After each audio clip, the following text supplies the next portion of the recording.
What is up, everybody, and welcome to the Ally All-Stars presented by Ally. My name is Jasmine. You might recognize me as Veracity as well. And let me tell you right now, boy, oh boy, does it feel good to come on back to Rocket League. I want to give a huge shout out to Radiant, the Women and Marginalized Gender Events Company, and of course, Ally, the proud sponsors of this entire event, pledging and proving that they are providing more and more opportunities to women in the Rocket League esports space.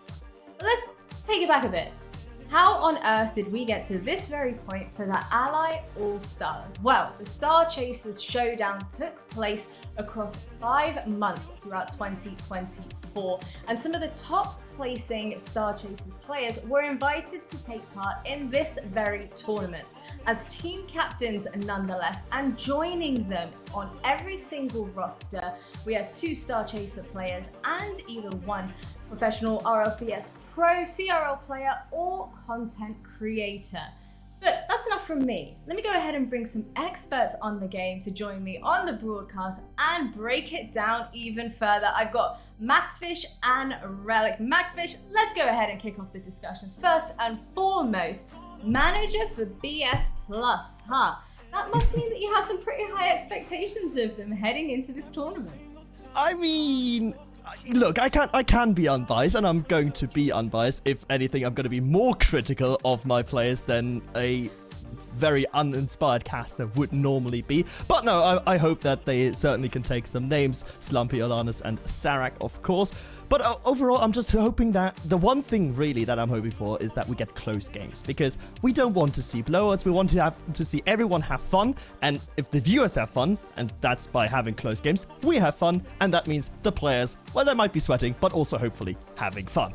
What about you, Relic? You having fun over there? Excited for some Rocket League? Oh, I'm just vibing, my friend. It's such a cool event, isn't it? I think that we've had such a brilliant just Star Chasers Showdown conglomerate of all different sort of players and teams and orgs and representatives coming together and making sure that 2024 is a year to remember. And what a great statement event to round off this calendar with, to have the co-ed event, to have some great players, ex-pros, relative pros of the here and now stepping in to join these fantastic women to uplift this scene. Super excited to see everyone taking to the field today.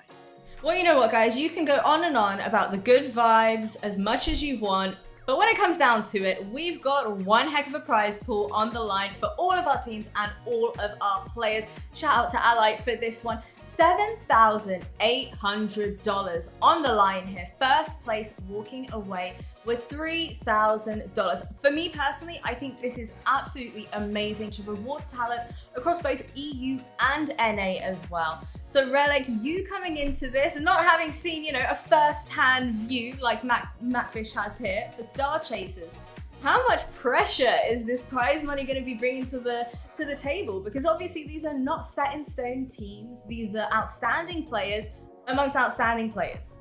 I think you hit the nail on the head. It's a very bizarre situation to be in, because this isn't pocket change. This is serious money on the line that every single one of these players is going to be competing for.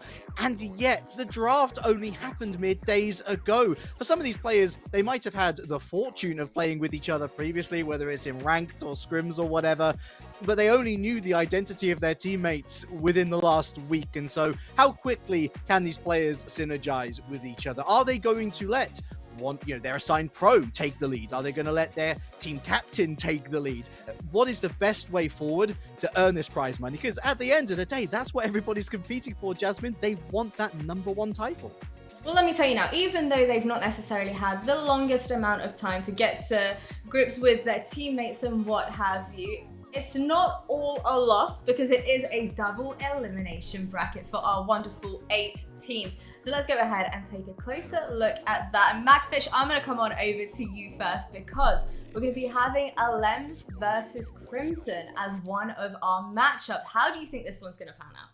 Oh, that's one which could potentially we be seeing again in the grand finals. Alems coming in as currently the greatest women's player there is, with making main events this year, even in RSCS. Coming in with April, who is no slouch herself, and then figuring out the rest of the roster with a Charlie B, who has had a interesting pro career, has been more grips to the bubble. And on the other hand, Crimson, also very, very good, also long-standing. And then her pro, Stizzy. Possibly the singular best player in this entire event, the best pro in this entire event. So depending on how Stizzy really feels and vibes with Crimson and Irina, it could be a very, very close matchup there in the first part of the upper bracket. And from your perspective, Relic, I think it's safe to say that Team Steven versus Team Cloudy, Rizek's obviously an incredibly aggressive player. Would you say the odds are not necessarily in Team Steven's favor? How would you like to approach it? I mean, this is it's the catch-22, isn't it? Does Rizek turn up or does he not? Genuinely, progression through this tournament could hang on one player having a pop-off series, and that's what sees you through the upper bracket, gives you a bit of momentum. I would not count out Steven. I mean, in terms of just pure name value, Steven has been there, done that, got the trophies to prove for it as well. I think that she's been really astute with her pickups as well. I mean, we've got Hads there, Fruity, who has got so much coaching experience, more so, I believe, at this point than they did playing experience. So there's a calm head there on that team, but I do fear, unfortunately, for Team Cloudy and for Team Steven, that it all does hinge on Rizek's and whether that 1v1 mechanical maestro actually ends up taking over the entire series. But hey, who are we to judge? I love surprises in this esport. It's why it provides time and time again. You know what? I'm not going to count out the possibility and the promise that having a coach on your team might be able to bring to the table. But let's dive in a little bit deeper with our first matchup we're going to be seeing here on the broadcast. It's going to be Team Slumpy versus Team Alanis. So let's go ahead and talk a little bit more about Alanis and Co. What can you tell me about this one, Macfish? Because obviously Alanis, outstanding player, but what about Yas? I know we had a brief chit chat about what she might be able to bring to the table here. I mean, this team, most importantly, is going to be built on vibes. I don't think there's a singular player on this roster that doesn't have immaculate vibes. I know from first-hand experience, Alanis is a vibe machine. Yas as well. So is Rias, coming in as their bubble player pro. But Yas especially, she is, of course, for those that aren't aware, she's the younger sister of RCS pro Nas. She's also Moroccan. And she's very, very good and very mechanical. Her game sense sometimes a bit lacking, but I think if you play with Alanis and Rias, that might not even be that much of a hindrance. They are more than able, more than capable of filling the gaps. And in the end of the day, if you have fun, no one cares either way. Incredibly young player as well, but Relic, how much realistically do you think having a pro player in the form of Nas is going to be able to benefit her facing off against Slumpy and Co? Well, look, it's all fair and well having somebody shouting in your ear telling you do this, do that in scrims, but it's about how she applies that on the field, and I'm pretty sure that she won't want her brother getting too vocal in the background. But I tell you what, if vibes are what Team Alanis is all about, then pure name value, and also I just think the best opportunity for synergy is what Team Slumpy brings to the table. Slumpy, of course, one of the most vocal and influential women's player of all time. Sniper was one of the best seeded women outside of the captains themselves. But Breezy's a really interesting talking point here, because both Rias, and we haven't talked about them yet, but Yukio were both picked up in the draft before Breezy. That's kind of a startling decision for me, because Breezy's still a very relevant player in the pro scene in EU. Yukio, his time has kind of come and gone. Rias, definitely one of the more wild card elements going into today. I think that this team could rock it. I think that we could see some really outstanding team synergy, team plays between these three. Less so about the individual effort, and I think that will work in their favor. Well, let me tell you now, Slumpy, having gathered herself second in Star Chasers Showdown 2 and 3, the real question is whether she'll be able to finally take it the full distance and claim her victory. Only time will tell, boys. You can take it from here. Thank you very much, Jasmine. All right, Slumpy, Alanis, best of 5. Let's get this invitational tournament underway. Muckfish in the blue, Alanis in the orange. Slumpy, 5 minutes on the clock, and we await that all-important first goal, the icebreaker, to really open this thing. And the one big important part of this matchup, which is also on the line, it's bragging rights, right? Alanis and Slumpy, teammates during the regular Star Chasers showdowns, and now on the opposite end of the pitch, bounce and poised to clash against each other. But first and foremost, these opening 30 seconds, Rick, nothing really of notice going on now. Breezy against Rias in a 1v1, but Rias darts up high quickly to defend that 1v1 to get it into relative safety for now. All is fair and love and war, and Yaz wins on the midfield line here. Sniper keeping it close against her backboard, moves down, kind of gives it away to Rias, though, who strides forward, loses out to Breezy. A good challenge, opens up a little bit more space. Here's Alana's trying to corral it under her control. Dangerous spot, and Rias on hand once again to sweep up. It's much more of a tussle for midfield control than I'd originally anticipated, as one shot comes in from that deep midfield. Team Milan is much more focused for now in the opening phases of finding each other, finding a good rotation, whereas I feel like Team Slumpy more looking towards getting Breezy in a position to capitalize on maybe a positional error. It's a different aspect and a different approach to the games, but that's also what we talked about earlier, Relic, is what do you do with your pro player? How do you incorporate him? That's going to be a decisive factor today. Certainly feels like the right call to me. Give it to the person who you trust the most. That first goal, always the most difficult to find. I'm sure there's a couple of nerves still frayed amongst all 6 of these players, and Sniper trying to travel with the ball, loses out ultimately, but here is the man of the moment, Breezy, infield, heading back towards that far corner, but Rias deals with it comfortably. Very comfortably, and might even have the opportunity for a follow-up, but Yas gets involved. There's Alana's with an opportunity, but her shot ending up barely wide. Team Alana's passing the eye test thus far. What can she do now against Breezy? Well, Breezy finds a immaculate 50 and a second one to boot. That's the quality that you look for, to someone to get you out of a troubled situation. Still need that support factor though. Drives all the way down the other side of the field, mucked, but they're not able to take it the entire distance himself, and neither should he. These teams might be pickup, but there's still been enough time to get a few games in, and it certainly looks that way. Halftime comes and goes, still 0-0. Well, all teams have, of course, scrimed together before and tried to figure out something during the very few days that they had. What it seems to me, though, is there's still some kinks to be worked out on Team Slumpy in particular.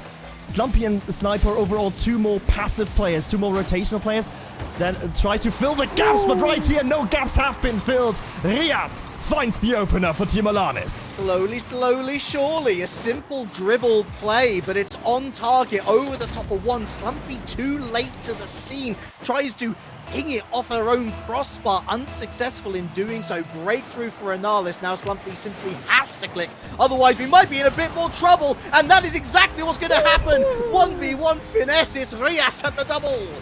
What happened on the kick? Let's look. It's the misflip. Oh, Slumpy, you will never hear the end of that one from Alanis. What a misflip. And Team Alana's able to double up their lead and to secure it that tiny bit. But still, we know, Relic, that of course 2 minutes and 2 goals, that's basically nothing. Pure vibes, pure results for now. A very astute point. It's just a lot of time left on the clock. Plenty of more goals to be scored, but in what direction, Markfish? It's going to be a third! Yes, Queen! Does the underdog want to stage an upset? Alana's perfect ball control and an even better 50 to boot. Yes, just there to follow it up and to pin it home. 3-0, that might be the nail in the coffin here, Relic. Starting to look a little dicey with Team Alanis scoring the thrice. 90 seconds left though, still plenty of time, but honestly, this next goal, if it is to arrive, really looks more likely to fall for Alanis. An easy pick in the opponent box. Alanis, the captain herself, finds a fourth. Well, there was a reason we talked about vibes, didn't we? Because good vibes beget good results. If you don't take it too seriously, you might as well come away with a victory. And Alanis and her teammates are showing exactly the potency of that approach to the game. Have fun, take names. Talked about that first goal as an icebreaker. Well, the ice has well and truly melted. Mugfish, this is turning into a not very nice experience for Team Slumpy. They're going to be very happy that this is only game 1, but that's really the only silver lining in this second half so far. Well, you say the ice is breaking, but Team Alana's establishing themselves as a glacier. Something that is more than just temporary. But here, finally, the Norwegian sniper comes through. It's the closest range shot that she will ever take in her career. But to be fair, great credit to Breezy, who wins that 50 up against the backboard, sets it up on a plate for Sniper. And although it still says 5-0, believe me, definitely 5-1. At least it's not a clean sheet. In fact, is this a second? Oh, so unfortunate. The woodwork denies Slumpy from a second. Oh, nearly the second. There we go. Now we can see it on the scoreboard as well. Rias having to race to the ball. Beats Slumpy, but only just resulting in losing the 50, however. Now Sniper free backboard to a disposal. She misses the second, but is it just a miss or is it a leave? Breezy, nonetheless, the beneficiary. Beautiful fake. Check this out. Sniper hatches Alanis out big time. Breezy with the call.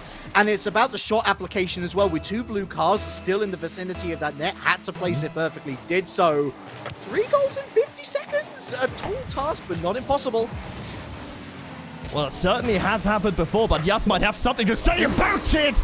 Clang at the net. Breezy can't keep it out. 6-2.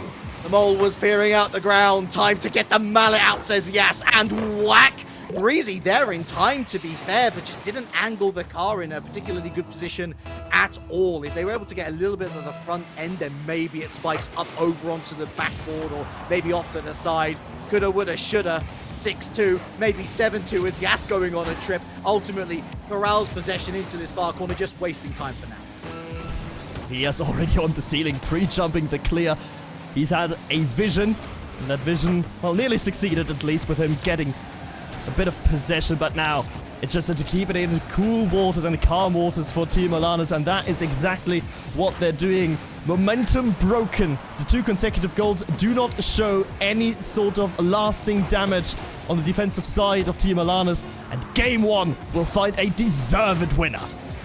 A minute or 2 of madness for Team Slumpy, because truth be told, and I know this feels like a long time ago, folks, it was 0-0 at half time. like it was a really tight game. I think that you hit the point really well, though, in that the overall momentum of things was starting to lean Alanis before the floodgates opened up. What was it, 4 or 5 goals before Slumpy then responds with one of their own. Only 3 shots on target is pretty miserable by most metrics, but at least the conversion rate's good. Yeah, 66%. Yeah, we take that, but I think we can see a clear sort of path for Team Slumpy where Breezy has got 76 touches. Both his teammates have less than that combined. I think the idea is very much give the ball to Breezy and see what happens. For Team Slumpy, where Alanis, Yas, and Rias have been much more a cohesive unit, which might also be because the skill difference isn't that big from those two to Rias. Relatively speaking. I mean, that's a fair point, though. It's a fair point, because if there's one thing that I can say about Alanis' gameplay as a team, rather than just the individual, it's simple stupid. They're not trying to do anything outside of their wheelhouse. Yes. They're just finding the passes correctly. They're looking for the drives and the transitional plays correctly. And by not overextending themselves, they actually leave themselves with less to do defensively. They find themselves rotating back in plenty of time to deny, as you say, Breezy from cooking up something spectacular. Well, Game 1, done and dusted. Clean slate for everyone now. Let's see what Team Slumpy can come up with to try and respond in Game 2. Well, there he is. There's the cook. And is he cooking up something derogatory? He might just be, with that ball floating up at the top of the box. Yas now taking over. That's a great and awkward save, though, from Sniper. Gets it to the corner. Immaculate car control from her defensively. That's a nice pick in the midfield, though. Sniper to chase. Yas should have this covered. No, demoed for her troubles. Sniper with 100 steal, but a little bit of meandering allows Alanis to get her mitts on this, and that's ultimately led to this ball heading over to the far side of the field. Covered once again by Yas. Alanis backboard. Little boost. Good pressure here from Team Slumpy. Eventually ends up in the midfield. Eventually ends up with a shot on target, but saved. Good transitional play, but Team Alanis still being forced majorly into their own half. Another long, clear Brexit ball being applied by Alanis. But from whence it came, the ball will return quickly. Now Rias takes over past Breezy. That's a bump attempt. It will not matter. Another immaculate stop from Sniper. Epic save, and that's deserving of the title. But here's another shot. Far post! Rias! Oh, it's a beauty. Oh, Beautiful placement. That's what we love to see. And Slumpy edged up ever so close from the back post. Well, stick at the back post, you save it. Edge up close. You see what's happening. Rias, perfect placement. 1-0 again for Team Alanis. But now, Reddick, will we see another 3-4 goal onslaught from them? Well, Team Slumpy simply have to find a goal now just to restore parity, just to restore some confidence more than anything. But Rias is pure vibes right now, driving forward and with a great support mechanism as well. But Alanis has ultimately given way here to a Team Slumpy counter-attack. Spiked up off the car, bumped out the way is Slumpy, and here's Rias stepping in. Positional sense has been sublime from this player for the, 5-7 minutes that we've been playing. Sniper, though, trying to latch onto this. Again, it's Rias at the heart of everything. Rias might be at the heart, but this rest of the cardiac system working brilliantly as well, all in tune. Alanis with a good 50-50 laterally across. Rias will take control, but lacking boost to do any meaningful follow-up. Here comes Rias, another one. Not gonna trouble Breezy, of course, but it's just gaining a bit of space on the pitch. But as quickly as they gain it, they've lost it. Yes, caught out of position, and Slumpy scores an easy one. The drop-off from Breezy is fantastic. Manages to glide past Alanis, but Slumpy, great comms, limited boost as well. She expended all of it to get into that position. She simply has to hit the target. The momentum off the pass would have done enough, and it does so. Much needed goal for Team Slumpy here. Now what can they do with it? We saw before that they can definitely unleash some momentum, but will they even get it? Breezy evading the demo and getting the save on the same time. Definitely nervy times, more physicality being applied as well now from Team Alanis whenever they do get on offense, knowing that they have to fight with tooth and nail. They have to bite through like Yas is doing right here. Alanis, can she center it? No, unfortunately not. I like the idea from Slumpy to go for bumps, go for demos, just try and disrupt this rotation from Alanis. Shot on target, bounced away. Is there a third player incoming? No, that's marshaled by Sniper, who heads to Breezy. Alanis now back into the center. Rias isn't able to get there, neither is Yas, and now the counter-attack! Breezy, right place, right time, lead for Slumpy. A rather breezy counter-attack coming through. Slumpy finds him downfield. Well, and the rest is trivial, as my maths professor would say. 2-1 in favor of Team Slumpy, and, well, the attempted physicality, or as I'm sure Alanis would have called it in comms, the attempted terrorism, did not yield any results. Well, pure terror for the Alanis fans now, as that's almost a third on target, but a bit of a misflip there. Leaves just one in defense. It is Breezy, who does really well to just show Alanis the door out to this wing. Manages to pick it up himself and win the 50. Macho man, the world on his shoulders, but a huge 50 back the other way now from Yas. Slumpy over the top of her, but demoed as round the corner. Alanis looking for the follow-up shot, saved away. It's Rias now, stops at the halfway line, but picked up by Slumpy. Shot on target, and Yas with a throwaway.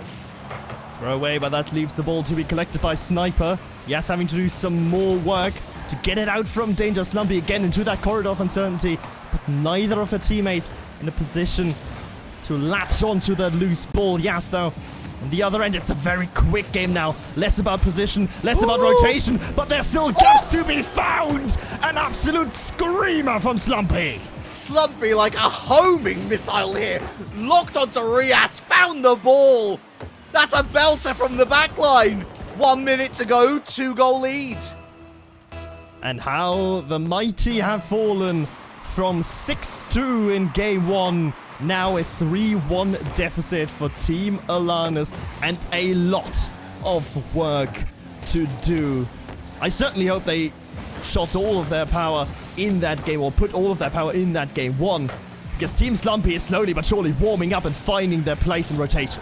Yeah, I don't think this is Alanis falling off either. I think it's finally the real Slumpy starting to turn up here. Everyone with a little more direction. Everyone finding those passes just a little more easily. Again, the change up to a more brutish style has sort of caught Alanis off kilter, and they've not been able to adjust mid-game. 20 seconds, still the impossible might happen, but not if a fourth goes in, and that's exactly what's happened. Do you feel the breeze?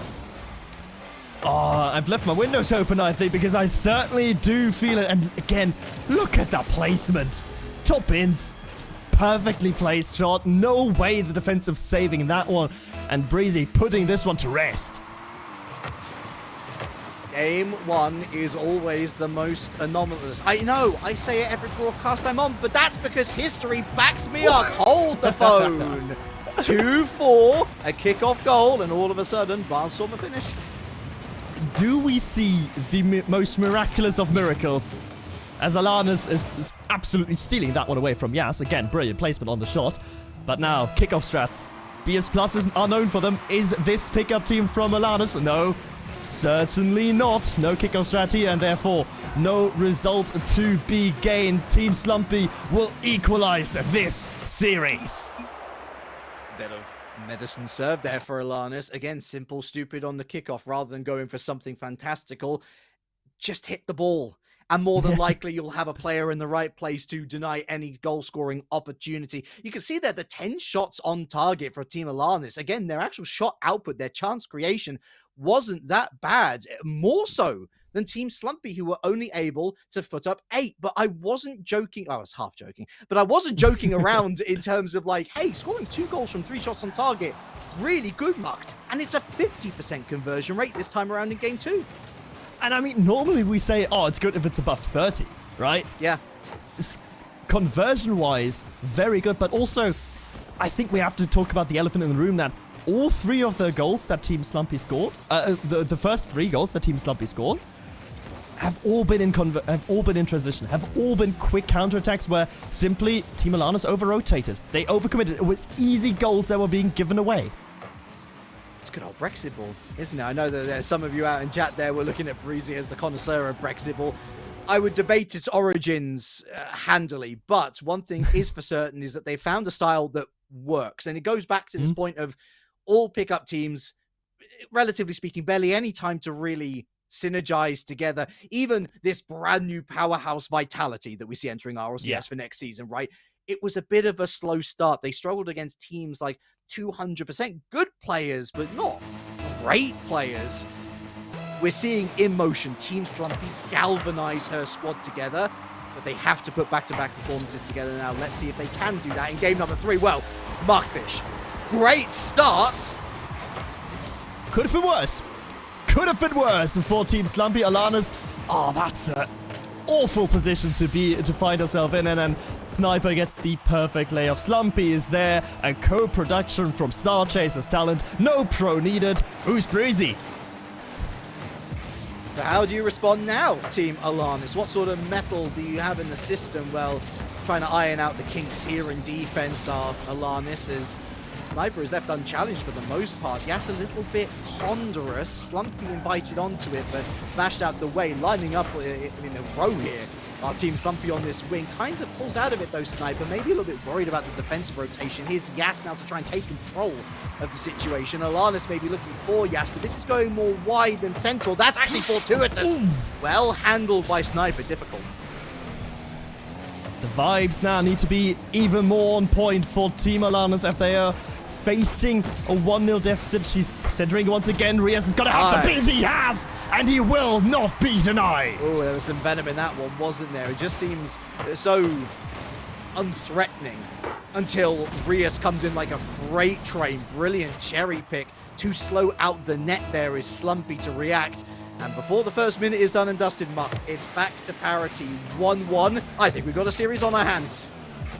And this effective best of 3, this game number 3, is going to be so important. So forget winner of this gets on match point. It's a huge bit of pressure from your shoulders if you are on that match point. But right now the defense of Team Slumpy very much under pressure. Breezy deals with it beautifully. And now it's scary because he's got time and space. What will he do? He's going to try to fake everyone in. Bar Alanis, everyone bites. But the entire snack was eaten. And so therefore, the threat dispelled for now. What can Yas do? Starting from square one, heads to the midfield line. Alanis takes over the challenge. Challenged by Sniper. Breezy through the corner, around Slumpy, but there's Breezy into an area swarming with blue players. Slumpy tries to readjust. The ball's going to be thrown over her head, but that's towards the backboard. Again, Yas right place. Alanis from the far wall takes it over to the other side, where they run right into Sniper. A little bit of a combative melee for possession right now, marked as there's no real clear winner, but a huge mistake will be punished. What a touch from Slumpy! Wins the race and gets the layoff behind Alanis. Oh, frame it. Put it up on the wall. That was absolutely stunning. And you're right to credit that to Slumpy. Mistake to not reach the ball first. But boy, what Slumpy did with it was magical. And now, this sort of goal, right? We always look for goals that can swing momentum, that can really energize your team. Those sort of touches, when they work, we all know it from playing, they do give you incredible power and incredible ability, belief in your own ability. Suddenly, you're on top of the world. But who flies high can fall even deeper. That is what Team Alanis must now bank on. Oh, there it is! Pinch! Surprise! But of the worst kind for Team Slumpy. It's an innocuous challenge at the midfield line. Slumpy thinks it's all under control, but it really isn't. Threading the needle through the haystack. On 2:22, it's 2-2. And I was not aware that Radosin was in our lobbies. Because that is the sort of goal from the start what we mostly associate with him, or at least I do. Beautifully executed from Alanis. Make them pay and try to get rid of that momentum. Alanis, another great demo. She's going to be first, yes, but the shot is lacking power and direction. Not a vector that she would be happy with. Another 50 goes wayward. She is looking punchy. She's looking vicious. And this is a good look for Team Alanis, who've been relying on Rias to really open the opportunities for them once they get into the final third. It's nice to have a wingmate. But right down the other side, Slumpy on target. Sorry, my apologies. Yeah, Slumpy on target. Saved away. And it's again another big save here. A Sniper now trying to go back for seconds, thirds, maybe a fourth fight to the Cherry. Less than 2 minutes left, knocking on the door, but everyone responding, no way through. Oh, this might be an opportunity. Coming in now. Oh, surely it's in, and it is. Alanis punching it through. Yes, touch though. It's so good that Breezy didn't give her the respect of the touch, and he's been punished for it. 3-2 now in favor of Team Alanis. You know it's a good series of Rocket League when you start to get noises like that out of me. What a brilliant game, and there might be more on the way. Two-person play, unable to make the difference. Sniper stopped, and again, Alanis trying to run through them, looking for the infield pass, the shot, but again, Yas too stubborn. 67 seconds left. Alanis with that all-important lead. 1 minute, and Rias, an opportunistic pre-jump, one that works entirely in his favor. Yas coming in now, Team Alanis not wanting to overcommit. Alanis keeping back. Breezy though, perfect control, pass one, pass the second. Yas though, coming in the nick of time and much needed for the defensive effort here of Team Alanis, who's punching their way and pinching their way through. Not enough though. Concocting creative pinch plays. Love to see it. Not if you're a Team Slumpy fan though. That's just more precious time burned off the clock. As you can see on your screens, folks, 30 seconds left. Breezy 1v1 under one, but that crucial touch sees it spiked up off the backboard, cleared by Alanis. Breezy nearly with the 1v3, but in the end, one was too many. As Alanis now carrying it forward deep outside of your own half and not overcommitting. That is the prime thing here now. Rias, no boost on the backboard, but the opponent doesn't know that. Sniper, not the best touch for her. What can Breezy do? Just fight the angle. He does, but Alanis darts out of the sky, finds the save. Slumpy, not the touch she wanted, and finally a bit of reprieve, a bit of breathing space here for Team Alanis on defense. Do they kill it here? They do, and they take match point. A thriller to finish us off there in game number 3. Match point for Alanis, but only just. Much closer affair in terms of shots. Much closer affair in terms of that war zone in the middle of the field. Possession, a precious resource, as was Boost, but it was ultimately field sense, positioning Muckfish that led to some key defensive saves. Ultimately, Alanis with more of them up against Slumpy. In terms of those key saves, key opportunities, I mean, Alanis with 3 saves all on their own did a phenomenal job there, deservedly MVP. deservedly MVP, but also you talked about Warzone on the midfield, and I think there's no other player that, well, embodies that as much as Yas with her 5 demos in this game. Yeah. Oftentimes, it was simply demos to free up space in the midfield, right? That was all what Yas's demos were, to just get some pressure off the kettle and get some momentary reprieve from Team Slumpy's vicious attacks.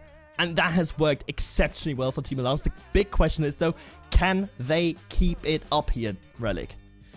It's an interesting question, isn't it? Because that's probably the definitive game where Breezy's name has not been said as often. No goals, no assists, yes, 2 saves. But the fact that those donuts in terms of the final third were off the back of 4 shots and the most touches as well, it tells me that Alanis are keeping a much closer eye on what he's doing, throwing the shackles on, so to speak. And if they're able to keep that up, then fair game, we could be over and done with at the end of this 5-minute period. It's a huge if, with an asterisk on the top as well. One thing that isn't an if at the moment, as Rias has got it flipped for ages, flying down from the ceiling. One thing that isn't an if is, of course, another result that's going coming through. Team Cloudy beating a Team Steven 3-1 and being the first one to go to upper bracket round 2. They might be joined by Team Alanis in about 4.5 minutes, but certainly Slumpy, Sniper, and Breezy will have a word to say about that one.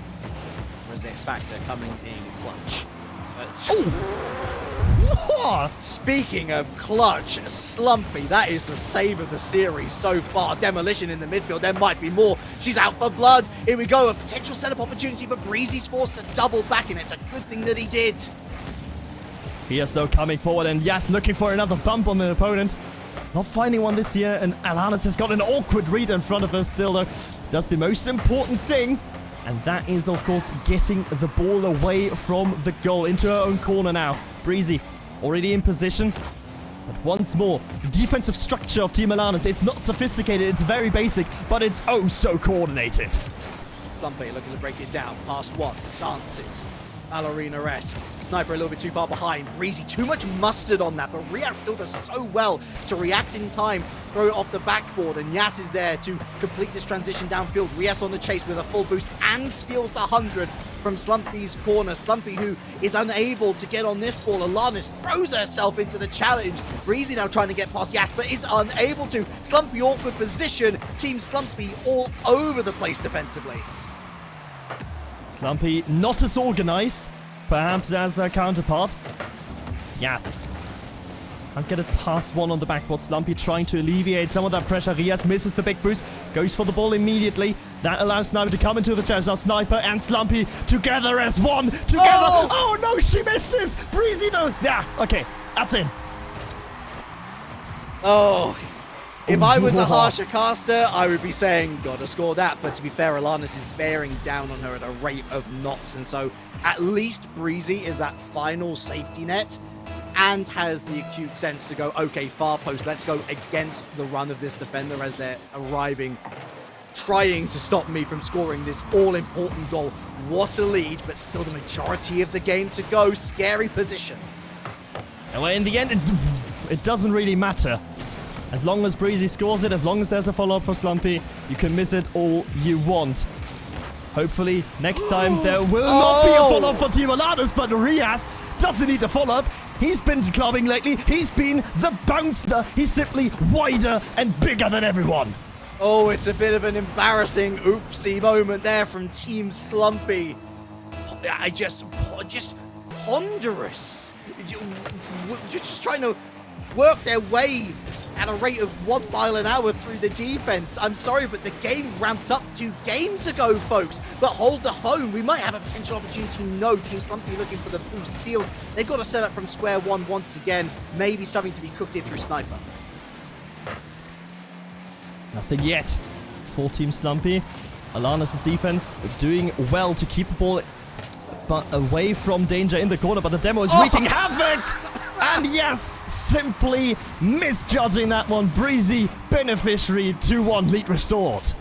defensive elitists, avert your eyes. This is a catastrophe. To be fair, I guess that's even Stevens now between these two sides. It's one mistake apiece. Brings us back to level once again. Just over 2 minutes left to go.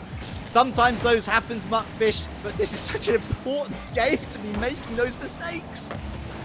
Well, as you said with Slumpy earlier on her double tap attempt, it can happen, but it really shouldn't happen here for Yas. Unfortunate scenes for Team Alanis, and now they have to fight once again. A great bump from Rias. Nearly found the second one on Breezy. Still, though, the ball in a dangerous position. Breezy on the counter, has got boost, has got the flick, but does not have it past Yas. Essential block.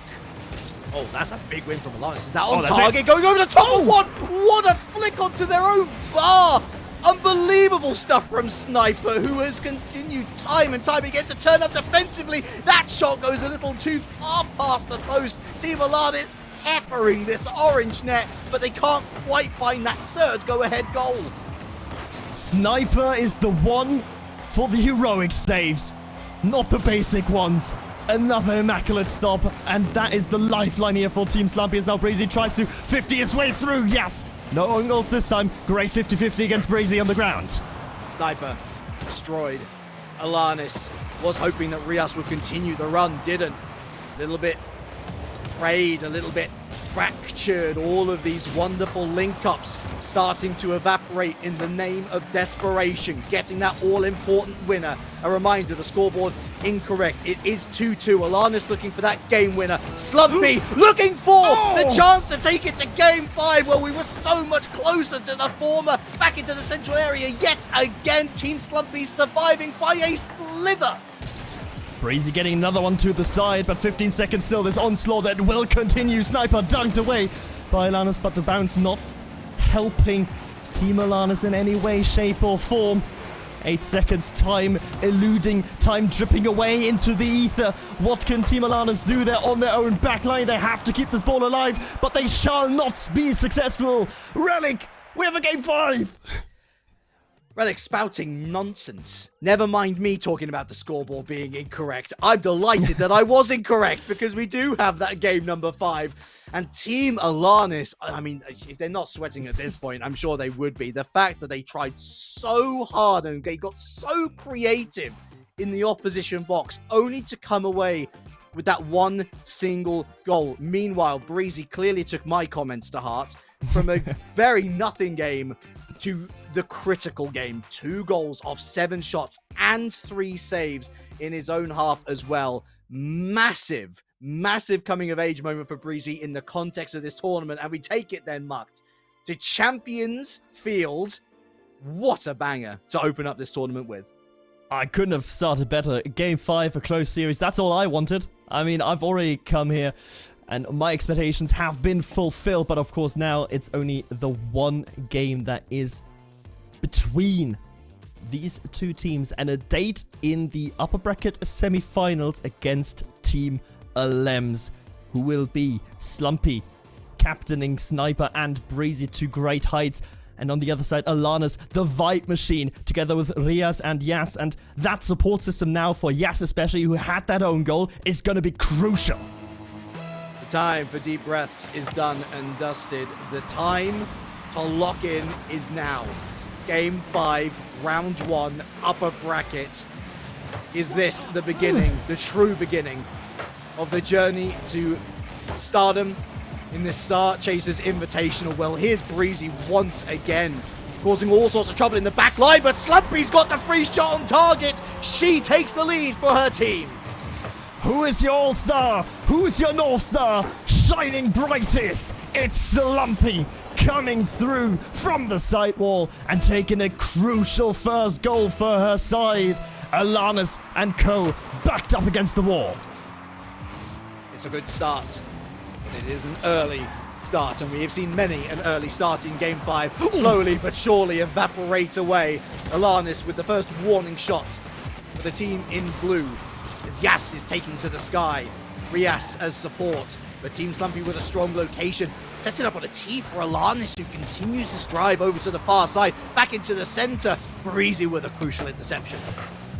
Quicker than Rias, but the clear coming to Yas directly. A big whiff from Sniper. It's going to make it a bit more awkward for Team Slumpy to break out in any meaningful way out of their defensive half. Breezy coming through. Pass 1, pass 2. Rias, though, will stand his ground. No counterattack, but finally, Team Slumpy have the ball back in the blue half. Goes for the jump into the pinch, into the control. Dangerous, but it's paid off. Loose ball. Team Slumpy will take that all day long as they reset, get a little bit more boost in the tank. Challenge over two players and is successful. Double commit as rightly pointed out. But now they lose control of it. Sniper, the 1v1, again matches up beautifully in the midfield. The setup though, it's Rias towards net and in net. Well, who's there? It's Slumpy. Slumpy to Breezy on the clear as well, perfectly measured. As Yas gets a pass 2. Slumpy in a 1v2. Rias will certainly hunt for the demo. Well done. But Slumpy keeps her cool and does eventually get it away together with Breezy. Another minute survived here for Team Slumpy. But we know one thing here, Relic. Team Alanis is not going to give up easy. She's wearing the armband. Slumpy with a captain's performance so far. Breezy gives it up. The aggression from Alanis, though. They might have overcommitted here. Breezy on the counter-attack onto the backboard.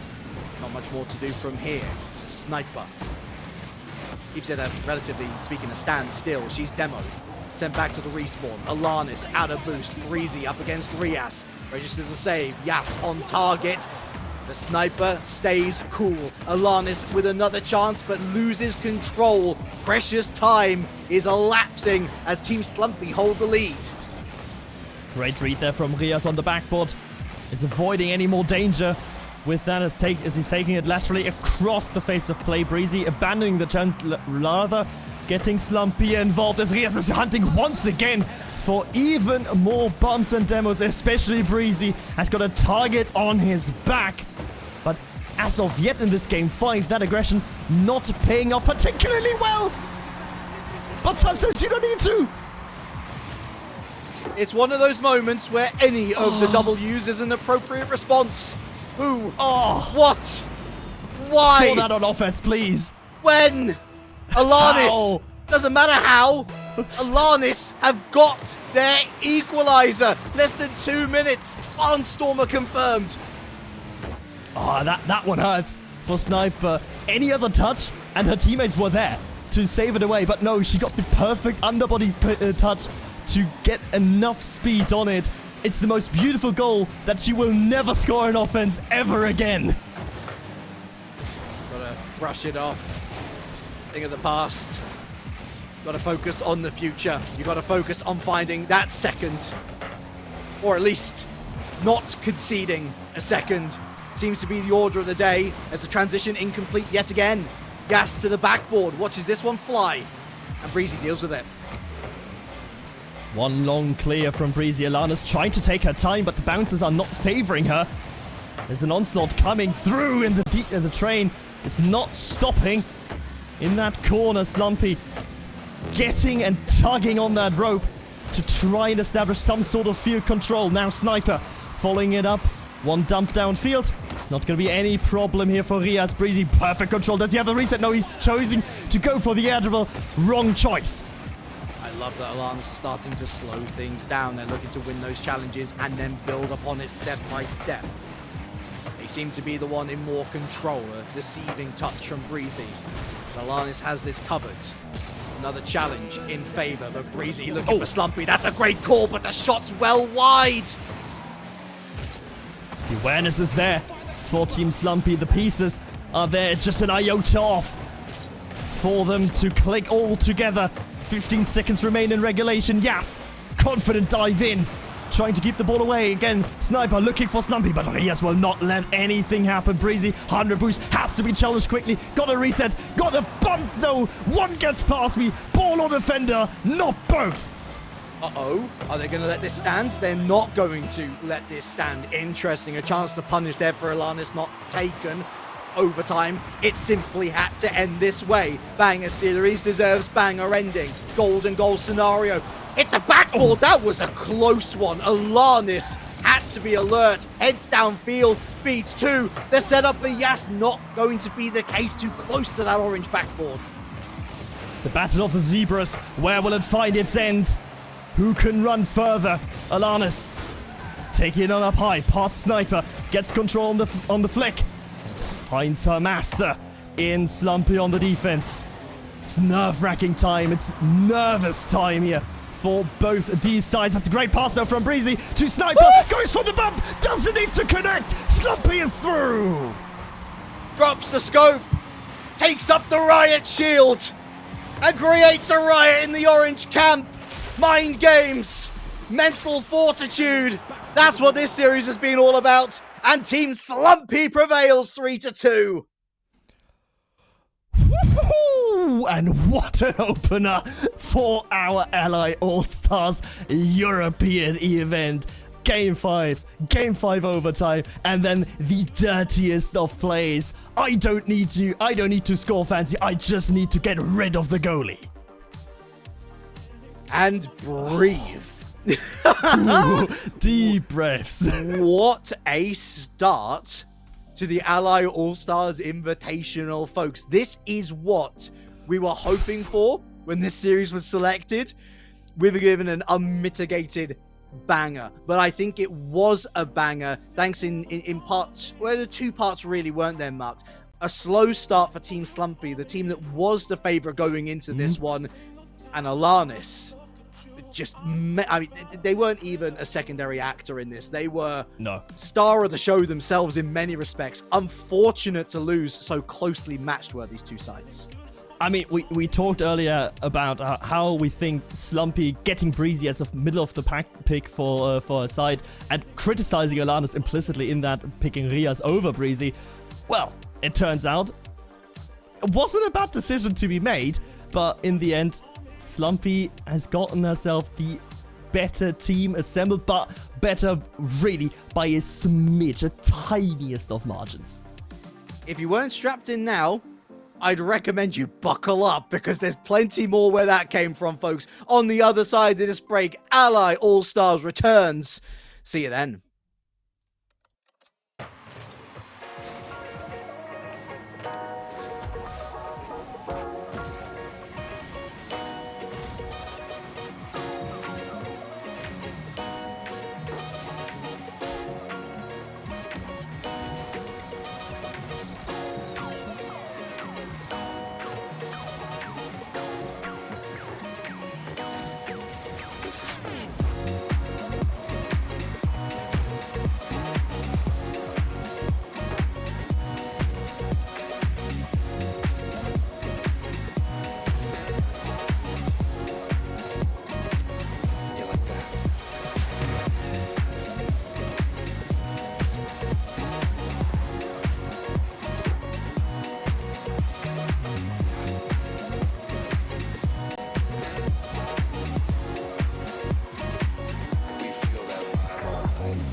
Welcome back once again, everybody, to the Ally All-Stars presented by Ally. We've had our very first series of today, Team Slumpy versus Team Alanis.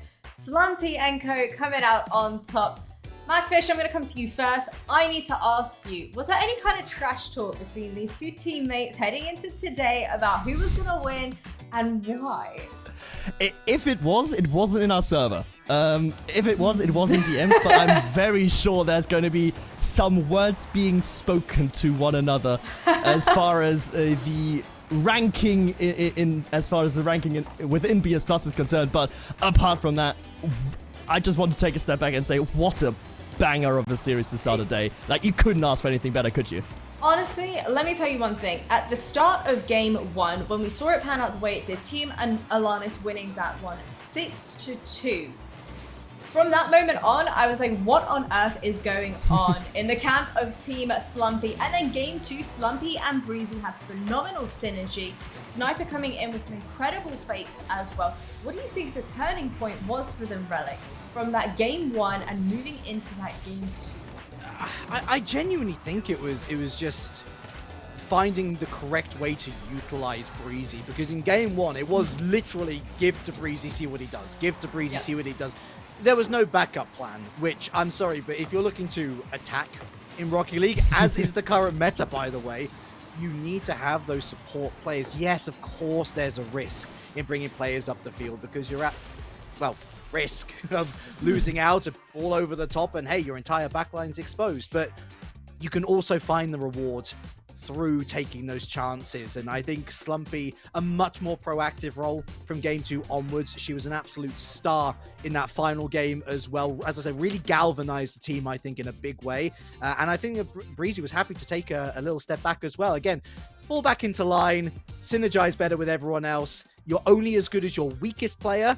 And by fixing that weak link as strong as possible, they managed to get it over the line, albeit only just. You know what, Macfish, as the manager for BS Plus and in turn Slumpy and Co, I gotta ask you, it seemed a little bit like Rias on side of Team Alanis was the kryptonite for Slumpy in many of those instances. We had that misflip in game 1, misplacement from Slumpy in game 2. Is it the way he kind of approaches the game, his playstyle perhaps, that might explain Slumpy up? I mean, Rias is an interesting case because he's, as much as he's a vibes player, he's also a very smart player positionally wise. He doesn't have the strongest mechanics, and I think we saw that in the series.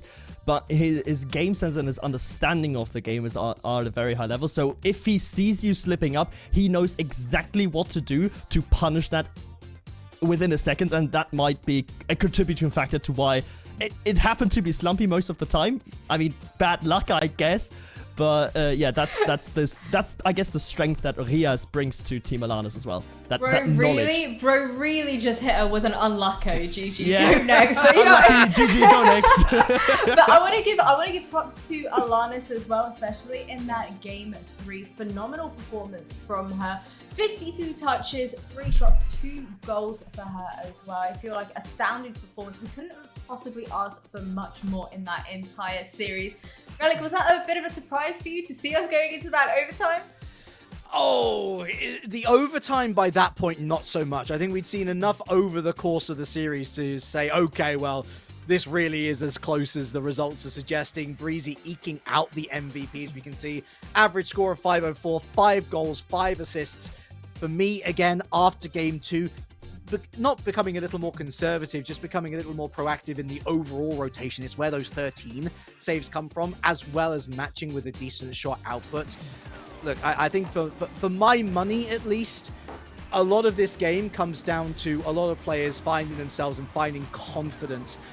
For those in the back who are still disbelieving, these women are no joke. Like, these are genuinely strong players with a strong commitment to the scene and a strong individual commitment to getting better, and the individual progression throughout the series for both of the team captains especially was just phenomenal to see. Yes, a couple of mistakes here and there, but this is Rocket League. You know, that's always going to happen.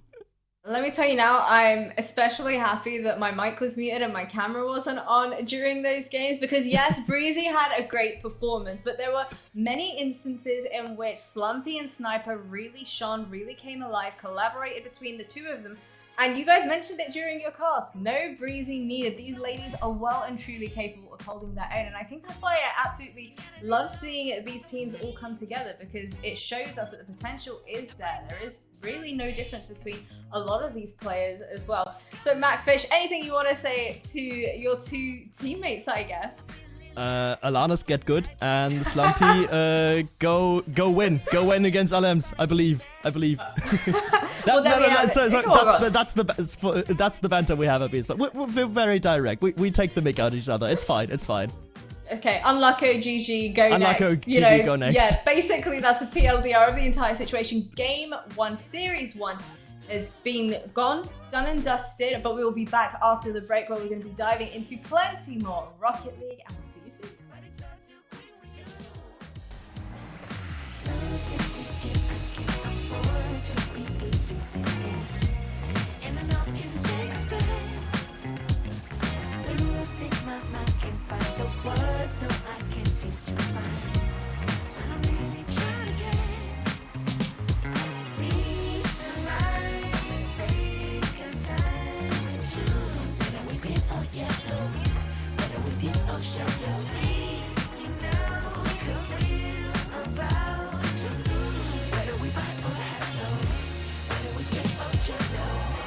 Sometimes, honey, me, you want a little bit of gasoline. I burned out so sweet. Come a little closer. Here's some disclosure. Do you mind to quit your pretending? Truth or false, the shit never ending. Hear me now and stop condescending. You see, I'm begging you, hear me beg. If you seek for love, don't try to hide it. Find it deep inside and try to hide it. If there's a way, I wanna know we tried it. Quit your games and now that you denied it. Losing this game, I can't afford to be losing this game. And I know you deserve respect. Losing my mind, can't find the words, no, I can't seem to find. But I'm really trying to get reason right and take our time and choose. Whether we green or yellow, whether we deep or shallow. Please me now, 'cause we're about to lose. Whether we buy or hello, whether we stick or jello. I got move and make amends, but can't go through the same regrets. It could feel so good on mine. That if I love again.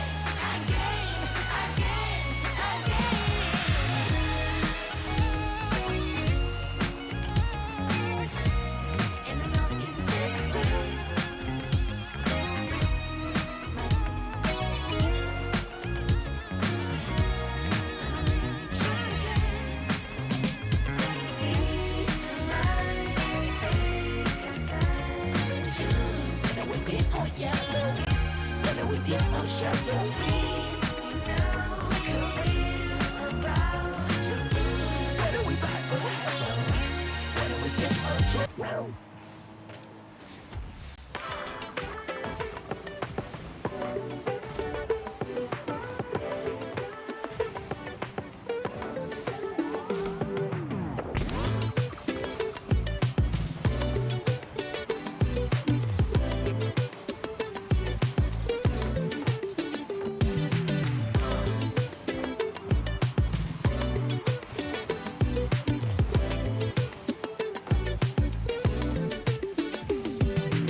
Back again, everybody, with the Ally All-Stars presented to you by Ally. First series, done and dusted. I like the fact that you did like a little happy dance. Yeah, I guess. I mean, there was I'm simply excited, no all right? losing for you in that first series. Either way, you were going to come out of that being a winner. But what about the entire tournament as a whole and how it's been shaping up thus far? Relic, has any of these results really surprised you? Yeah, Alems didn't sweep Crimson, to be quite frank. The fact that Alanis managed to get 2 games over Slumpy, I think this is such a great indication as to how well balanced the tournament is. I think there was some fears after draft that some might be drafted more equal than others, but hey, credit to all of the teams for at least picking up 1 game. That's so positive, especially if you end up in the lower bracket, which we'll be touching base with a little bit later. That's where we see Crimson, Alanis, Steven, and Ravenna now. Unfortunately, 2 of those teams are going to drop out in the next 30-40 minutes or so, but at least everybody's going home with at least 1 win under their belts. I know many a team who would be in this sort of situation who would give their right arm to have that position. It's a rare occurrence, but I'm happy to see it. Well, you know what, boys? I want to touch base with our second series. It's going to be Team Cloudy versus Team Serac. Team Cloudy coming into this having won 3-1 versus Team Steven. So surely momentum is looking pretty good. They're going to come into this looking pretty confident. What do you think, Macfish? Oh, they gotta be confident, right? And I think the perfect player to exude that confidence is Rizex. He's so good at the same time so annoying to play against because he's aggressive, he's in your face, he will not give you any time. If you think you have a bit of time in your own corner, think again, because Rizex will dive in. And behind that, Cloudy, I mean, she's still reigning WCB World Champion from last year, and together with Rose, I have still my few quarrels about the mentality aspect of the game when the going gets tough. But if they avoid getting into a situation like that, this team on paper is really, really strong. Yeah, and I think especially considering the fact that Rizex is part of the German team for the FIFA E World Cup as well, surely that factors in too, and it makes you kind of believe, you know what, nerves are simply not going to get the better of him. Even if your teammates are looking a little bit shaky, you'll be able to pick up some of that slack. But talking a little bit more about their opposition. All right, let me pull up real quick. Team Serac won 3-2 versus Team Ravenna in order to claim this spot right here. And I think if there was any doubt about whether or not Scrub Killer was washed up, it has been well and truly settled now. Because Team Serac coming out on top. Talk to me about Yukio, and what do you think his contributions are going to be coming into this? Well, Yukio just has a lot of experience, and I think a lot of people will remember him fondly for being one of the few keyboard warriors to achieve any sort of notable notoriety in RLCS, even to this point, still rocking the keyboard, where the controller definitely the preferred input choice this time around. But this is one of those rosters where, I mean, if we talk about vibes with Alanis, I think what really helps with pickup rosters is that you're all speaking the same lingo. And so very Deutschlander feel, Yukio Austrian, but German speaking, Serac and Judy both German themselves. And so in terms of those crucial communications, executing rotations properly, that's going to be a big help. And I really do think that's part of why they have synergized as successfully as they have. Dare I ask you both really quick, who do you think is going to win this series, Team Cloudy or Team Serac? Macfish, you first. Well, I am a bit biased for more than one reason this time around, so I'm going to put Team Serac because I believe in keyboard supremacy. Yukio is playing as keyboard and Serac is playing keyboard. Keyboard is the better input device.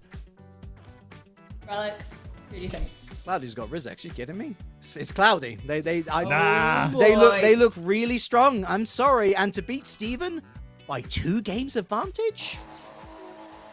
Yeah, it's good. It's good. All right. Thank you very much, Jazz. You got wiped off the screen there, unable to say your goodbyes. We're glad to have heard your voice one last time before we drop into this one. Serac in the blue, Cloudy in the orange. And Macfish, I know there is definitely some personal bias on this one for you, but to be fair, in theory, this should also be a close game. I would not be expecting a sweep either way would be the last result I'd be expecting. Yeah, exactly. I'm expecting at least a 3-1. Which way that goes, I think it's pretty much up to chance, but it's looking good here for Yukio. Coming in with the demo as well was Judy. Serac, another opportunity, but whiffs the ball. it's going to be about settling the nerves again. It's a new matchup. You're going to have to figure out new opponents. Also, these players, more than regular, they know each other quite well because they are, most of them, well, apart from Rose, all of them are part of the DACH region, which is a very, very closely knit community. So they know each other, they played against each other, they played with each other in rank and so on. So this has got a bit more of a stake rather than just ending up in the winner's bracket final and securing some prize money. There's personal stakes to this game. So, for note, by the way, minimum $750 if you win this series. Lovely bump. The Team Cloudy had players surrounding that like a hornet's nest. Up and attempting to make their way to the midfield line is Rizek. Someone does it successfully. Team Cloudy struggling on these big clears. Team Sarek putting up a big front of the midfield line, but slowly but surely it's turned into an amazing effort. Conversion, Team Cloudy. Coming in through. It's a cloudy day for Team Sarek as she, as the captain herself, is getting an immaculate save, but Cloudy in the end will not be denying the meeting of the captains. Cloudy takes first strike. Very similar vibes to Alanis in game number 1, that first goal. Slowly but surely working your way up the pitch. And eventually Carving had that opportunity to put your team 1-0 up. This, of course, way earlier than that Alanis goal. Had to wait until after half-time. Team Cloudy getting the job done within 2 minutes, and they're nestled up in front of this blue net, and they're going to get a second. Team Sarek, if you give Cloudy an opportunity like that. Well, a striker knows where a striker has to stand, and Cloudy, playing football herself, knows exactly where she has to be in the opponent's box to put it away 2-0. For her team, as she's leading like a captain should, Relic. Yeah, Sarek at 6s and 7s at the moment. There was definitely miscommunication there in the box, and again in the final third between Sarek and Yukio. Rizex now has 100 boost in the tank, loses out to Yukio in terms of the race to the ball, but that falls harmlessly into possession of Cloudy, who goes over Sarek. Rizex and Cloudy combining well. Little chip off the bar, and Rose Blush is a little too late to the party. Cloudy looking great. Yukio, though, now trying to get something from defense. Rizex still on the line. Judy, big miss. Yukio having to come in, but Cloudy again quick as soon as it's great redirect from Cloudy. But Sarek able to get it away. Halftime coming and going, and Team Cloudy definitely passing the eye test in this first game. Sarek just haven't hit first gear yet. Finally looking to string some passes together, but there's an overcommitment, all forced back. And a miss stutters their momentum. Over the top of Cloudy, though. Off the backboard, and that's a decent look. But Roseblush is now down the other side. Forces Sarek into the defensive. 2 minutes left, and no closer to a goal for the blue team. Sarek against Cloudy v3!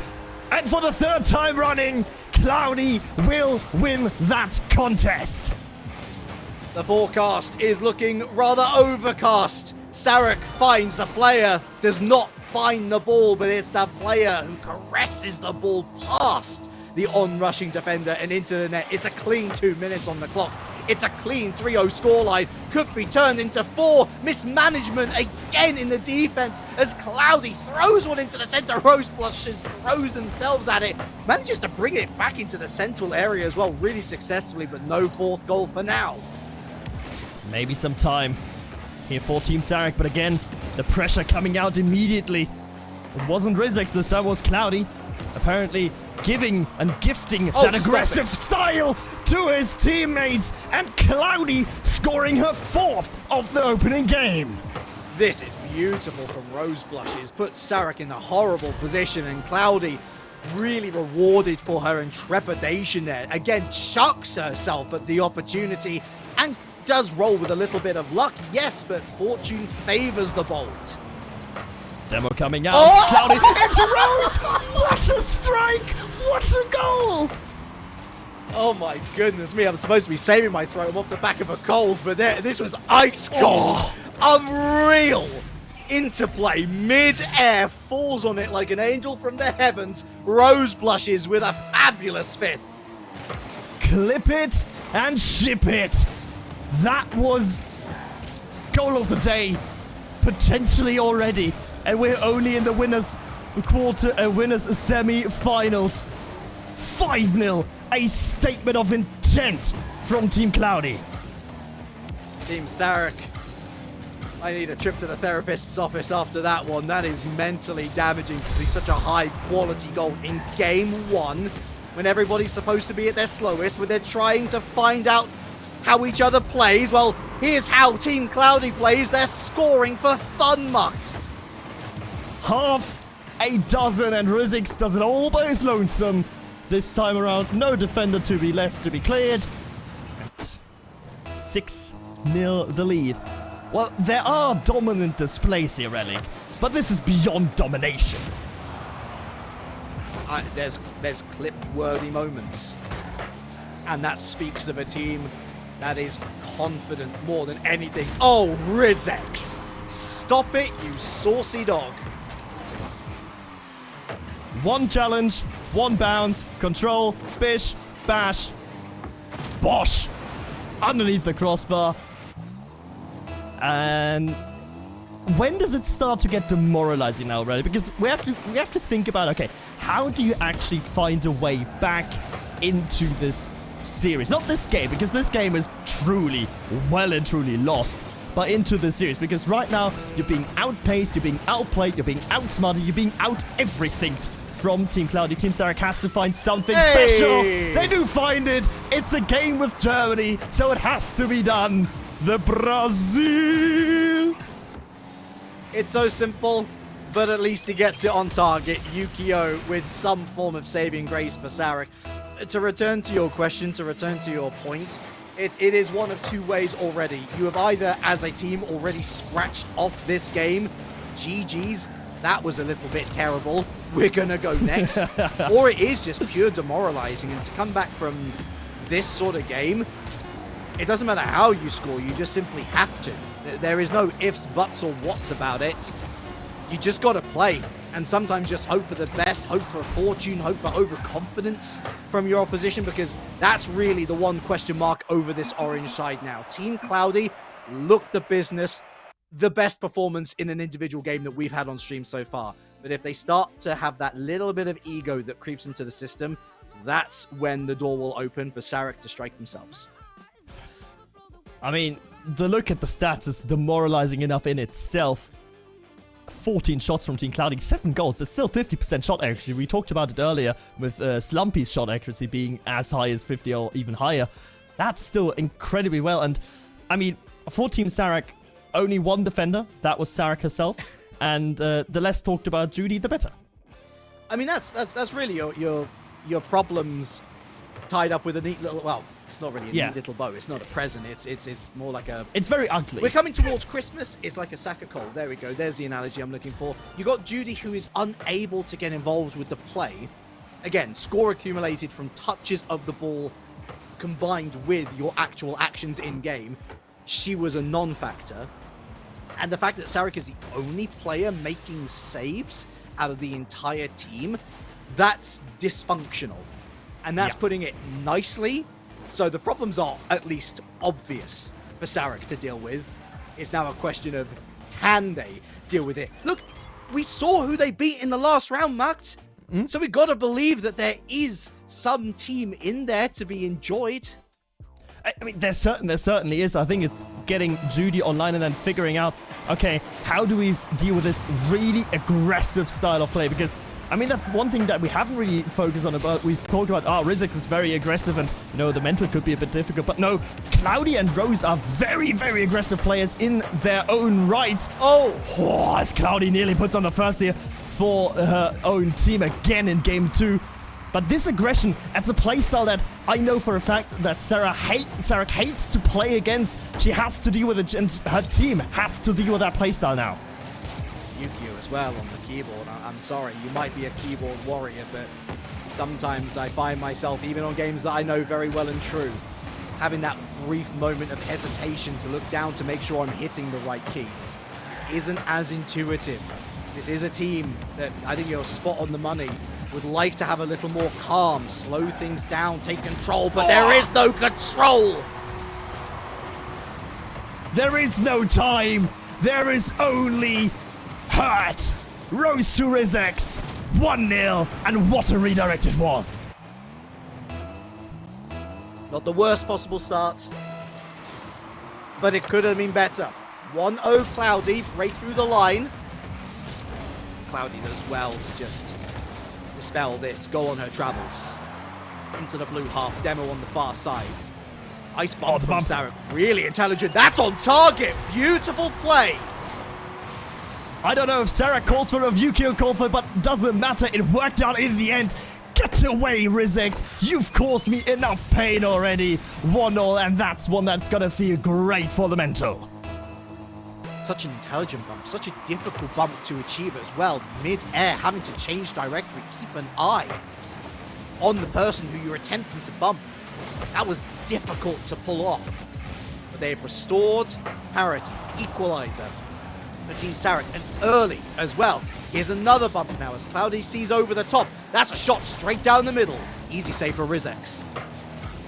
And maybe that now in this game too, we can steer towards calmer waters. We can steer towards a even affair. Rose, not gonna make it easy for Sarek on defense. Neither will Cloudy for Yukio. Team Sarek very much boxed into their own half, trying to look for the smart 50s, but the smart 50s simply not going their way. Rose blushes. Here's Cloudy. Wins that challenge. Rose blushes with the attempted fake. Sarek sees through it. That's another shot on target and a bump on her. Judy to the rescue. And Yukio moving upfield just to buy a bit of time. Judy already much more involved in the rotation, much more involved in the plays, finding a piece of the ball time and time again. And once again, Judy is there to set up Yukio with a 50 in disguise. That's how you get your player online. That's how you get them confident. Really smart finish from Yukio though as well. You're absolutely spot on. Judy does the heavy lifting in winning that challenge, but Yukio still has to position himself in the right place. The ball glides off his car. He's been in that position many a time. Very astute striker 4 or 5 years ago, and he still has those instincts. Now for the first time, Cloudy behind. How well will they react? Well, they're already bringing out the demolition charges. Well, if we know one thing about this Team Cloudy, it's from 7.5 minutes, it's they're gonna play aggressive. That's their mojo, that's their bread and butter. As Rose bumps Rizex away from the play, gets a good 50-50 in the midfield. Cloudy there to collect, bring it downfield, try to establish something. There is the something. Rizex sneaks one by. You gotta feel for Sarek. The one moment that it looks like it's all coming together, complete misplay off the backboard from Yukio, bumped, and that continuing drive from Cloudy across net puts anybody who's there in a sense of doubt, because if they move, they probably get bumped out the way, and it's probably a goal anyway. Well, that's exactly what's transpired. Great power positioning from Team Cloudy to bring it back to a level game yet again. Once more, it's Team Cloudy dictating the pace of the game and dictating that fast style of gameplay that I don't think suits Team Sarek at all. Yukio, a much more slower player, but he can bring it quickly as well. There you see the profound striker. There you see RLCS Season 9 EU champion Yukio. There's a slightly exotic taste to that play. So quick and so precise with the movements off the top of the box. The switch up in pace to get to generate the power onto the play itself. Brilliant goal yet again, but Sarek have failed to hold on to a lead yet. Still, it's a good thing that after that demoralizing and demonstrous game one, they are finding themselves in the lead. They're working, they're grinding for that lead, even though they're still being mostly outplayed. That 50% shot accuracy nowhere to be found from Team Cloudy, and it's also part of the truth as to why game one was as much as a debacle as it turned out to be. Mark, you can be outplayed for 4.5 minutes of the game, as long as you score when your opportunities arrive. That's the most important thing, and that's exactly why Team Sarek are ahead. Every clear-cut chance, every half chance, Great demo. they've gone ahead and scored, and they're picking up demos in the midfield. As you rightly observe, it completely destabilizes the Cloudy attempt to transition upfield. That's another one close to the target, not quite there. Yukio in front of net, buying time, a fragile lead, but a lead nonetheless with 40 seconds left to run. It's a great idea there to not go for the shot immediately from Sarek, but to get the infield pass instead to Yukio. Even though it did not work, it got them enough time to rotate back, so no transition play was allowed here from Team Cloudy either. As the captain is now taken to the skies, Rose waiting for the pass, not receiving it as well as she would have liked. That's another shot away, buying more time to Judy on target! And that should be game 2 put to bed. 14 seconds left, and Judy says, hello, a loose ball. I will take that one very gladly. Thank you very much, Cloudy. A little bit of an early Christmas present. Halloween already over. Christmas, well, came early for Team Sarak. 4-2 in their favor. The kickoff will not bring them into big trouble for now. Ball centered, now given away. This is game 2, done and dusted. This is Women's Rocket League, baby. 5-2 from a 7-1 stunner for Team Cloudy. How quickly the tables turn, Muckfish. And for me, so much credit should be given to every single one of these players sitting there in blue. The calm, intelligent plays from Sarek. Yukio finding his shooting boots once more, and Judy forcing herself into the conversation. It's not even going to win 5-2. Another for the road. Blowout after blowout. Read them and weep, boys. How the turns have tabled indeed. And we talked about mental fortitude earlier.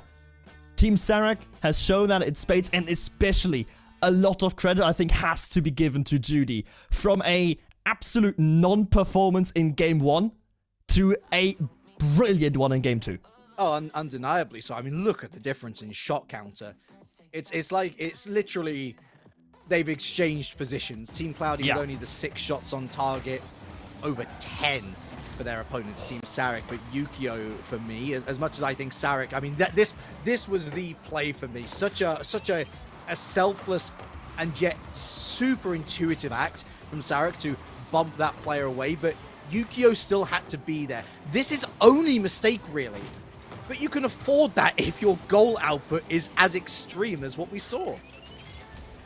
Especially, I think, in this game, everyone on Team Sarek found their role. Yeah. Everyone knew where each other was, what the other player was going to do with the ball at any given time. It feels like they were unleashed. It almost feels as if they intentionally took game 1 a little bit lightly to see if Team Cloudy plays like they expect them to play. Because any team with Rizex, and for extension Cloudy and Rose, is going to play aggressive. That's exactly what they got, and now they adapted. We'll see whether the anime plot armor serves them well here in the Colosseum. Stadium grounds for game number 3, and immediately shenanigans afoot. The bump was attempted, and a somewhat scuffed shot is thrown wide. Good follow-up, and a second as well, but we're going to be troubling the net for now, as Rose Blushes will give it another go around the corner, but there's Sarek at the near post. Sarek at the near post, Rose just... She puts it in that corridor, but Yukio with perfect control in the corner. Flip reset over 1. Rizex pre-jumped that one. Still a double commit coming out. Not the trust that you would have wanted to see on part of Rose. As Yukio needed to get that as quickly as he did get it in the end. Rizex, another opportunity. Double tap on the ground. And Yukio once more. He's going to put his that team on his shoulders in the opening minute of game number 3. There's a name I didn't say in game number 2, by the way. Honestly, you keep Rizex quiet, and Cloudy just feels a little bit quieter as well. 0-0 as we exit the first minute. And an unfortunate miss there for Yukio, at least secures the 100 boost around the corner from Cloudy, and that's going to go all the way through! What happened? We have to watch the replay. Judy gives away the ball a bit too easily. And then, is there a bump? I think Yukio gets bumped there by Rose. And that's the opening that they needed. The physicality paying dividends. At the risk of repeating myself, doesn't matter how you score them. Big numbers at the top of your screens, folks. That is all that matters at the end of the day. And Team Cloudy will take that one. Team Sarek, looking the better side, honestly, early doors going to be a little bit frustrated with how things have transpired. Team Cloudy, the better offensive effort, so they'll think that they have been rewarded for being a little more entrepreneurial. Oh, Rose? Oh! not getting the redirect. 2 whiffs on the goal line. Yukio only want to make contact, but at the right time. Judy and Sarek both up already. Yukio there for the bump. The bump coming in a little bit too late now. 1v1. Rizex versus Sarek, and Rizex will not be denied. He is back. And that is not good news for Team Sarek. In the Rizex textbook, not the most difficult of finishes. Has to change up the momentum a little bit. Has to find the right lip to flick that past his opponent. But he still had to do it, of course. And that he does. 2-0, 3 minutes left. Still a little bit more in this one, I feel, Muckfish. I don't think we're done and dusted at 2-0. I mean, we've seen 8 goals in both previous games. I know. This isn't over. I would be a fool if I would call this is over, because Cloudy wants to have a bit more fun. 3-0. And it's giving away possession cheaply again that is the undoing of Team Sarek. To be fair, Yukio does end up taking a piece of the ball, but there's too much power generated as the ball heads through and towards his trajectory. Very quick succession then. 3 goals for Team Cloudy. There needs to be a response. And That's a there is response. going to be one. Eventually. Yukio with the redemption arc. A smartly placed shot though from Yukio to the back post. Everyone expects him to shoot near post and hard.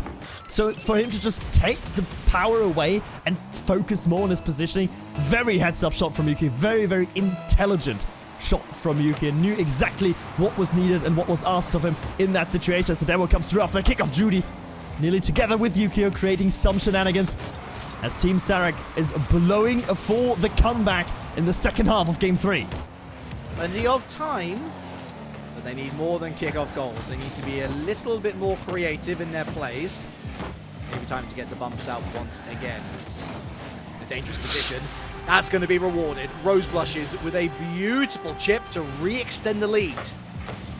And Rose is showing that she has plenty of thorns herself with which to prick the opponent's skin. 4-1, 3-goal lead re-established, and most importantly, momentum delayed. And that's the key point, isn't it? Team Sarek, just as they were hoping to get on the bike themselves, find themselves at the mercy of Cloudy, but they're just going to rush themselves down. Marked, they're going to get themselves back up, Marked.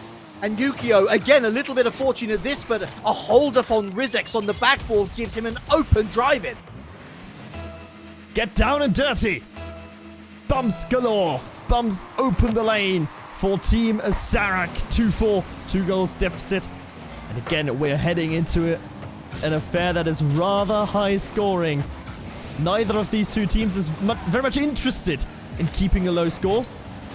To the benefit of all of us watching this game unfold as Cloudy doesn't get it to Rose, but Rose gets it away from Sarek most importantly and just keeps driving in, being an absolute nightmare to defend against this Team Cloudy with that aggression. Rizex. Well, by Sarek, who remains watching brief. Demo midfield, 3 versus 2. Cloudy in the ascendancy, but give the ball away cheaply. A lot more chaotic this series. Doesn't feel like it's got the slow build momentum from our last set of teams. Feels like this one could swing either way. And the next goal for me, critical. A 3rd goal, and I'm almost certain we're heading to OT. A 5th for Cloudy, and I'm pretty sure they're heading on to match point.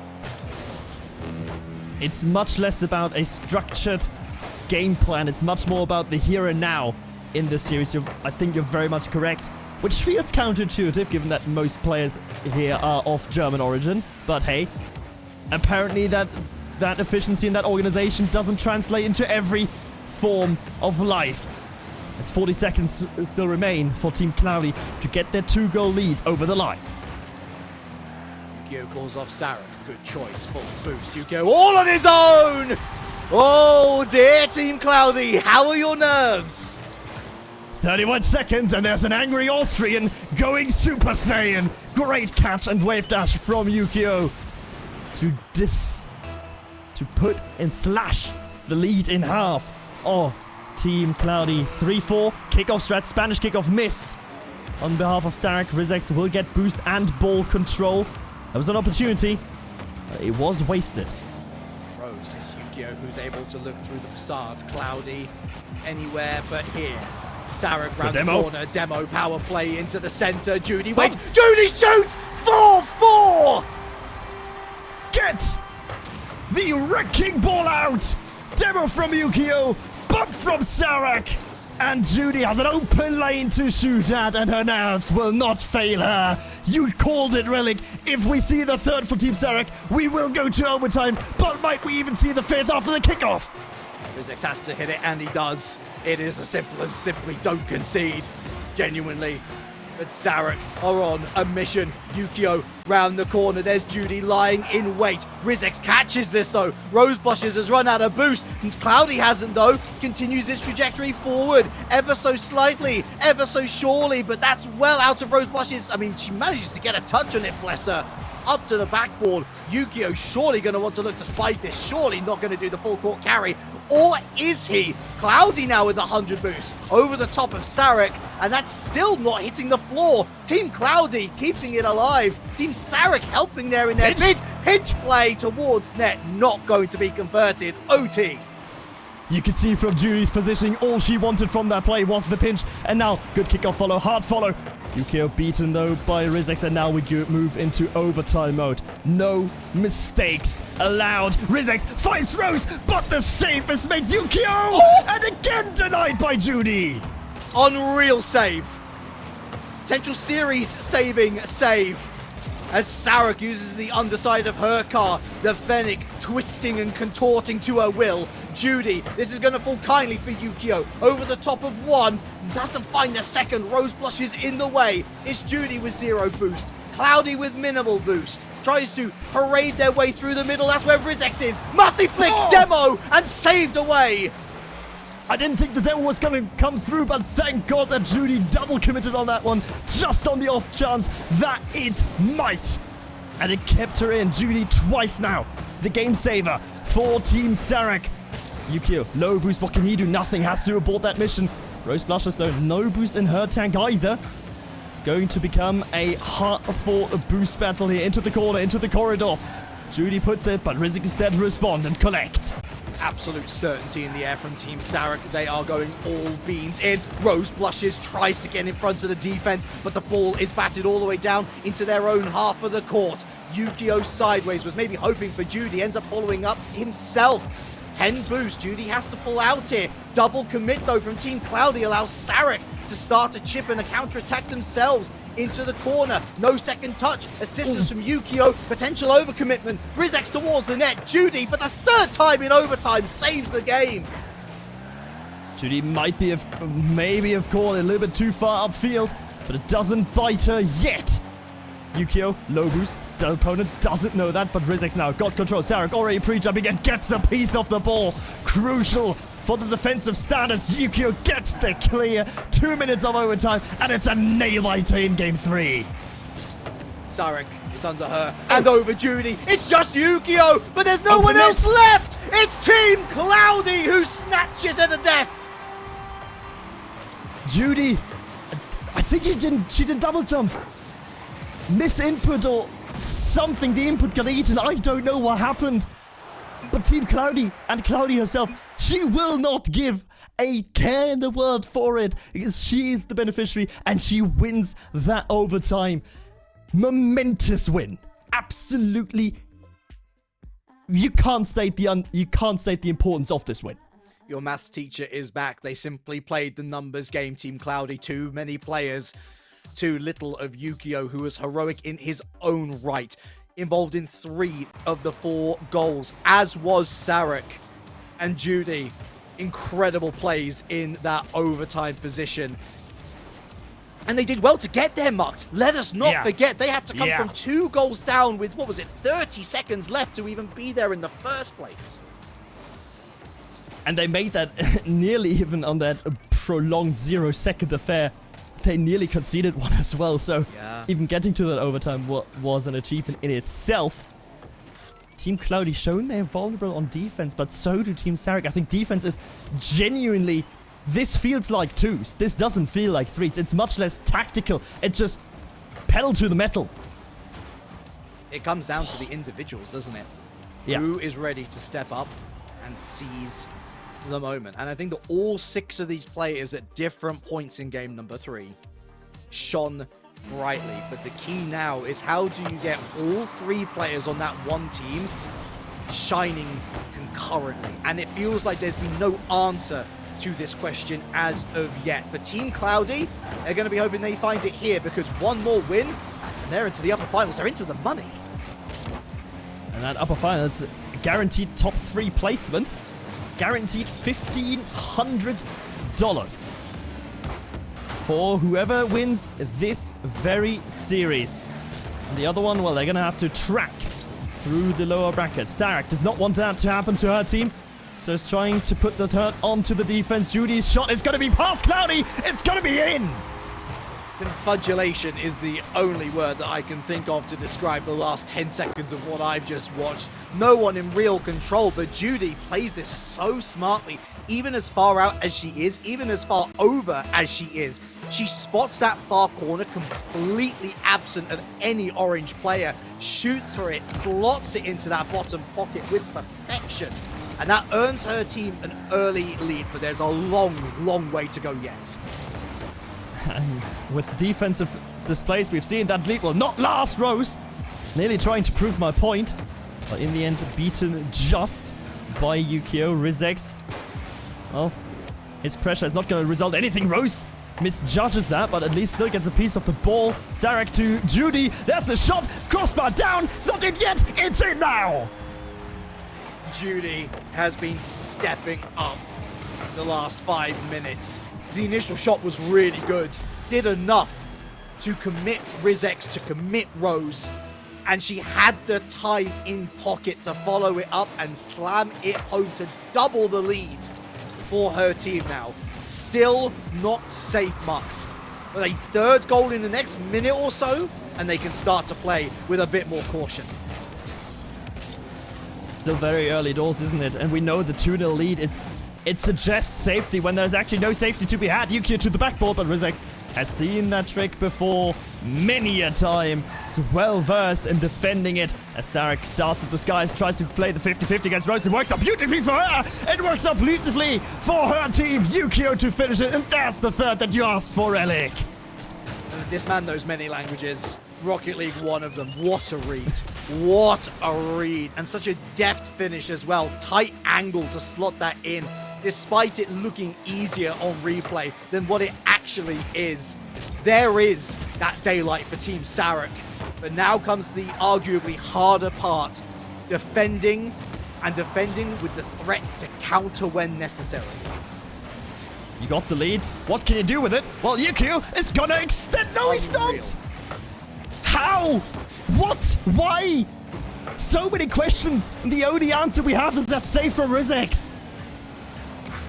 What a great shot, by the way, as well. To be able to match that.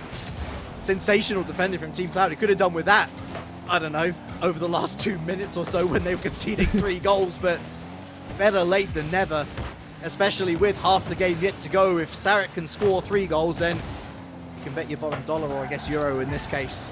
The Team Cloudy can as well, maybe through Rizex, but no strong here at the near post from Yukio. And that's a lovely clearance to buy some space. Buy some space, buy some time. Yes, Rizzy's got the ball, but he's got 0 boost. Still gets into Cloudy. Aiming for top bins. But not getting in now. Was that an overcommitment? Is that just going to fly in? No, Cloudy back in time, but still the pressure on. Yukio finding Sarek. But Sarek only finding Rizex. These passing lanes, they are clicking. Sublime from Team Sarek. Judy at the heart, bumped out the way. But already there's 2 rotating back in for Sarek. This is the mountain that Cloudy now have to climb. Sarek feel comfortable enough to leave one person up there to interfere with any sort of counterattacks, but safety first always.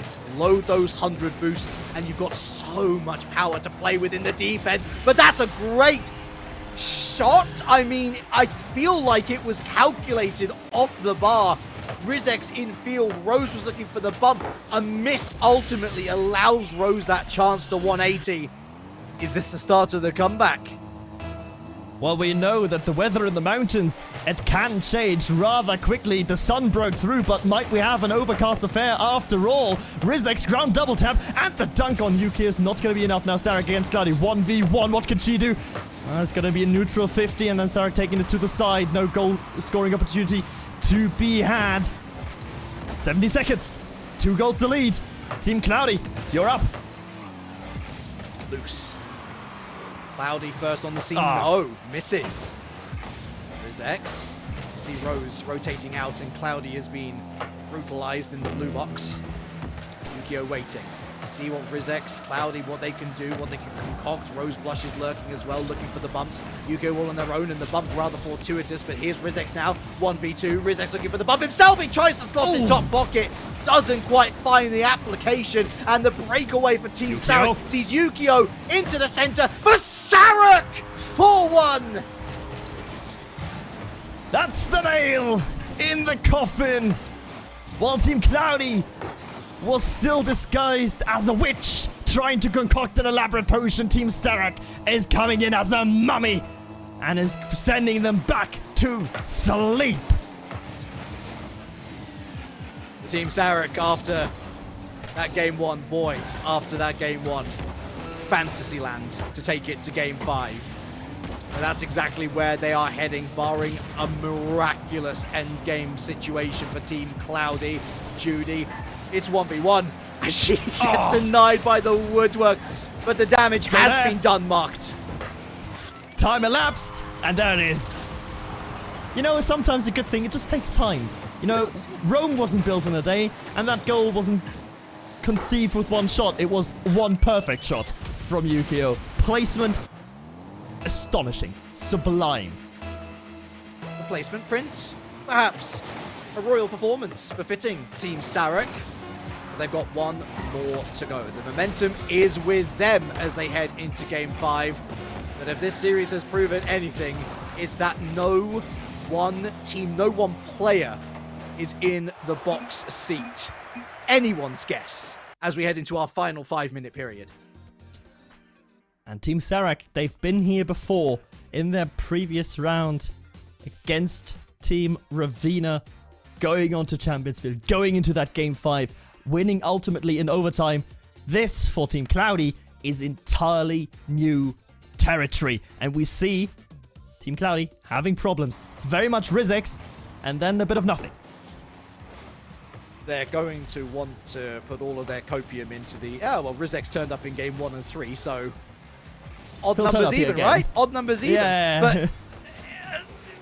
But you're totally right in that this was the least convincing Team Cloudy performance yet. That one goal, a semblance of solace out of the entire thing, and even that didn't feel totally convincing as Rose hits the woodwork and then follows up on her own shot because she already committed 2 players in the first place.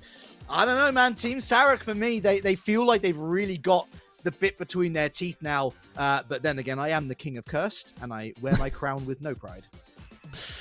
No, wait, we're casters. We wear that cursing crown with all our pride, please. No, no, I don't like making people suffer. No, I don't. You've chosen the wrong profession, mate.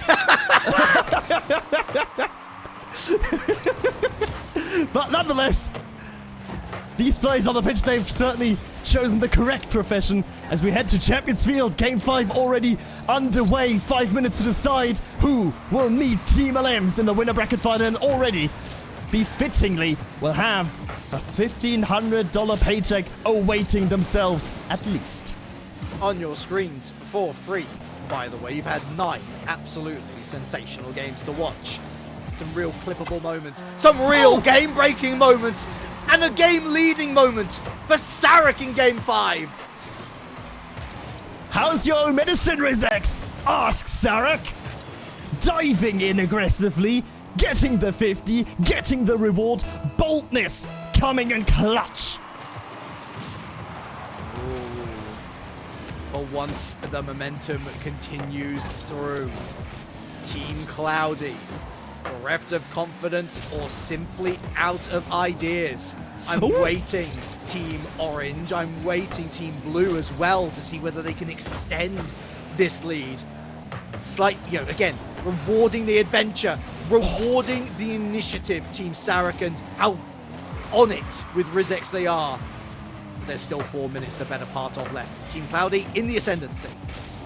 Oh, that's a great clear from Yukio towards Judy, who unfortunately has to contest with Cloudy in the midfield.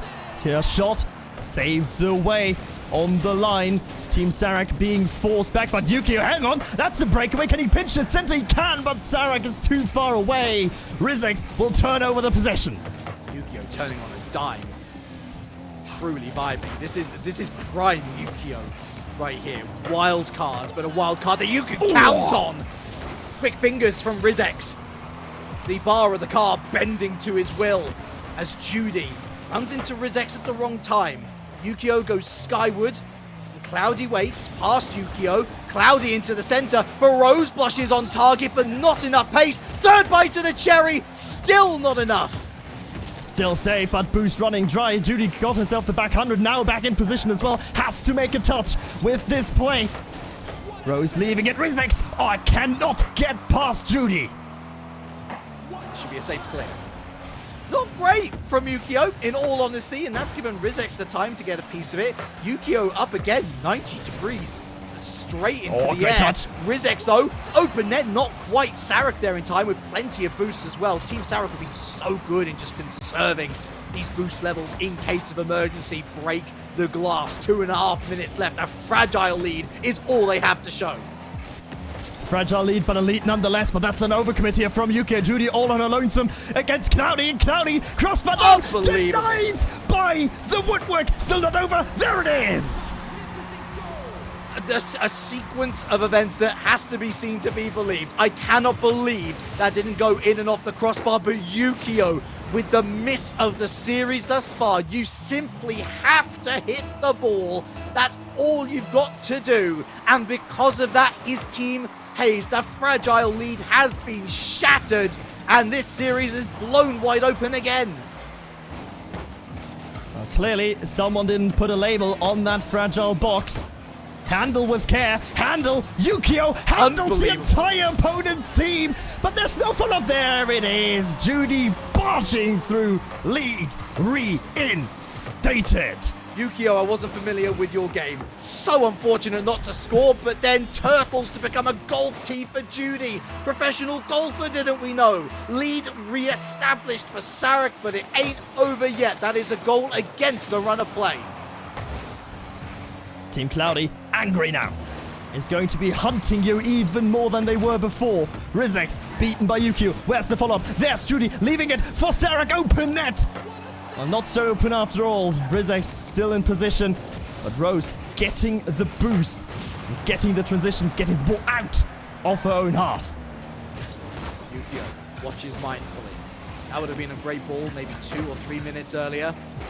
Not though now, I should say. Sarek playing deep, playing with maybe a little bit of fear of the what could happen. Again, it's a aimless ball into the midfield. Sarek is unable to win the race over Rose Blushes, but Yukio into no one's land. That's the right way to burn time off this clock. Rose has got an opportunity. Oh, but Sarek beats her to it. That's a great pass. 1, 2, 3. Oh, go. No, saved. How? I am speechless. I am without words. And yet somehow I still have to do my job, folks. Judy now with a shot in it. How does that one go in? Fields backflip man in chat, please. Everyone, we're breaking the fourth wall, but we don't care. This feels so terrible for Cloudy. The one... It's a trivial save. She has to go up high, but apart from that, it's easy. Especially for her. It doesn't matter. It might not in the end. Still saved. Now or never for Team Cloudy. 2 goals in 36 seconds. Rose Rose blushes all over Yukio. Rizex! Oh, what a goal! Could not have been more perfectly placed or primed. Look at that recovery. With the wave dash as well. Got the reset. Used it to perfection. And that little interference play from Rose, it paid off big time. 30 seconds, Relic.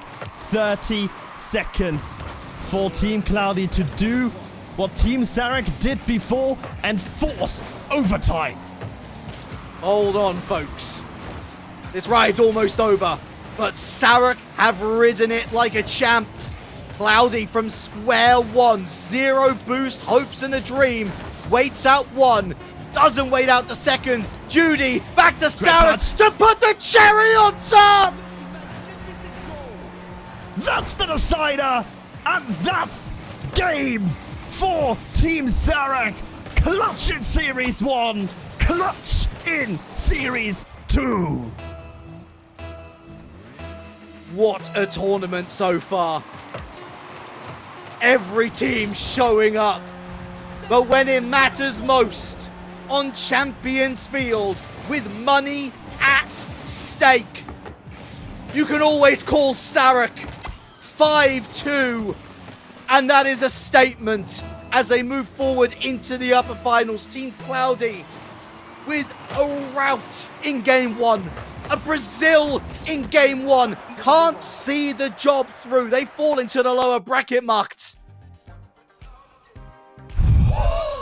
And if anything is indicative of the BS Plus competition team that we've seen through the season with Alana, Slumpy, and Sarek, it is that they are clutch on game 5. They are clutch in game 7.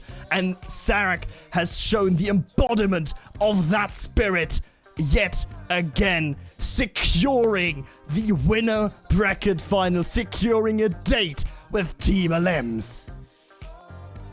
Not a date that I'd want, really. That feels like the team to beat, doesn't it? They're gonna have a real test on their hands. You can believe us on that one, folks. Scores from around the doors, by the way. So LMs, as you've rightly said, they're in that final after beating Team Slumpy 3-1. We did eventually see our first sweep in the lower bracket, Team Steven. And so the number 2 seeded captain out of the entire roster, Steven, out at the first time of asking, unfortunately. Team Ravenna with a 3-0. That's a big result in my mind. Yeah. Team Crimson also knocking out Team Alanis. So Team Alanis... With a reverse sweep, no less. With a reverse sweep. 4 games completed, 4 games under their belt, and still no progression. Team Crimson lucky to get away with it, perhaps. But they, of course, will now be facing Team Cloudy, who dropped into the lower bracket. Just more. Give me more. Give me more of this, please. This is incredible. What a day. I mean, we're only here, right, for the first 3 series, Relic? I know! And I want 15 out of 15. I don't care now. Give me the maximum. But we will focus on our next series after the break. Team LMs versus Team Sarek in the upper bracket final, coming up shortly.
This is none other than the Ally All-Stars presented to you by Ally.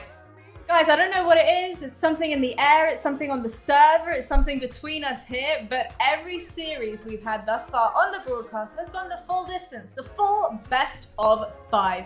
And boy oh boy, we just had Team Cloudy versus Team Serac. Serac coming out on top 3-2. But let's get one thing straight. Starting things off at the very start of the series, I came to you, Relic, and I said, who do you think is going to win and why? And you said very boldly, Team Cloudy are going to win. They've got Rizex. It's a no-brainer. Rizex's performance this series, did you think you'd see more fight coming out from him than what you have? Oh, I'm glad you threw me that hook. You threw me that hook so I could defend myself a little bit better. You go, oh, I didn't see his performance. It was a very hot and cold performance from Rizex, which is weird because that's what we would usually say of Yukio. But if anything, Yukio showed some qualities which I wish we saw more of during the prime of his career. Really grew into a proper leadership role, was everything good about Team Serac in the offense. But I think that Serac contributing equally to it, some super intelligent bumps, which allows a precision player like Yukio to just flex on anybody and everybody, or in most cases, nobody. Hold on, Relic. I'm gonna have to interrupt you. Macfish, are you noticing what he's doing? He's spinning the question to make it sound like he was backing Yukio. No. I caught that. Listen. I didn't take politics for nothing. Relic, I expected more from you. Come on. Jasmine asked you a very simple question, and I was wrong. You evaded I the was question, wrong. mate. You can call me on it. I'll wear it with pride. I'm disappointed in you, Rizex, but there is time for redemption, of course, because they fall into the lower bracket and not out of the competition. Oh, look, Yukio.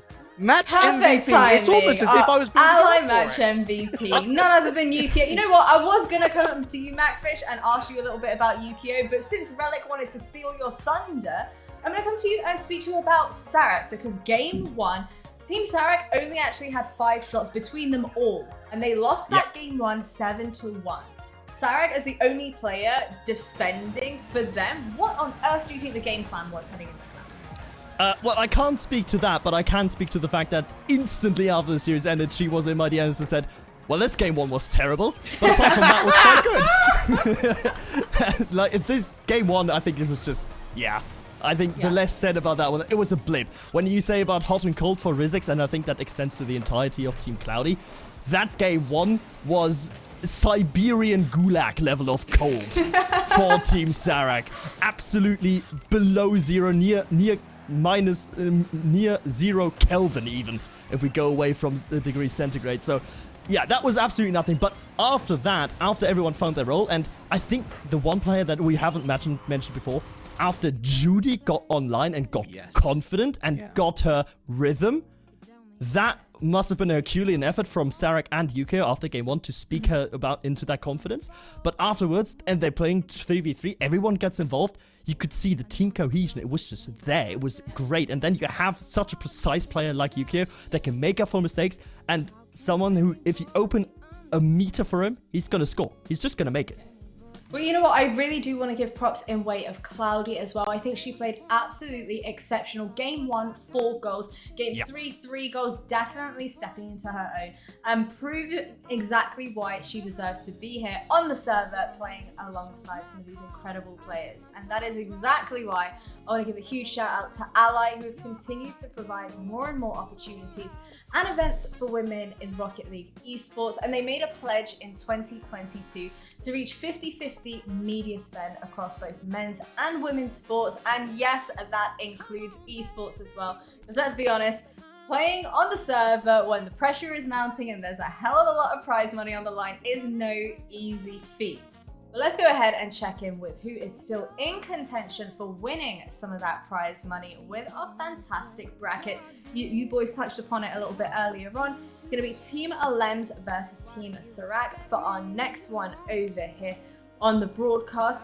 But heading into our lower bracket is what I'm really interested in. We saw Team Alanis dropping out of upper bracket pretty early on throughout today. Did you think you'd see some more fight coming out of them in this tournament as a whole? I mean, it was difficult to say because I think on paper this was always the team that is expected to be eliminated in lower round 1. The fact of the matter is they played 10 games and still got eliminated. That is maybe the biggest surprise, but also the deepest hurt that Alanis could feel. Because, I mean, come on, if you go to Champions Field twice, you expect to win at least one. What about you, Relic? I could not concur more. I think everybody in the green room was basically saying Stizzy is the best player here at this tournament today. And the fact of the matter is that they still managed to get 2 games off him and the entirety of Team Crimson, who themselves have looked pretty strong in general. So I think they're incredibly unfortunate to have come up against the opposition that they did. But that's just how tournament brackets work. Unfortunately, you're always going to eventually face the best team. So at least they gave a great account of themselves, despite being one of the first teams eliminated. I mean, Well, just boys- don't get reverse swept, right? It's easy as that. Yeah, easy as that. Easier said than done. Easier said than done. But I want to ask you really quick before we throw to a break. Team Alent versus Team Serac. Do we think this is going to be another best of 5 full distance series? Is it the infamous Cast the Curse? Is it?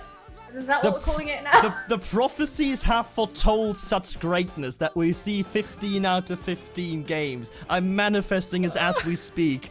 Give them the Okay. script. Admins, please give Alems the script so we can get to game 5. Thank you. Well, you know what? Everybody that's tuning in right now, we'll be back with you very shortly to break down this showdown of Team Alems versus Team Serac. Let us know in the chat who you think is going to walk away with the win. Let's do it. Come on, Dad, get me. Nice play. Alright, go. There you go. So cute. At Ally, we're helping millions save more for the things that matter most to them. Whatever you're saving for, we're all better off with an Ally. Get back to work. Oh.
good, homies? Welcome back once again to the Ally All-Stars presented to you by Ally. We've had so much fun here on the broadcast, and let me tell you now, boys, it's been an absolute pleasure to be joined alongside the two of you. Even if you have been taking us the full distance, keeping us on the very edge of our seats with overtimes and best of fives left, right, and center. But now it is time to get down to business. Let's go ahead and revisit our bracket so far. In case anybody is only just joining us, where on earth have you been? Do not fear, because there's still plenty more Rocket League to come. I want to focus on the fact that we're going to have Team Alems versus Team Sorak. Yes, but our lower bracket boys, we were talking about it during the break. We're going to have Cloudy versus Crimson, as well as Slumpy versus Ravina. I'm going to come to you first, Relic, and try not to, divert the question direction. Cloudy versus Crimson. Who do you have winning that series? I'll keep the answer sweet and simple. I think that Crimson should have enough. I have become less convinced by Cloudy and their ability to sustain form across a series. So for me, I think that what Mark was saying at the beginning of the show should ring true. Crimson for me.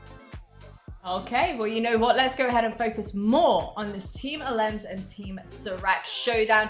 Alems coming into this winning 3-1 versus Slumpy and 3-1 versus Crimson, with Charlie V amongst their roster, obviously previously of Quadrant. What do you think he's realistically going to be able to bring to the table here, Macfish? I mean, it's an interesting case where I think Alems is better than the pro player she drafted. Coming into this one, because Charlie B, whilst he did have an explosive rise into the RLCS, he hasn't really done anything in the last year. He's been there or thereabouts, but nothing great. One main event, but I'd say it's all about how they get April involved in the play, because if those two can get April up to speed, then oh boy, the others are in a world of pain. And the other side, though, they seem a little bit inconsistent, losing one game in both of their previous outings. So I think it's a case of offensively, they're going to be good. Defensively, it's a question mark. I'm focusing on their opposition. I'm finally going to give you what you want, Relic. Yukio, talk to me. What's he going to bring to the table? I swear, she's not going to let this down for the rest of the year. It's Yukio. I still think there are worries and concerns with this squad. I'll be absolutely clear. I love that they built up, and this goes for all three of them, they built it up throughout the series so that we had a really convincing endgame from them. But I actually foresee something of an opposite this time around. I think they'll continue to take that momentum into game one. I think that they'll synergize really well, but one cannot simply ignore Alems. She is the star of Women's Rocket League right now. I can see her moving into full RLCS at some point in the future with the right team. Yeah, this is her tournament, right? I mean, I'm excited to see it. I like the fact that you're trying to cover all bases here, but let's go ahead and give you the rings this time round, Relic. Take us through this game. So very simply, it should be a 3-1 in my mind. Marked. Jasmine, thank you very much for your wonderful hosting. But yeah, it's I can't see anything other than an Alems win. I mean, for me, it's head versus heart here, right? Head obviously saying Team Alems. You can't get past the women's event in 2024 and not have Alems as a favorite, unless you're, well, an idiot, basically. But my heart says there is some fight in Team Sorak that we've seen. They are able to dig deep, but the most important question is, can they dig deep enough here against Team Alems? They have to make Alems and Charlie B and April awkward. And I mean, very awkward. They need to be aggressive, right? They need to disrupt these passing lanes as much as possible and have enough guile about them to counter and score themselves. But so far, it's been your most average of opening minutes. Both teams trying to find out a little bit more.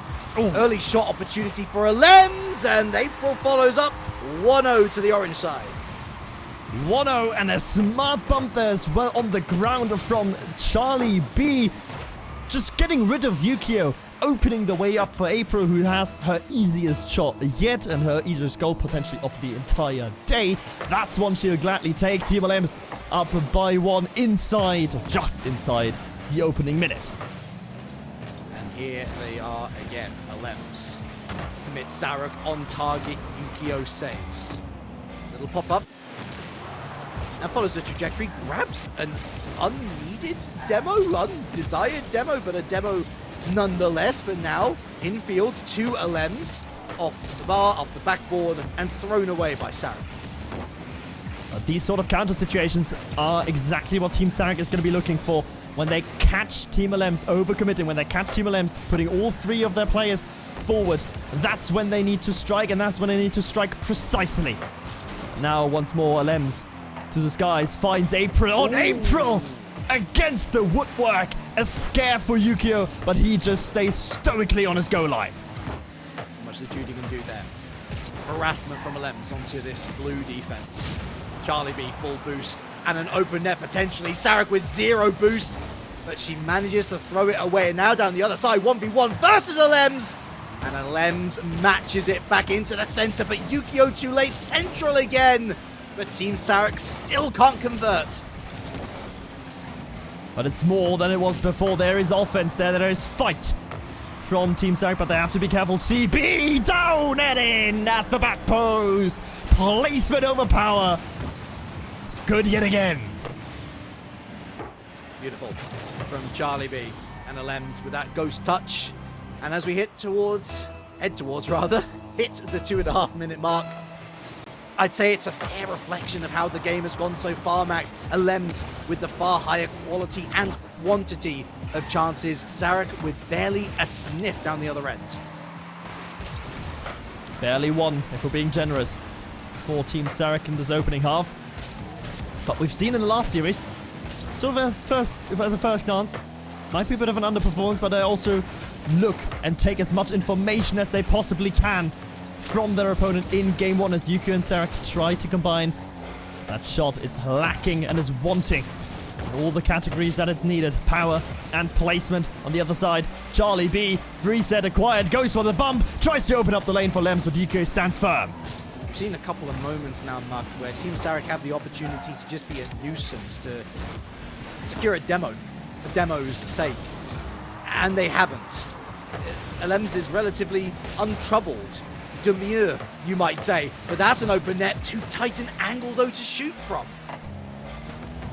Maybe it's respect playing into it as well. We see it during the regular star checks when any team plays against Alems. There's a lot of respect on the pitch because you know her abilities, you know how good she is. And that respect, you have to account for doubly so because CB is still on the pitch and he's still dangerous.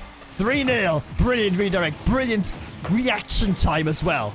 Laps it up, doesn't he? Arms out wide.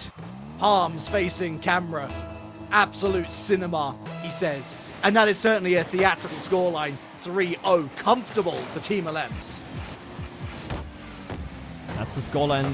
Exactly what they would have wanted in game 1. And that respect from Team Sarek, it has to wane. It has to go to the side. No respect on the pitch, only off of it. That's where you can afford it because Alems will just fly to the skies and put rings around you. 3-0, but it could have been 4 or 5 already for Team Alems, I feel. It's a worry, to be sure. Team Sarek, I was hoping for a little bit more. They have been passive. They have been showing a little too much respect to their opponents. Maybe a chance for a late goal is still in the offing, but on the basis of the last 4 minutes, unlikely. Where is the way through, especially for Team Sarek? How do you get rid of the respect that you inherently have of your opponent? What is the way? What can Yukio especially, I'm looking towards him because he's the one with probably going to have the least respect for his opponent. What can he do? What can he say? What can he bring to the table as quasi-team leader, as the one with a wealth of experience of how to shed that crutch? I think that silence says it all.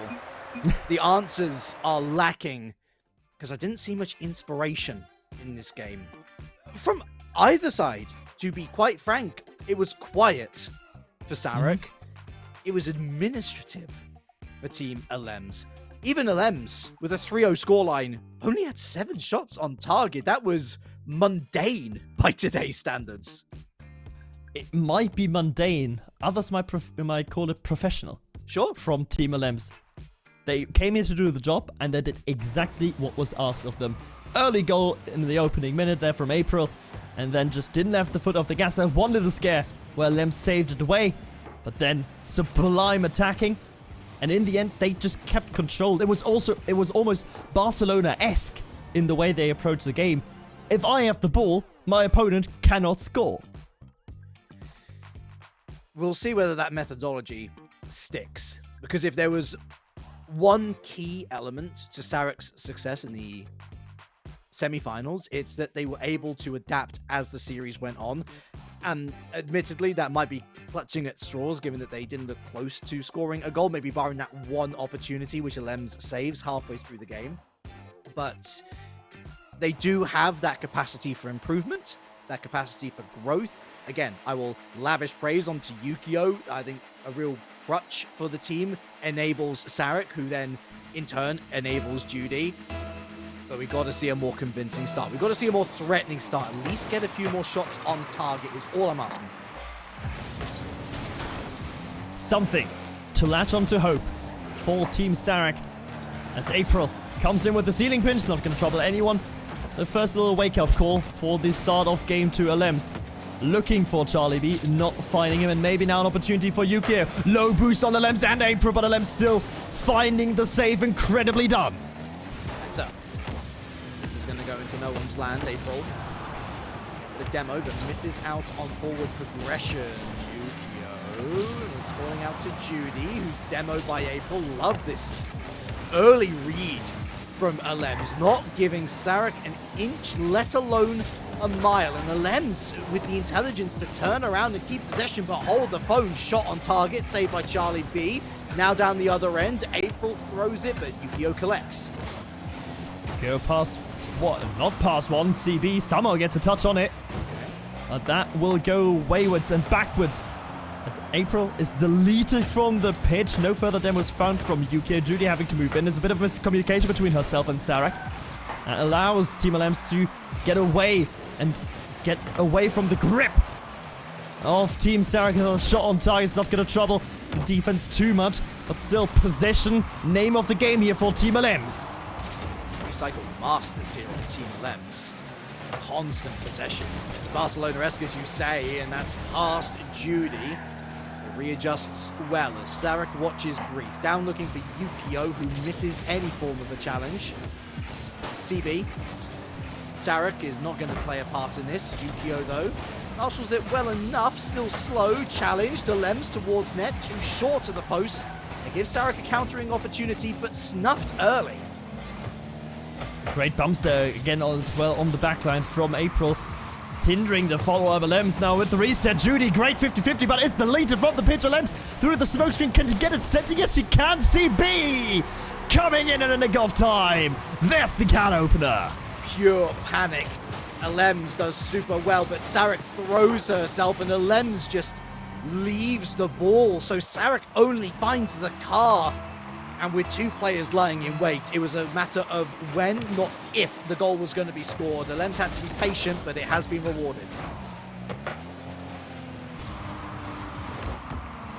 Worrying signs for the defense of Team Sarek.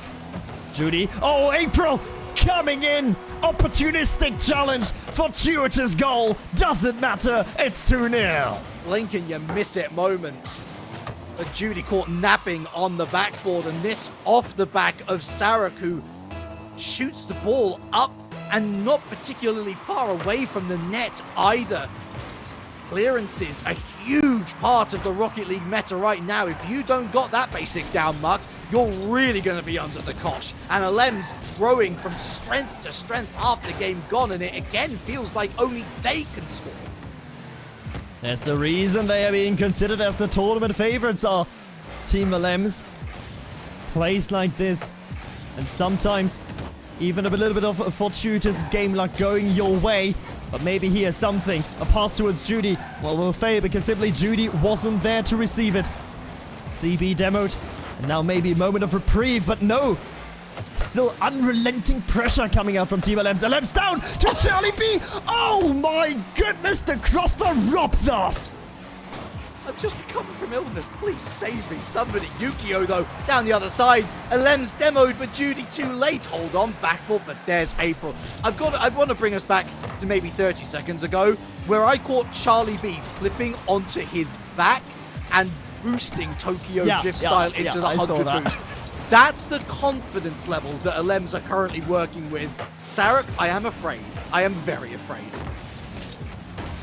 Well, but haven't we been afraid all day for any team to face Alems, April, and CB? It's an unforced error here of Yukio, but one that is not of his own making.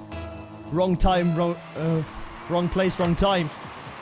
Double kickoff, tried, not gonna succeed. Alems into the center. Oh, great double tap into Charlie B! That's why you are working sparingly with kickoff strats. The double kickoff going in the favor of Team Alems. There are few tournaments in off-season. Fewer still in EU. Charlie B has found a shop window and he is putting himself at half price. Look at how good I am, he says. You want me on your team next year. But Alems, this entire team in general, showing up 4-0. And Sarek look lost in the woods. 90 minutes of game time. No goal scored for Team Sarek. That is the unfortunate truth. Maybe here Judy shot wide and over. Wover the goal line. Still not finding a way through that very potent defense of Team Alems, which, to be quite frank here, Relic, hasn't really been tested that much. Yeah, I am on board with that analysis, let me tell you for sure. The return demos as well, or rather the demos as you're rotating back into defense. There is no element of Alems' game which I can currently pick holes with. Some of that does fall on Sarek. Marcus, there is no doubt of that. They are not testing the defense as we have already covered extensively. But Alems are not giving Sarek a moment to breathe. 4-0, another clean sheet. Even more convincing a performance. Right now, their only enemy as they enter match point scenario is themselves. Nothing to add. Nothing to add to that at all. And it's much like the last round against Team Slumpy. It's been two dominating performances from Team Alems here. 3-0, 4-0. Not a sliver of hope for Team Sarek at the moment. It sounds harsh, but the truth is, reality and Rocket League is harsh. Sarek simply have to throw the kitchen sink at this now. Get the entire kitchen. The entire kitchen Get the cabinet. stove top and the oven in there. You know what? Let's get the door off the hinges and let's chuck that in there as well. I think that the demo count was telling. 4 for Sarek. Over double that, or nearly double that, sorry, I should say, for Alems. But also the key timing of the demo, crucial in effectively allowing Alems to walk into more advantageous positions, whether it's setting up a pass or going for a shot themselves. We haven't seen this blue side properly disrupt Team Alems in any shape or form. And maybe Alems is so far ahead now that they're already alert to that potential threat going into this game, but we have to see them try. If they don't, this is heading the way of a 3-0 sweep. But there's one other sweep on the table here, Relic. It's the one that is perfect. The golden sweep. Where you sweep your opponent without conceding a singular goal. Thus far, the performance from Team Alems can only be described as professional, but will they bring it over the line in equally a professional manner? Well, we're here in the Coliseum once more. Night has fallen. A very pretty sight indeed. Sarek, a much wanted sight, is a goal. And the first one seems to be on the way for Alems. It's only a matter of time. Yukio's going to throw to the side. Again, the clearance game. Really subpar from Team Sarek. Opportunity, Charlie B flat out misses the ball. Playing with their food, Team Alems. Yukio. When his nation and his team needed the most, he was there. Judy, redirect opportunity. Alems is awkward. She's going to miss it. But no boost on Yukio's follow-up. Sarek electing to prolong their stay in offense with that boost trap in the corner. Even on 0 boost. Team LMs more than able. Judy, though, has an opportunity. That's a great demo, but Judy's touch is wanting. Still, the opportunity not saved. This is the best chance and best look that Team Sarek had all series, but not one threatening shot to show for it. He did all the hard work. That final 10% lacking, and in no time at all, sent right back into their own half on the back foot. Team LM setting up shot, but hold on. Oh, hold on! Big miss, Yukio, and Judy puts it away. The first mistake from Team LM's all series, and it has been punished. One miss from LMs, and there's no one there to defend anymore. And if this still would end up in a sweep, at least it wouldn't be in a perfect one. Team Sarek on the board finally, after 11.5 minutes of game time. Complacency, the key word. And it has cost them their perfect series, Team LMs. That was Great demo. an administrative error to make. Ooh. And that should be a goal as well. Team LMs getting inside their own heads. Team Sarek with everything to play for. Yukio, another shot on target. Working the keeper much better. Shots on target, that's what we love, says the coach. If you put it on target, eventually one will go through. LMs, a touch a little bit heavy. Judy already on it. Judy, can she double tap it? Yes, you can. Judy on target, but April already there, rotating in at the back post as she should. And getting the save as a result. Love the mechanical play from Judy. Love the patience on defense from Sarek. They're playing up against the ropes. Oh, and they just got to get that on target, Sarek, but GG's go next. Halftime has come and gone. This game has flown by in a flash. They still have the lead, but not for much longer. Rocket! They have the lead, but they don't have a goalie. Judy hunted by Charlie B and completely clattered by Charlie B. April scoring the resulting open net. And physicality once more, as it was so many times today here, Alec. Name of the game. The table is being flipped. Or was it merely creaking over in the first place? False hope, copium, question mark. Team Sarek have to find a second.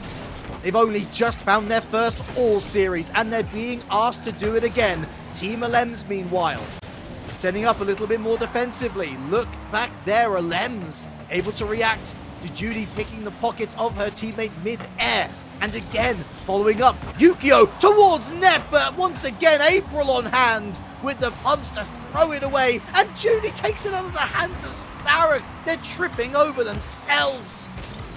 Miscommunication, and simply put, chances that they are not allowed to miss are being missed by Team Sarek. It should have been 2-0. It is 1-1.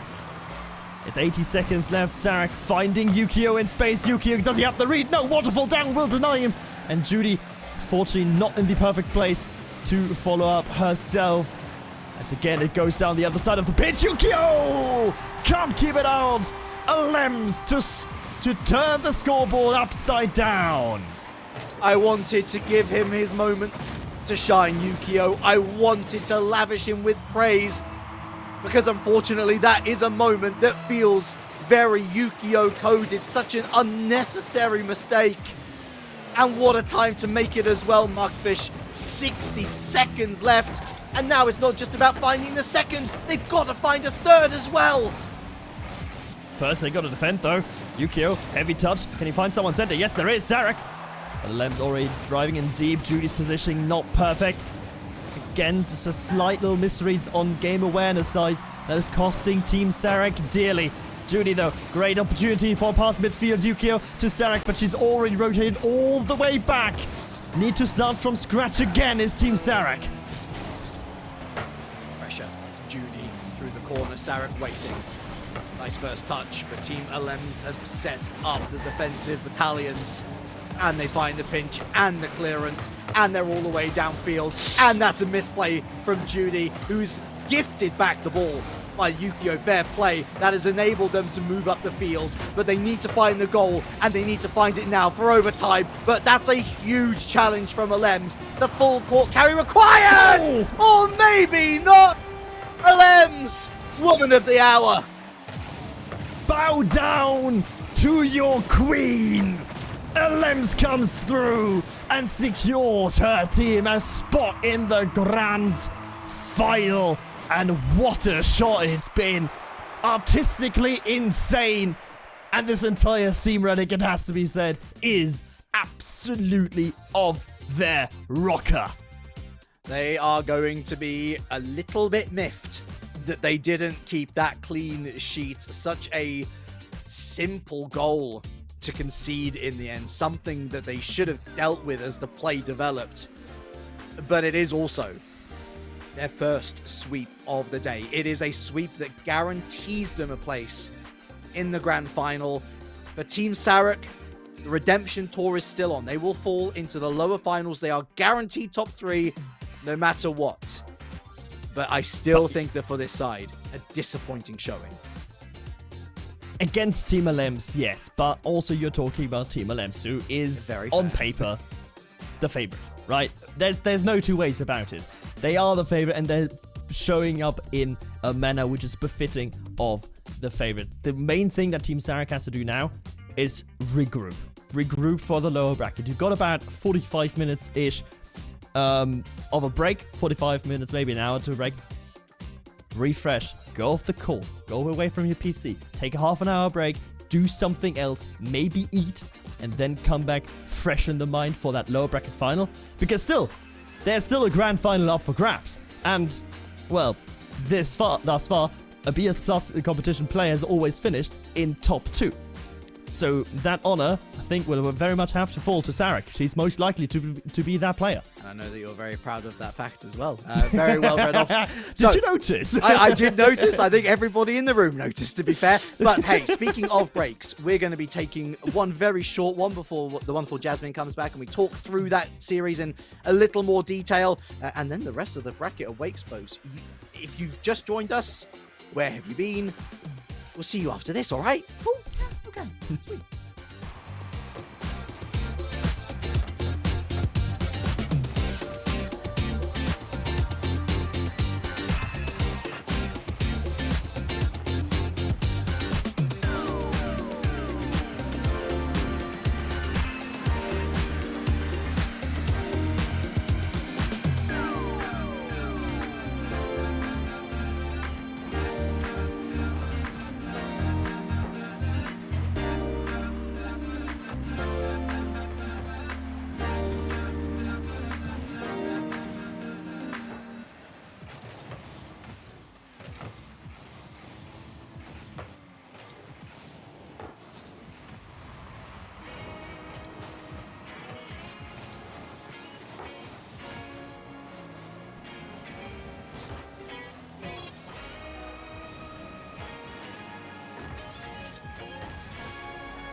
so to speak.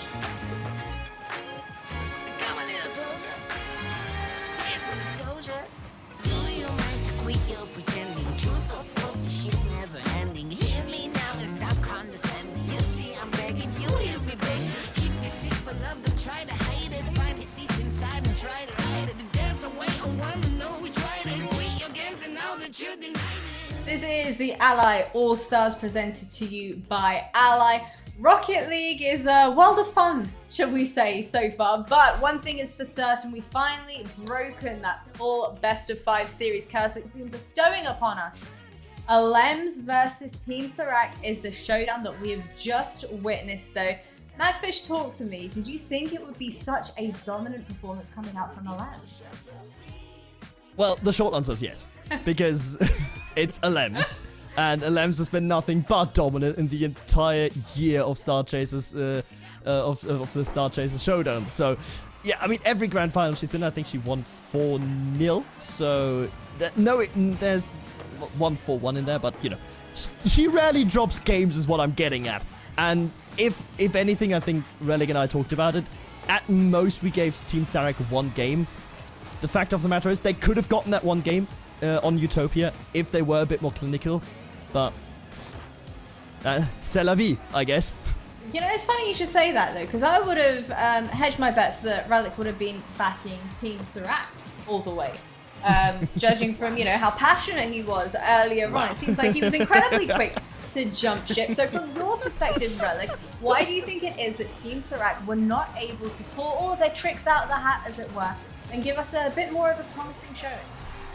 I think there's a combination of factors. I think the Mac actually hit the nail on the head real early on. They showed Team Alems too much respect, and so Team Alems showed them 0 respect. There was no way that they were going to grab the bull by the horns, so to speak, and wrestle that series back underneath their control.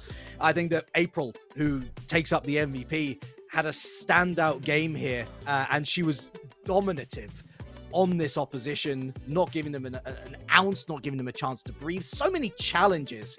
Serac, I don't want to say they laid down and let them dominate them, but they didn't really do much to threaten the goal mouth, and so their goal production line was kind of stuffed. And, well, 3-0 felt like the inevitable result, unfortunately, for them. Well, surely this is going to be a bit of a confidence boost for Team Alems, obviously progressing on throughout the tournament as well. But I want to chit-chat to you now. What is next for them heading into the grand finals? Who do we think they're going to end up facing against? Do we think that there's any team in particular that they'll really, really struggle against? Or do we think the form that we've been seeing from them, you know, winning 3-1 versus Team Slumpy, 3-1 versus Crimson, and now a 3-0 as well? Surely that's all of the confidence you need to secure yourself a grand final victory.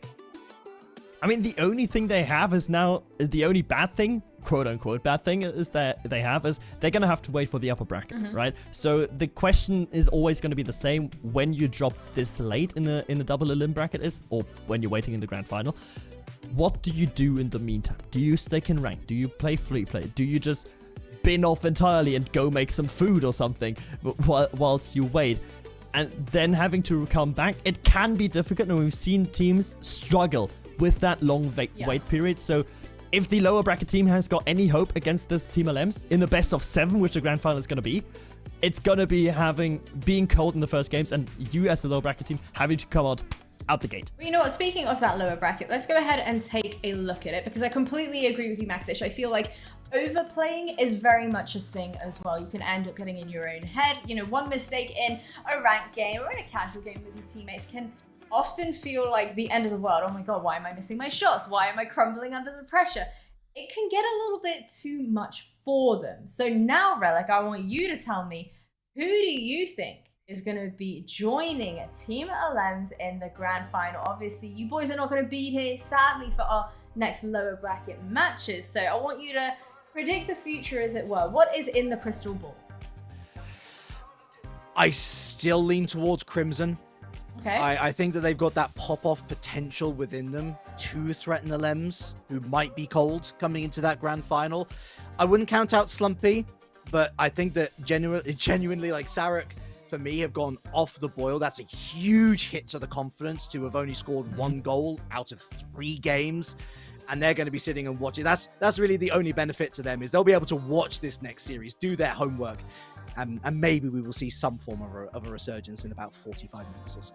Do you both think that the driving force for Crimson, sorry to interrupt you, Macfish, but do you think the good. main driving force and reasoning for them being able to take it a distance is because of Stizzy obviously being part of their roster in this?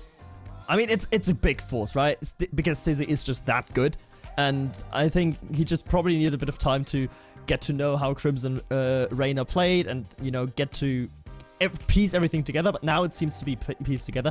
Let's not forget they had to reverse sweep Team Alanis in round 1. And then a confident 3-1 win over Team Cloudy.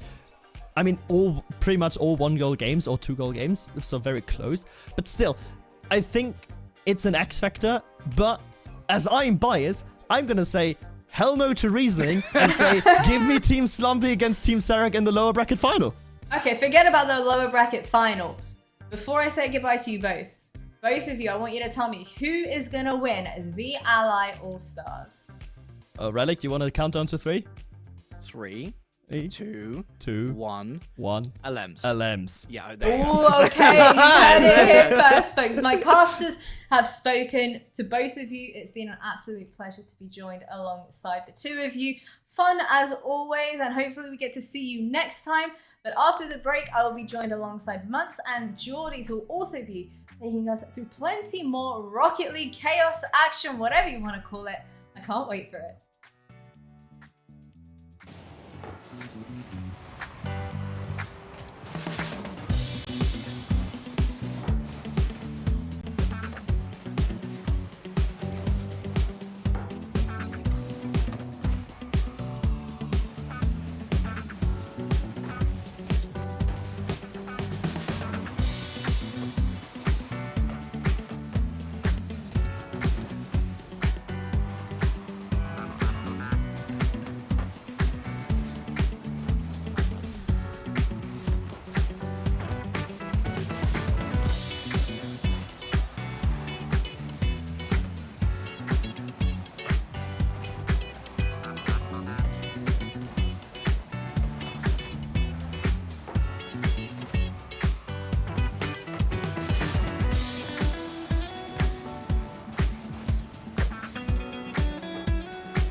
points later, I wasn't winning at all, I was just further behind.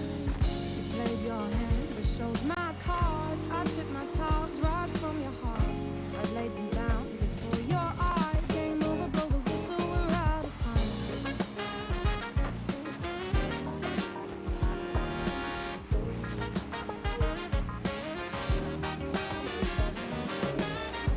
Come on, baby, it's your time to play.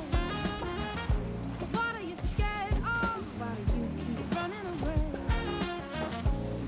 Come on, just show your hand. Do you even want to play? It's your idea. You hardly seem to care. Why do you expect me to want to stay? How can anybody win? 8 points later, I thought it was about time we hit the finish line. 8 points later, I wasn't winning at all, I was just further behind.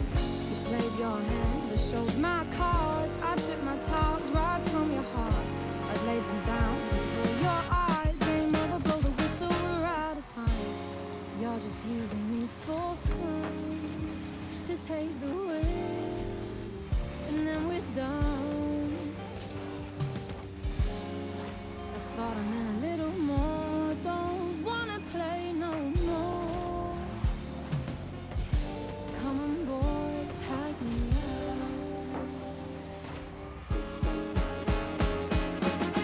8 points later. 8 points later. 8 points later. 8 points later.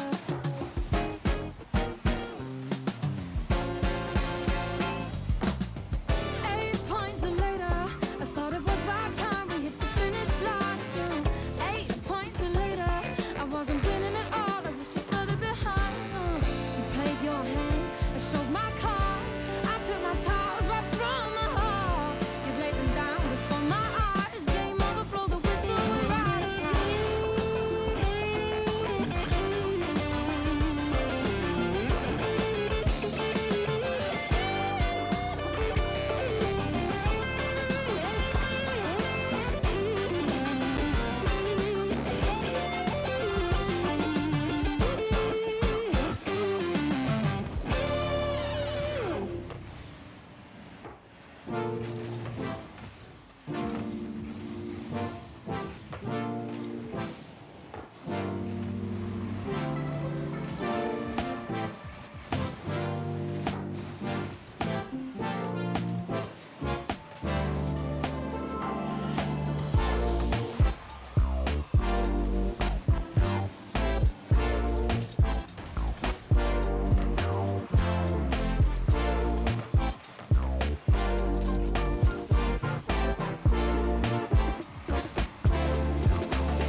Let's try that again. Rewind.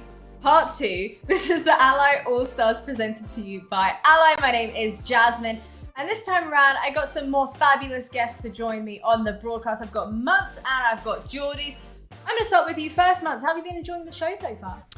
It's been a great time. A few cheeky, well, almost upsets. I think the first match of the day was an almost upset that went to Game 5 as a decider. That was a great time, and it's just sort of been at that level since. It's been super sick, super fun, and I've been having a fantastic little time. Thank you for asking. Oh, it is absolutely my pleasure. Well, you know what, Geordies? First time round, we're getting to do something like this together. I'm super excited for it. How about you? How are you feeling today? Good? Oh, I'm excited for some Rocket League? I'm really excited, yeah, too. I mean, this is the first time that I've been able to do something like this with Radiant as well. I have played in it before, but this is the first time I'm getting to do it, and I'm excited to do it with Muntz of all people too. You know what? I'm curious to see from a player's perspective what kind of insight you'll be able to give us over here on the broadcast. But anybody that's only just joining us, let's give you a bit of a refresher as to what you might have missed thus far. We'll go ahead and bring up our graphic for our bracket that's taken place today thus far. We've already got Team Alems in the grand finals. Now, Geordies, tell me, was this on your bingo card at the very start of today? Did you anticipate that they'd be the first team making it to our grand finals? Honestly, yeah. I mean, we all know a lot of these players, especially on Team Alems, you know, they're pretty high skill level. With Alems as well, we all know that she's probably one of the top players of the tournament for today.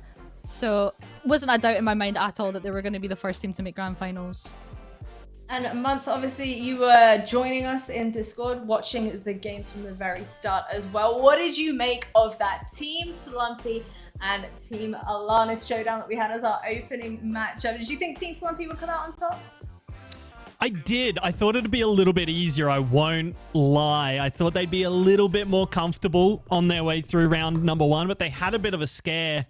And it kind of gave them a little kick, a little bit of momentum, I think, that they needed to go into the following rounds. Unfortunately, it's not gone amazingly for them against the dreaded Alems side, who I'm not sure it's going to go amazingly for anyone who plays against that team. But, I mean, we are going to get to see how they recover from that loss presently, so I can't wait to see what's coming up. Well, let's go ahead and talk about the opposition of Team Crimson. Obviously, with Stizzy backing them as part of the team as well. They started things off in this tournament, losing 3-1 versus none other than Alems. Now, with the potential to face it in the grand finals, what do you think the conditions are to rewrite history and secure a victory? For me, Stizzy needs to do Stizzy things. Stizzy is the best player in this tournament in both the NA and the EU sides of things, by far, in my opinion. Fight me, chat, if you want to. But for me, it's an almost indisputable fact. He's made top 8 in 5 of the last 6 RLCS main events. Crimson, for me, top 5 player in this tournament as well. So their base is just so good. And I mean, Reyna is not anything to shake a stick at either. But Stizzy, if Stizzy goes crazy, they can just about beat anyone. If Stizzy doesn't, it's going to be a lot tougher, but I still think they could probably eke out a victory against Team Slumpy's side, or against Slumpy's side, who have not quite gelled just yet. The vibes have been good. I've been checking out Slumpy's stream a little bit earlier, and they've been having a laugh, having a good time, even when things are going against them. But for me, Stizzy's the key for Team Crimson. I mean, obviously. Well, Geordies, you've actually faced against Crimson firsthand as well. So how do you think Slumpy and co are going to face going up against her? Gosh, you really had to bring up the... You really had to reference the Commonwealth, didn't you? Yeah, I have... Going way back. I have played against Crimson before in the past at the Commonwealth back in 2022. They did... Team England did beat me. Crimson was on that team. Honestly, funnily enough, I did play with Crimson in one of the previous Star Chaser tournaments earlier this year. She is immaculate vibes, really fun to play with, very confident, and I think with her teamed up with the likes of Stizzy, I think that it's a good gel. Exactly what Muntz said. It's a really good team, especially if they adapt well alongside each other. Do we think Breezy has what it takes to elevate Team Slumpy a step further and walk away with a win? Well, I mean, I personally haven't watched too much of Slumpy's matches. I did watch the first one. I did see them beat Team Alanis in round 1. They do have a potential. I think it'll be a good matchup nonetheless. What do we think, Muntz? I think so. Breezy on his day is an ice-cold killer. If they can get into Stizzy's head, who I'm not gonna say anything too direct or in detail, but if you know, Stizzy could have a propensity to tilt occasionally. If they can get into his head, be a little bit annoying, maybe they can throw him off his game, and then Breezy can step up and try to wrest control of the server. But look, Slumpy and Sniper have been going crazy as well, so it's going to take a full team effort. It's going to take the whole village to take down Crimson, Stizzy, and Reyna. But I mean, yeah, if anyone can do it, it is Team Slumpy. Well, Slumpy coming into this off the back of a 3-1. Go ahead and take it from here. Whew, finally. Lower semis, best of 5. We still are, and goodness gracious me, Joe. We're starting with a bang, and it's Sniper finding the top corner early. This is a lovely little pass from from Slumpy to get her going. Oh, I say top corner. That's right down the middle. Don't mind me. You know what? It's in the net nonetheless, and it is right at the start of the game 1 as well, so really good start off for Team Slumpy. Maybe that's what they need here to get it going, and it's exactly what Slumpy's going to follow up with. Not even 10 seconds into the first game. What's going on? I don't know. I'm here for the kickoff goals, though. If you want to get someone tilted, and we did mention that that could be a little bit of a factor coming into this series, but if you want to get someone tilted, a couple cheeky kickoff goals is the way to do it. So, yeah, I'm here. I'm not sure if it was a intentional thing. I'm pretty sure it wasn't, but yeah, we'll see if it continues. Yeah, well, it looks like the kickoff goals are coming off quite strong. I mean, puts them right in a comfortable lead at the start. I don't doubt for 1 second though that Team Crimson isn't going to come back round here and get themselves some sort of comeback. But they need to get out of defense first here. It seems like they've been kind of stuck on the orange half for the first, coming up to the first minute now. Yeah, we'll see if they can push out. Breezy looking to do so. Dizzy was waiting. We'll have to use some boost to catch up to the ball, and as such, Sniper will take possession, but it is quickly seeded in the midfield. Slumpy won't be able to hold onto that. Breezy bearing down, will get shut down quickly. That ball will spill out into midfield. Slumpy looking to punish, can't quite get the angle on net, and that ball will spray out towards midfield. The ball, it seems like it is kind of mellowed out a little bit more. We've seen a little bit more possession coming out here from Team Crimson with another shot attempt coming out from Stizzy. Kind of relaxing a little bit more as there's not been much more pressure from Team Slumpy in the orange half. As I've said that, actually, it's went right back towards the orange side, but it doesn't seem too threatening at the moment as they managed to get that one back out into the midfield. Sniper eyeing up a wall play and can't quite find the recovery to continue it, but there is a misplay in the corner by Reyna, who does recover, gets in the way. Crimson takes over. No boost, though. Breezy is faked out. Sniper there to back him up. Has a double tap attempt, but it sprays wide. Just about a third goal there for Team Slumpy, but Sniper couldn't quite find that angle. It was a wonderful effort, though, and it was nearly what they needed. I think that's exactly what they figured out, is this game plan that we've talked about before the game started, is that they need the breezy ball of fire to come out and kind of take reign. And I think that's exactly what they've done here. They have a lot of pressure coming out from Team Slumpy, and not many goals are being reciprocated from Team Crimson. Although the pressure is there, maybe we just need a little bit of a warm-up more from the orange team in order to kind of get the ball rolling a little bit more for them. It seems that they have been starting their series off, a little bit slow, and then they kind of pick it back up. So maybe that is just like, you know, it's just something that they're warming up to, and we'll see something maybe different in game 2. I mean, it do be like that sometimes. You start game 1 slow, suddenly behind after 2 quick kickoff goals, and you can't quite recover for the rest of the game, but it's not always an indicator or an indication of how a series is going to go as a whole. I mean, we saw Brazil in game 1 of a series earlier today, and the team that was on the losing end of the 7-1 scoreline did come back and win the series by the end of it. So this opening half of game 1 maybe not all doom and gloom for Team Crimson just yet, but you do think they've got to start kicking off soon if they want to have an impact. Right now, they are just struggling to get out of their own half. Breezy stopping any type of clear. Slumpy puts it in a dangerous area. It is cleared away, but again, only as far as halfway. I mean, as the games progress here as well, it's looking very close, very, very close tied in skill when it comes to these two teams. We've only seen 2 goals so far, and they've both been kickoff goals.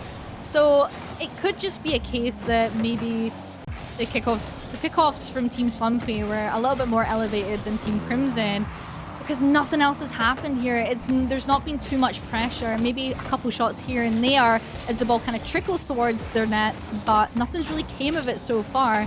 I have a feeling this might be the scoreline we see until the end of the game now. And I jinxed it. Just let that sit as I saw Breezy bearing down on this shot. Crimson couldn't get out for the challenge. It's so difficult to read, though, for the defense. Slumpy was threatening a weird angle as well, maybe potentially looking to catch that ball, and I think Crimson's eyes got drawn to that play as Breezy came over the top and slammed the ball into the back of the net for the third goal for Team Slumpy. So we won't see the scoreline staying the same. Instead, we will see the 3-goal lead, and that looks to be about all she wrote for game number 1 as we enter these last 30 seconds. I'm going to blame comedic timing for that, because I don't see any other reason why that's happened. We've just watched the entire game here based off after the last 2 goals of nothing happening, and then that's what happens as soon as I say that. Terrible. Again, that's just how it be sometimes, and a 4th goal will go in with 5 seconds remaining. And look, I don't really want to call this an upset in game number 1, but I do think I'm a little bit surprised at the ease of which Team Slumpy dismantled Team Crimson. I will back that up. I will backtrack a little bit in saying that those opening 2 kickoff goals have got to be demoralizing, and as the clock ticks on, you know, you get more and more demoralized and sort of give up on the game. And then those final 2 goals go in, almost a third there. So it's always going to be difficult for Team Crimson to come back into it. But I am surprised at what little fight they did show. Yeah, I mean, just watching that game as it was based off of how the chemistry was between the players on Team Crimson, I did see a little bit of a miss here and there when it comes to passing to one another. Maybe they're just missing these plays that they're planning.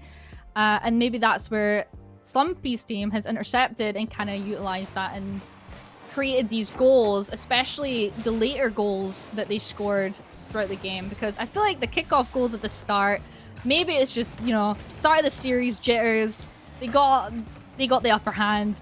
Crimson's team not so much. You know, as the game developed, you could really see a difference here come out in formation of the teams.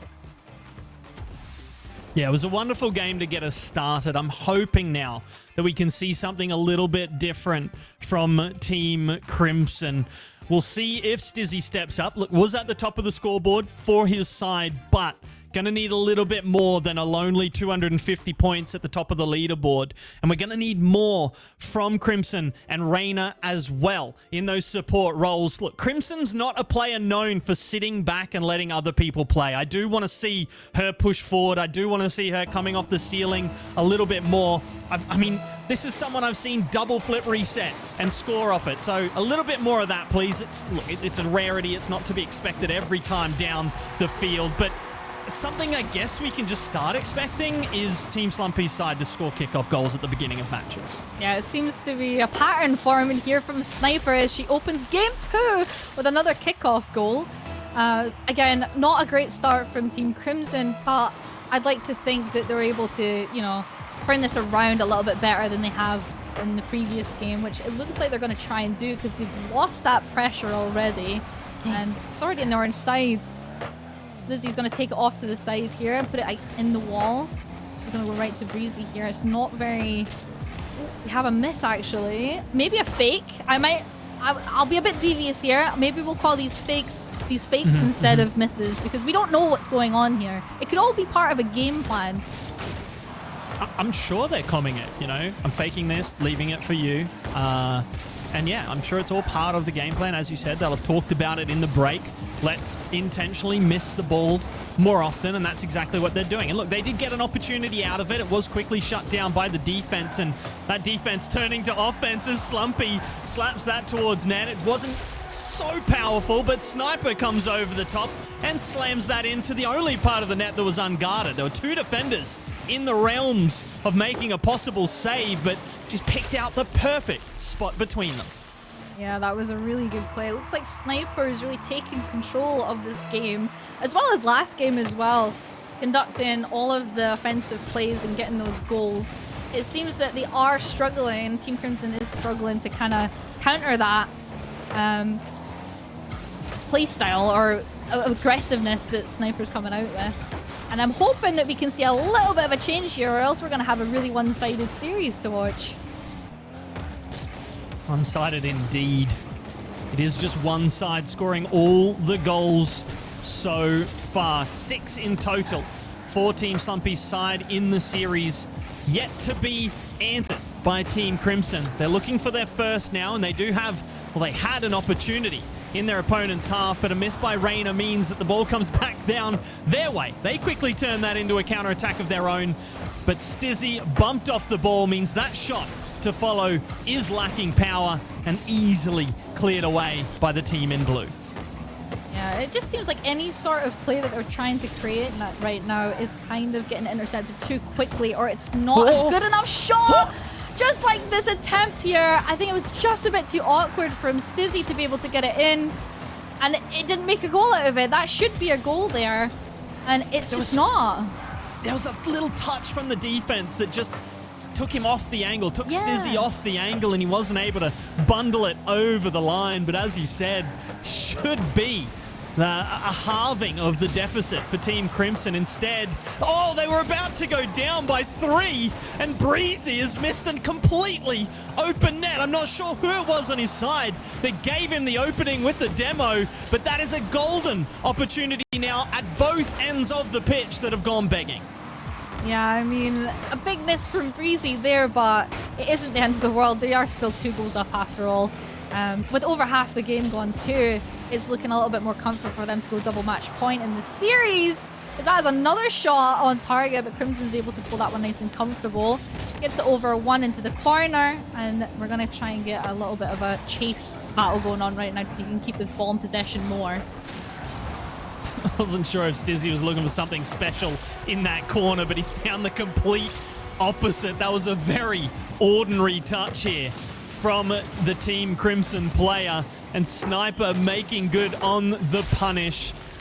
Stizzy needs to be pulled aside by the manager there and just had a little bit of a word with, because that was pretty terrible. I mean, I don't think that was his intention, let's be honest. The masterclass was cooking. It was cooking, but it just didn't work out in his favor, unfortunately. Much like the way this game is going as well. The minute and a half left too. It looks like they have these attempts. They're trying to create these attempts of offense, and it's just getting shut down almost immediately. A lot of missed touches, a lot of misplays coming out here. Maybe a little bit of panic. Obviously, they went down game 1 with a really big scoreline, sorry. Now coming into game 2, it's almost the same thing all over again. So it could be nerves of not actually getting those goals that is causing them to mess up a little bit more. We'll see if they can fight those nerves and look to start a comeback here and now. Stizzy bumped off the double tap attempt, but almost receiving a pass that would have been dangerous. Reina was up early, but Breezy cuts it out, and surely this will be a 4th for Team Slumpy, and it is the team's namesake herself that finishes that opportunity off. A 4-goal lead now and a combined 8-goal lead in the series. And I'll just remind you, Team Crimson, with all of their firepower, with all of their mechanics, yet to find a single goal in the series. I mean, it just doesn't seem like we're seeing their true potential here. Like you said, it's a really strong team that Team Slumpy's coming up against, and we're not really seeing much of that firepower come through either. So is it a case that maybe they're not playing as comfortable as they'd like to be? Is Team Slumpy just getting in and about them and ruining their day? Because it definitely looks like it. And let's not forget, this is the lower bracket. This is the losers semi-final. The loser is out completely. There won't be any second chances from here. This is the second chance. The winner goes to the losers final to go up against Team Sarak, and the winner of that will go up against Team Alem. So it's all to play for here and now. Game number 2 in the bag for Team Slumpy. They go to match point, and Team Crimson on the verge, on the precipice, on the very edge of elimination. Yeah, it's not looking good for a position to be in right now if you're Team Crimson. Not really scoring much goals and not really winning much games. Team Slumpy, however, in a great spot. I will give props to Sniper. She's doing a phenomenal job here on the offensive side of the team. And I got to give props as well. Breezy's taken a little bit of a step back this game, playing more of a defensive side. You've seen him in this game. He's been basically stopping any sort of goals or any scoring opportunities that Team Crimson have from going in. Although he did miss an open net. Maybe that's why he played more defensive this time. He wasn't on the ops this time.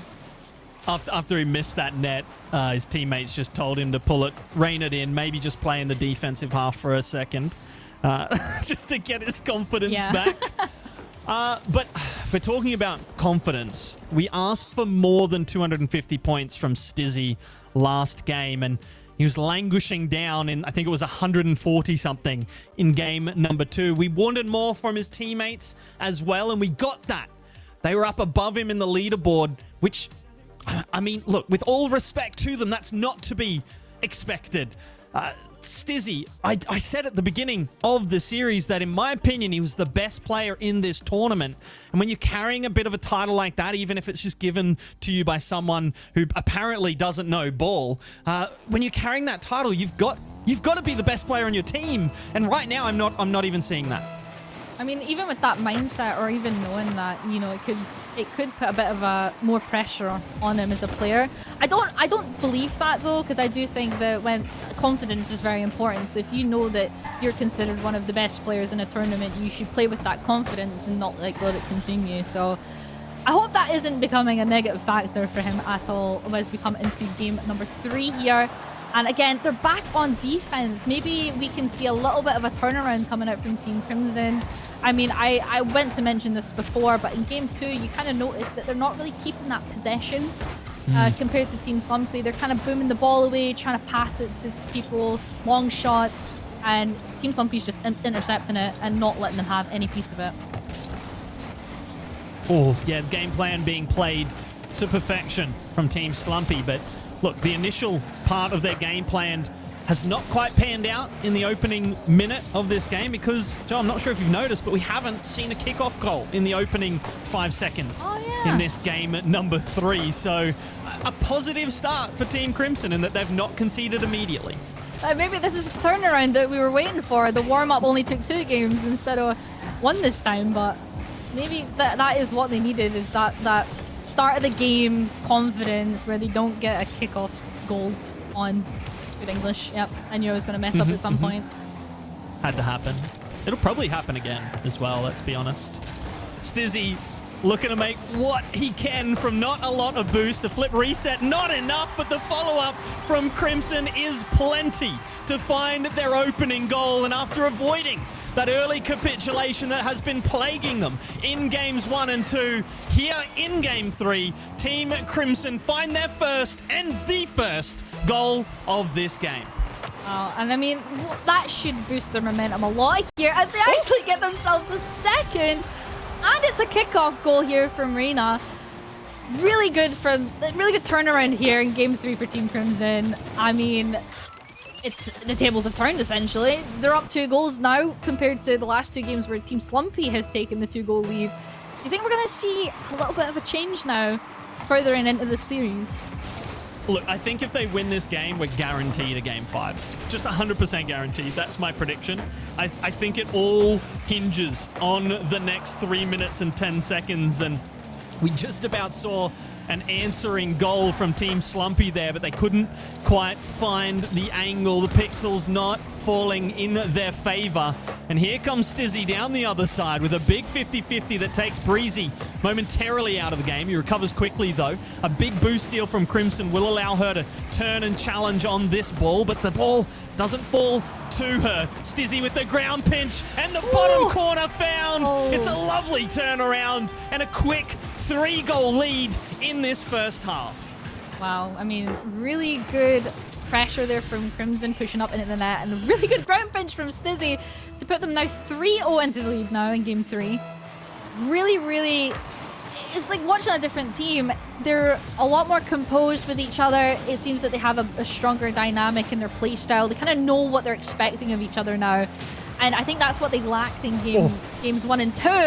As Sniper is going to try and sneak one in here, but Crimson fully coming out here with aggression against Team Slumpy. Basically saying, I don't want you hitting that ball. We're going to demo you instead. Not a bad strategy. They also got the bounce, did Team Crimson, in their favor. It was an open net miss from Sniper, albeit an incredibly difficult one. And Another perhaps chance to hit the target there, but the following bounce, I think one player from Team Crimson had any kind of boost, and it wasn't much. And instead of just spilling out into a dangerous midfield, it popped high above the net. And that gave Reyna a chance to pick up boost. It gave Crimson a chance to pick up a pad and then go after it. So a little bit fortuitous there, and never mind. Forget the previous plays that's gone by. I saw Breezy in the corner here, and I thought it's not a very dangerous position, but the recovery was perfect, and the dish turned out to be a little bit tasty. Yeah, a little bit too devious from Breezy there. Going really fast into that corner commit to challenge him on the wall.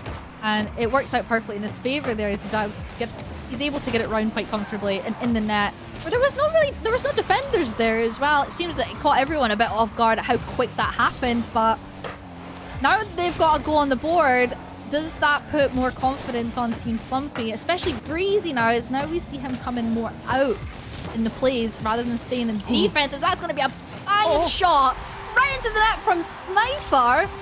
I was going to mention this as well. Sniper has had some crazy shots on target that have went so fast, and I'm honestly so impressed that that one has went right into the net downfield. Yeah, she's absolutely slapped that from her own defensive end, and I mean, has shown a little bit of a trend of scoring those long-range efforts. We saw a couple in the earlier games, but just got that eye on when there might be an opportunity downfield to lob it over the top, and it was perfect. Just out of the range of Stizzy. Wasn't able to make good on the play and keep that ball out, but a minute remains now as Team Crimson look to hold off a resurgent Team Slumpy, who are looking to close the series off right here and right now. They don't want to wait for a Game 5 drama. They don't want to even let it go another game longer. They want to finish it here and now. Sniper can't get back to the double tap, and as the time ticks away, a big clear should come in for Stizzy and co. Crimson takes over. The wave dash will allow her to take it past the defender, but there's no angle for a direct shot. A pass will have to do work, and instead the blue side bearing down. Slumpy shimmies, Slumpy shakes, but Slumpy can't get the ball into the middle of the field. You can see the pressure starting to build here as well. It's the last 10 seconds they're coming out of this Game 3. Team Slumpy are doing everything that they can here to try and get this third goal in so they don't go to Game 4, which I honestly respect, but Team Crimson have done a fantastic job of holding on. As much as that looked like it was going to go in their net, I was very scared there, but they managed to get themselves a game to continue the series. Yeah, it makes it a fun one for us. No one wants a sweep, really, do they? But all it took for Team Crimson was not conceding in the opening 5 seconds. Who would have thunk? I would have thunk a lot if I think, but you know, what happened in Game 3 was completely different to what we saw in the first 2 games. Obviously, like we've said before, Team Slumpy opening the first 2 games of the series with 2 kickoff goals. Not seeing that in Game 3, even though they did a fantastic job of trying to close the gap between both teams' scorelines. Didn't quite get there. Team Crimson takes Game 3. Do you think that with that momentum that they got in the later half of the game, catching up in the goals will give them enough momentum to continue and maybe steal it in Game 4? Look, I think it's a good sign for Slumpy's side that they didn't just completely fall apart, right? But I did go on record earlier of saying if Team Crimson wins this game, then we are going to Game 5. So, I mean, I guess that means the answer to your question is no. I don't think it's going to be enough for Team Slumpy to win here in game number 4. I think Team Crimson are going to continue on their little reign of terror and take victory here in game 4 and force that 5th game decider. I like that. Staying true to your predictions. And as we start here now in Game 4, good momentum for Team Crimson now. That's going to be a little bit of a relief to know that they're not going to get swept once Game 3 is finished. And they're already off to a nice start here. They had a little bit of pressure there, but that ball's going to go flying back down. A lot of these shots I've actually seen come out from this series so far. A lot of long shots taking place from Team Slumpy. Is that going to be the reason that they're going to get themselves a goal or even take the game in the series? It was the Stizzy's locking into a flip reset here, and it's just about faked out the defense. Reyna, the one credited with the goal, but Stizzy doing so well after running out of boost to get that reset and just suddenly threatening so many different variables that the defense had to dive, and it's Team Crimson blazing their way to the early 1-goal lead here in game number 4. Goodness me, what a start to this game. What a fantastic start to our casting day as well. Oh, goodness. Goodness. What's going on with the early 2-goal leads? It just seems to be a bit of a trend here in the series. Both teams now, are able to enjoy these kind of sort of sequences of play where they just suddenly get a nice big buffer. I mean, I will say I did speak to Crimson very briefly before we got on casting today, and she did say that it seems that it takes them a little bit to warm up into the series, but once they get into it, they get a lot more comfortable. They know what they're up against, and then they can kind of take the reins of the series essentially. And that's exactly what we're seeing as of right now, with all of this pressure as well coming out from Team Crimson in Game 4. I haven't seen Team Slumpy have possession of this ball more than once, or even have any shooting opportunity, which we could see here, but I don't think Stizzy's going to allow it, as he's going to take control of this in the air and pop it high. No boost to work with. He's going to try and play for the 50, and it's going to go off to the side from a save by Breezy. And he's going to try and take control now. Again, they're losing the possession so quickly. They're not making much of a counter when it comes to coming against Team Crimson. Yeah, they're getting the occasional big clear that's buying them a second or two extra time, but there's no consecutive touches.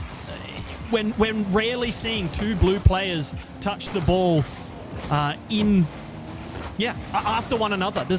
It's just all this, right? They get a clear, and then the orange side comes straight back at them, has a threat, but it doesn't matter. Okay, we're not going to have to see 2 blue players touch the ball after one another, because Slumpy's going to pick the ball up from her own goal line. She's going to dribble. No one? I think a teammate bundled the defender off the ball there and just roll that into the open net. It seemed like a little bit of a chaos there in the blue net, as it was dropping down in front of their net, but they couldn't quite close out the goal.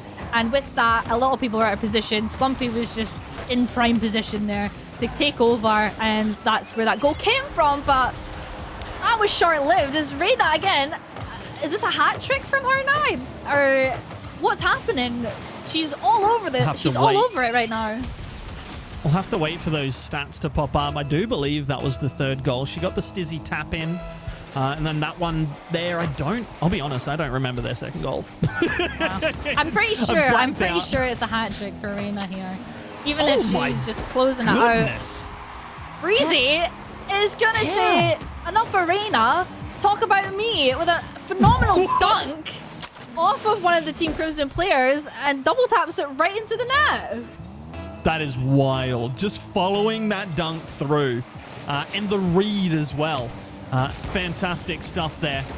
Slumpy denies that early kickoff goal, but there is an angle on net. It is saved away, but only momentarily. Sniper going to go for the boost and try to get the dunk. Gets both of the aforementioned things, and Slumpy can't get the shot. Crimson shuts it down. And again, Slumpy just not quite quick enough to cause any kind of chaos there. Had an opportunity to go for the ball in the player, but the pace of play just a little bit ahead of it. I mean, a really good position there as well from Slumpy, kind of being up in the orange side of the half, trying to get a bump, trying to get a redirect, seeing what she can do in that position. Didn't quite work out, but I like the vision and I like the idea coming from them as they try and, make a comeback here for this series. And they're definitely trying, as that ball is looking like it's getting 50'd right towards their net. Team Crimson are doing a phenomenal job of making sure that's not going to happen, as they now try and get a counter play going. Stizzy's going to try and put it in the midfield, but gets saved away to the corner by Breezy. Stizzy's going to stay on the ball, and it's going to keep close. Low boost, can't do much. Fakes it for Crimson for a shot, but again, a little bit too easy to save there. There maybe just be simmering a little bit before the next big play comes out. Crimson with a chance to take time off the clock, and Stizzy with a chance of his own now.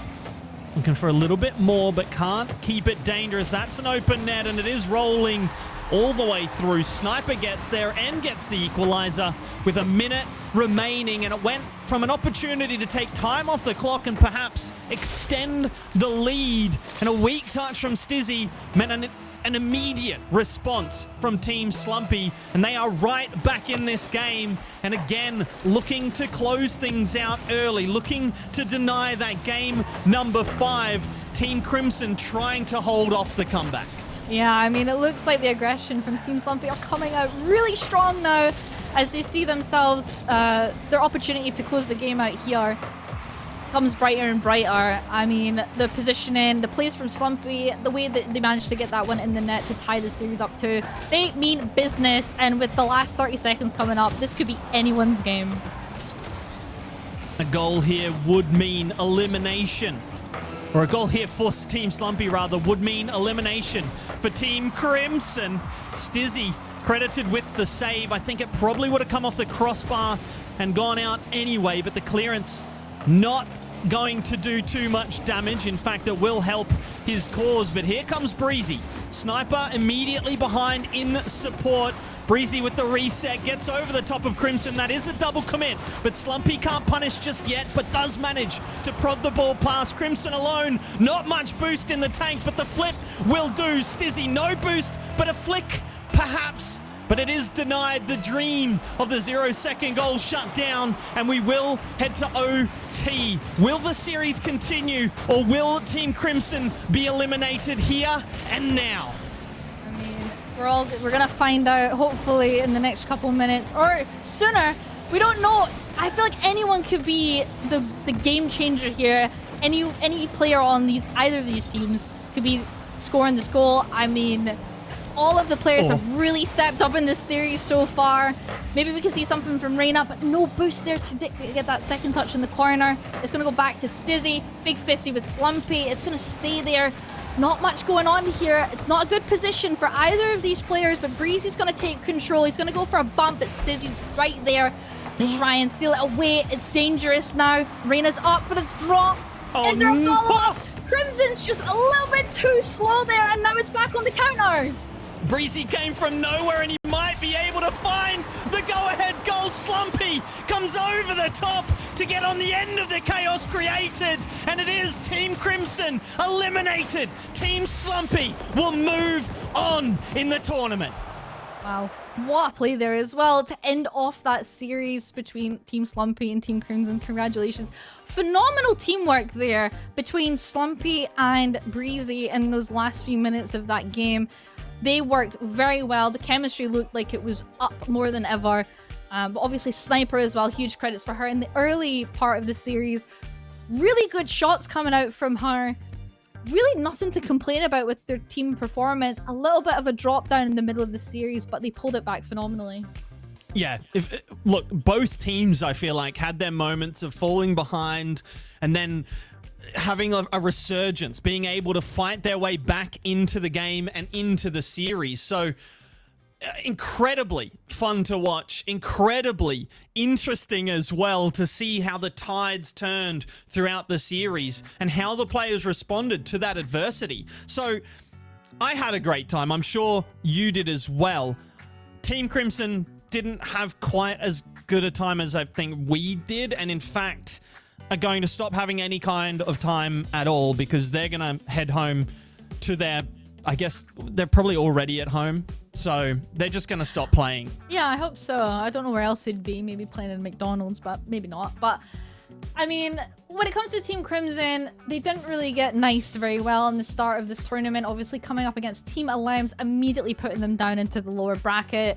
Could have been an immediate stinker from them to then try and boost their morale back up, to continue on with this tournament. I mean, other than that, they did a great job taking out a few teams along the way, but just wasn't quite enough there to close out, to make a comeback for that series. Wasn't quite enough, but look, we're going to get a whole lot more after a quick break. We'll be back, and it will be Team Slumpy versus Team Sarak in the losers final to find out who plays in the grand final, who plays against what feels like the Empire from Star Wars and Alems as Darth Vader, but it will be Team Alems waiting for them. But all of that after this break. Don't go anywhere. We'll be right back.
This is the Ally All-Stars, and let's kick off the discussions, Months and Geordies, in fact.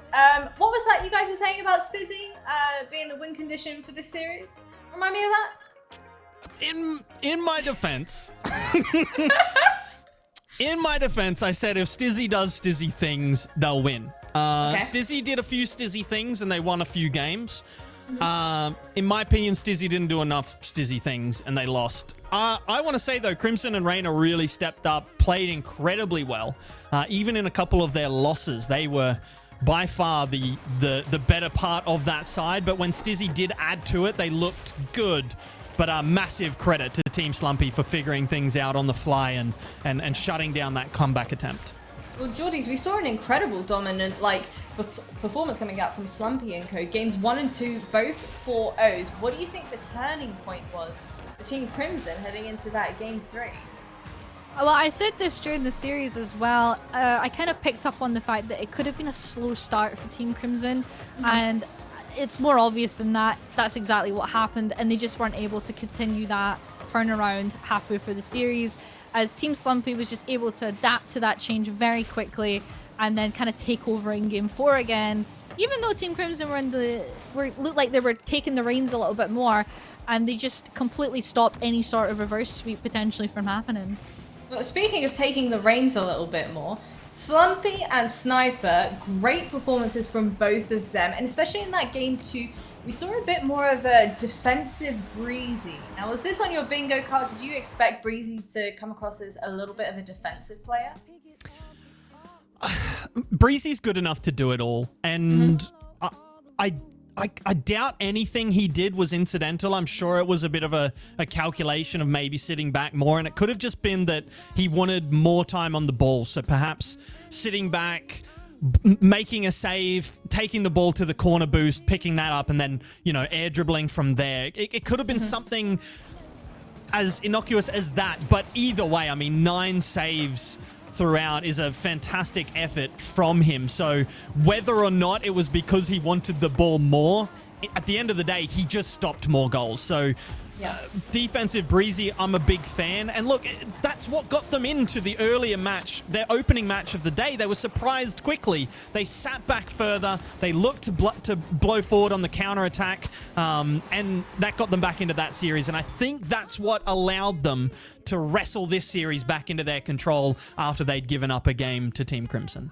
Well, you know what? To the two of you, I'm way too curious for my own good. So I'm going to go ahead and welcome Slumpy to the broadcast. And Slumpy, I'm going to kick things off with asking you, Games 1 and 2 were incredibly dominant. Seeing Crimson making their way back into it, how did you feel from your perspective? They were able to kind of start to break that momentum that you guys had going. I feel like they were kind of slow to start, and once they had found the exploit on kickoffs, we were a bit slow to react on kickoffs, and they were able to kind of get through that and get a couple kickoff goals and gain momentum from that. But honestly, I feel like the main thing that we had an advantage over them is we had an even spread of control on the field, whilst they were purely offensive. Their defense wasn't that great. I feel like Stizzy was having to cover a lot of the field, and that perhaps probably contributed towards him not being able to do Stizzy things, as Muntz says. Which, let's be honest, when Stizzy gets the ball, he's lethal on the ball. So we had to stop him doing that, and the way to stop him doing that was bumps, was demos, making him as least threatening as possible. So kind of trying to remove him from the equation so that Stizzy doesn't even exist in the realm of Rocket League. But Game 4, Slumpy, overtime, talk to me. Reina was absolutely popping off. Was there a moment in your mind and in your heart where you were like, oh dear Lord, we might actually end up going the full distance in this best of 5? Yeah, multiple times. I literally said to the team before I got on the call, I was like, this series could have gone either way. I feel like that game where they scored a couple kickoff goals, if we weren't able to gain momentum back after that, it could have gone completely differently. They were really, really good. All three of them played really well. And yeah, it just wasn't enough. We're just better, I guess. So get good, kids, is basically what you're saying here. Yeah, that's a TLDR of it. All right, I like it. Well, you're going to be facing Team Saraknax in a best of 7. What do you think from your perspective the win conditions are here? Is there any particular approach you're going to be looking to take, or any difficulties you might face? I feel like that series is going to be messy. In terms of it's going to be a lot of bumps, a lot of demos. Sarek's my teammate, so it's literally just going to be a feud match of who's going to get the most bumps and demos on each other. And whoever wins is going to bully the other person for eternity. So, you know, I've got to win this. I have to win this. It's a lot of money riding on the line of this, I'll be honest. But you'll be going on, if you manage to win against them, versus Alems. Let's go ahead and cast our minds back, because at the start of the day, you know, you lost 3-1 versus Alems in the upper bracket. Do you think that you've learned enough from that one series to be able to make a comeback now in the best of 7 grand final? I'd say the biggest advantage we have going into that matchup, if we make finals, is probably the fact that they've had to wait a long time to play, whilst we've consistently played. I've been in situations in the past where I've been waiting for someone to hit the finals, and it completely kills your momentum. You feel like you can't hit the ball anymore. Suddenly your hands are all goopy and you can't touch the buttons anymore. So I feel like that's our main advantage, because at the end of the day, they're the only team in the tournament with like 2 quote-unquote like pros. So they are the favorite. And yeah, we're just going to do our best. So from a player perspective, you mentioned, you know, having to wait around and stuff. What is the go-to approach from your perspective? What do you think they're going to be looking to do? Do you reckon they're still playing? You know, they're going to be watching the broadcast and relaxing? What's the ideal approach here to ensure that, you know, you don't kill too much of that momentum? I mean, for their sakes, they should be even free play or playing ranked or something to keep warm. There's nothing wrong with taking a break. Taking a break can be helpful, but yeah, they should still be keeping warm in free play, whether that's slow-mo or just hitting the ball around, dribble maps, you know, ranked, whatever it be. You can't really take too long of a break, otherwise it just kills the whole momentum. Keep talking to your team as well. You don't want the vibe to die down after a win. You want to keep the spirits up as well. So yeah. I'm going to go ahead and do a quick vibe check with you before I throw to a break. This is your opportunity. Hype up your team. What do you have to say to them before you head into this lower bracket final? We're better. We're simply better. And we're going to win. That's it. That's all I need to say. Short, sweet, I like it. Best of luck to you and the team. I'm super excited for it. But we'll be back shortly when we're about to dive into our lower bracket final. It's going to be a best of 7. Can't wait.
blessing I receive.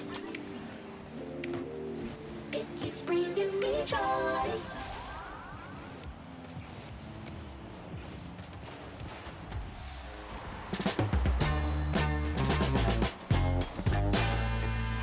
Ashamed, think something new under the sun. You can't take back them things you already done. No. You blame things that you do on somebody else. No. But they all see is you need help. But still you try so hard to cover up your games. You try so hard, hoping that one day something gon' change. Your ways. It is finally time for our lower bracket final best of 7. It's going to be Team Serac versus Team Slumpy. Geordies, we spoke to Slumpy just before the break. I said to her, what is ultimately on the line here for you to be facing off against your teammate? And she said, we have to win. I'm not going to be able to live this down if we do not secure the most amount of demos and we do not walk away with a victory here. How likely do you think it is that Slumpy and Co are going to be able to make this one happen? I mean, based off of what Slumpy was saying in her interview, it seems like she is keen to win. And we all know that Slumpy and Sarek team together. Slumpy's already managed to somewhat eliminate Alanis, and now she's working her way around. Now it's Sarek's turn. I think we're going to see guns blazing in this series. I think Muntz, coming off the back of a victory like you've just had, if you are Slumpy, surely that's giving you the confidence boost that you need. So for Sarek and Co, with Yukio by their side, we saw him have a pretty convincing performance to kick off the day, but it seems like he's quieting down a bit. Do you think that he's going to be able to kind of pick up that momentum once more facing off against Slumpy? Look, coming into the day, I would have thought that this would have been the preferable matchup when it came to picking one of the German captains. Sarek, I'm surprised, is here instead of Team Cloudy, if I'm completely honest. But they've showed throughout the entirety of today that they've just become a good team. They've got the synchronicity, if you'll let me make up a word, and they've really been able to forge some chemistry with one another. And yes, okay, Yukio might be quieting down a little bit, but I mean, the other two are stepping up as well. And in the end, it took Alems to send them down to the lower bracket. So I don't think there's any real indication of them playing well or not playing well, because I mean, some of these sides you can play as well as can be and still get slapped to the lower bracket when you come up against Alems. Well, I love the fact that Slumpy mentioned just before the break, the fact that, when you do have to just sit around and wait until your next opponent is ready for you, until your next matchup is ready, it kills your momentum. It kind of puts you off your game completely as well. So coming into this, do we think, Geordies, that Breezy's is going to be stepping up once more, or it's going to be a pretty even footing across the board for Slumpy? I mean, Slumpy has just came out of the last series there. They're completely warmed up, ready to go. Like I said, with the way Slumpy was talking in the interview, they seem ready, and I'm fully prepared to see how they start the series off. Sarek's team, on the other hand, yep, they've had to wait. There will be a bit of a downtime there. Has it killed momentum? Potentially, but we won't actually know it until we see how the game starts. Speaking of, let's go ahead and jump straight into the game and find out. It is the losers final, or the lower bracket final, if you want to be a little bit more kind. It will be Team Sarek versus Team Slumpy. These two captains, of course, sharing a roster in the regular season, if you will. And here they are going head to head to see who will have the eternal bragging rights in what has to be a grudge match between these teammates. Yeah, it's going to be an exciting match, nonetheless. This being our lower bracket final. before we get into the grand finals. Whoever wins this one will be going up against Team Alems, like we've mentioned before. It's going to be an exciting one to see who comes out on top in this series. We'll see if it starts with a kickoff goal for either side. Of course, Team Slumpy, the beneficiaries of a few in the previous series. We'll also see if, oh my goodness, if Team Sarak start cold as they've been sitting and waiting for just a little bit, whereas Team Slumpy have just come off that tight-fought battle against Team Crimson just moments ago, it feels like. But I do want to revisit, for those who might just be joining us, for those who might have missed the post-match interview with Slumpy, I think the quote that I want to highlight is Slumpy's message to her teammates, and I guess to the opposition team, which is just, we are better. What are your thoughts on that, Joe? I mean, it's a little bit of toxicity, a little bit of confidence, and a little bit of just, you know, a tug of the hair. Back to her teammate, and I love that. I love that they're going into the match with a little bit of fun under their belts as well. And to open things off, we have Judy from Team Sarak to kind of shut down that confidence from Team Slumpy here. Yeah, nothing. I was going to say nothing cold about this start, but it was cold-blooded, you know, ice in the veins, to put that on the inside of the near post. But if we were worrying about any rust with that little bit of a wait between matches for Team Sarak, those worries can be completely set aside, as Team Slumpy are the ones starting on the back foot, and in that opening minute also getting put behind by a goal and needing to come from behind if they want anything from this opening game. Yeah, it's one thing to be verbal about how you want to play a game. It's another thing to perform to that level as well.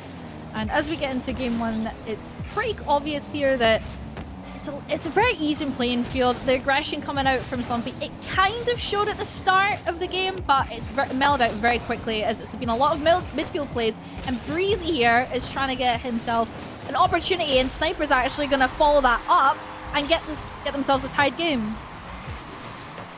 Love that from Sniper, who's been just prolific, honestly, with the long-distance goals, but won't have many closer to the net than that one. The close range effort enough to level the scoring and keep this game one close. Breezy has a chance here. He's picked up quite a bit of boost off the kickoff, but won't need any of it. The shot comes in from a teammate. I was blinded, as were you lot as well, I think. Slumpy denied a shot. It's gone wide off the touch of a defender, and a boostless Yukio has managed to find his way all the way to the opposition net. It bounces out to a Judy, who jumps on the opportunity and gets the lead back for Team Sarak. What a really good 50 there from Yukio as well. Even though he was low on boost, he was able to not only 50 Breezy on his wall, but also another defender coming in there very quickly to try and make some of a difference, which didn't happen. That rolled right in front of the net, and Judy was there to clean it up and retain that lead that they had at the start of the game. And I wonder if that is something of... If that's something we're going to keep seeing throughout this series, or out this game, for example, where they get these strong 50s, because, well, leading up to that, we saw Slumpy going for a lot of demos, and Slumpy in the interview had also mentioned that she was anticipating these demolitions to come out, and she's also making sure that she's keeping the game tied alongside all that. That's a lovely pass from Breezy. Sarak couldn't get up in time, and Slumpy with the perfect read of the teammate's touch, and she's able to just smack that into the net. Was a rocket of a shot. Didn't need much pace, just needed to be fairly on target, and it had pace in spades just as a bit of a bonus. And again, we find ourselves level in what feels like one of the closer game ones we've had all day. Breezy could lock into the flip reset, which I think would have given him the goal. He would have been able to shoot immediately as that demo opened up the opportunity. But they have managed to keep possession. Yukio will get the clear down to a teammate, and Sarak just smacks it towards the top corner, albeit a little bit high, a little bit wide, but the pressure was there.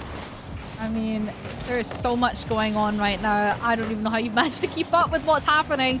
It looks like it's a bit of a cat and mouse moment right now. Everyone chasing this ball. But so many close calls there for both sides of the pitch. those shots getting really close saves coming out from both teams, but no goals to show for it. Can we see something come out here as the pressure kind of dies down? Will we see it rebuild back up, or is someone going to steal a goal before it even happens? Sarek opting for the corner boost there, and it was a good decision in the end. Slumpy didn't have the momentum to push forward and get away as Sarek was able to turn around and get the clear. But this is a little bit of a dangerous opportunity here for Team Slumpy. Ryukyu will deny anything clean on net. We'll call that a fake. Unorthodox from Sarek in that position.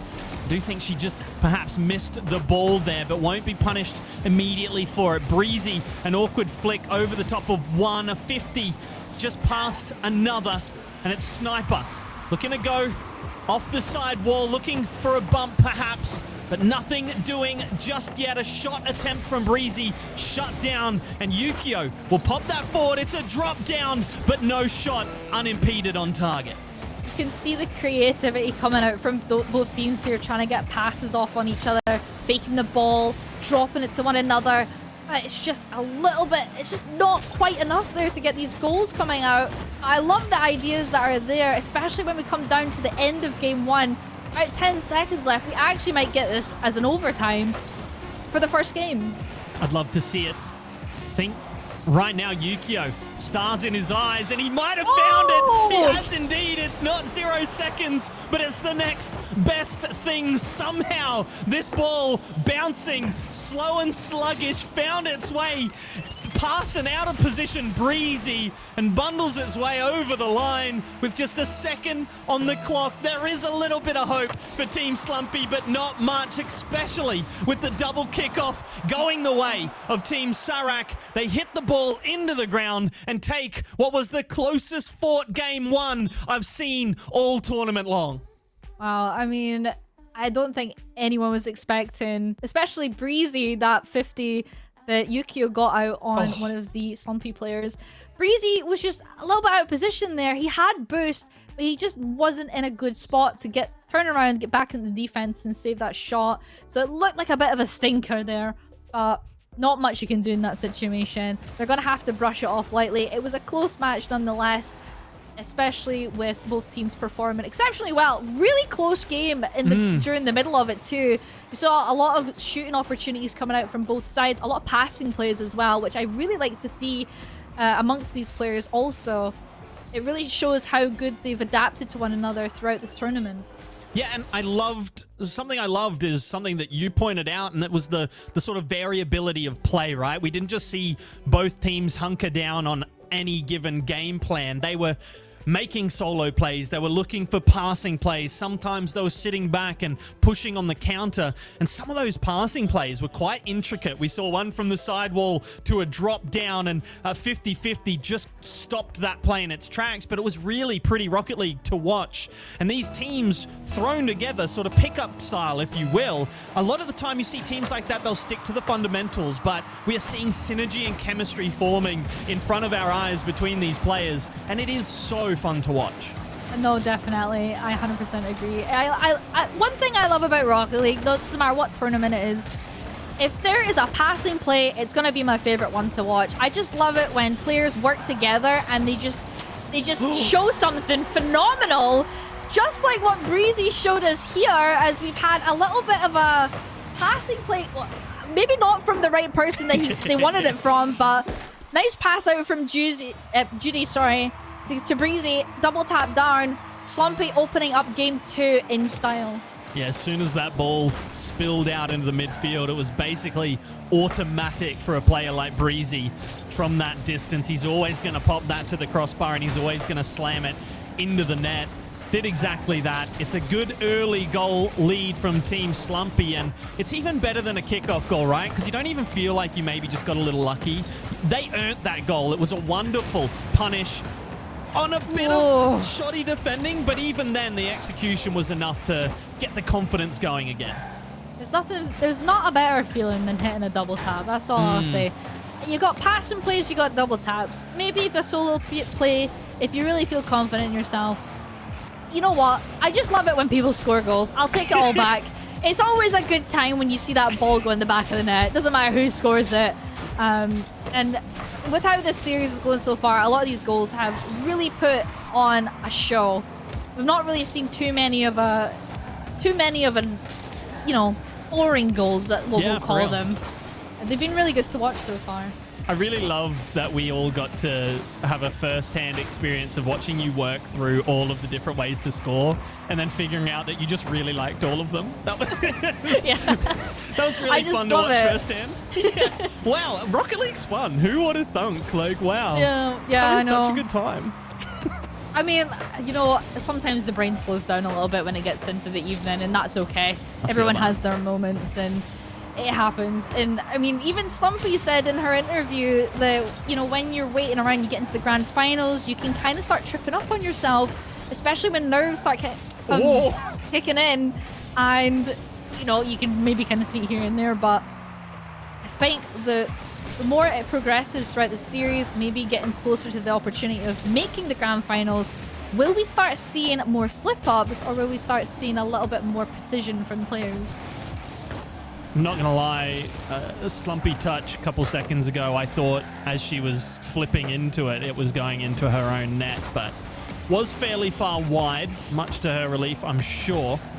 And that 1-goal lead will be preserved for now. Breezy's got some work to do, and it's a pop that makes it look easy over the top of Judy. The flip reset takes him over Sarek, but there's Yukio sitting back and waiting, and now looking to make something from his own touches. Judy will keep that away from the oncoming defense, but Breezy gets hold of it. A whole lot of boost in the tank, and a teammate, and a flip reset in support. Yukio equal to it, and Breezy forced to scramble back as Yukio comes forward, tries to pick out a teammate. The first one bumped off it, and it's a big clear away. If it had been on target, it would have been a goal, but as it was, slightly wide, and still just a 1-goal lead.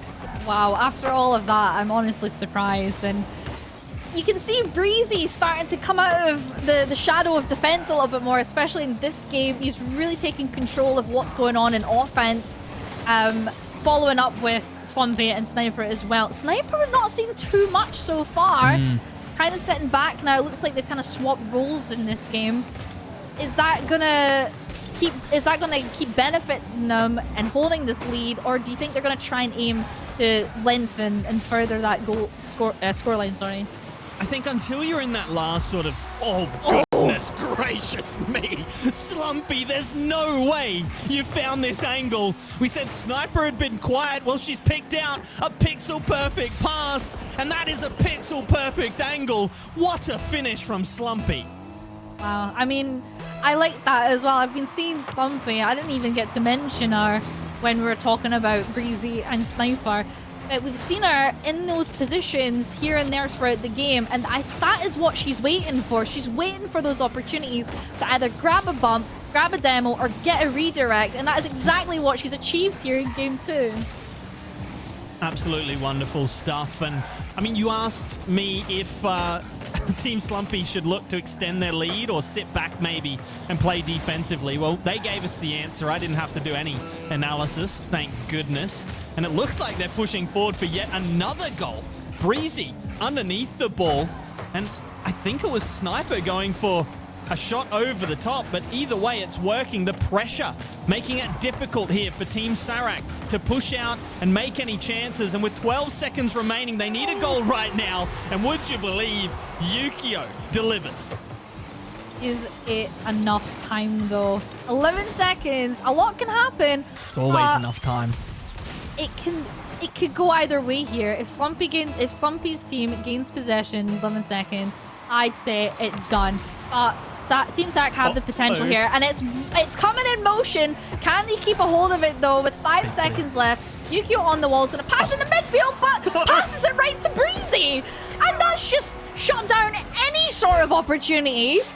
I think it might have been a mistouch, to be honest here, not what he was going for, but Breezy there, 2 for 2 on the passes from the opposite team, is going to comfortably extend the lead and eliminate any opportunity here for Team Sarek to tie it up.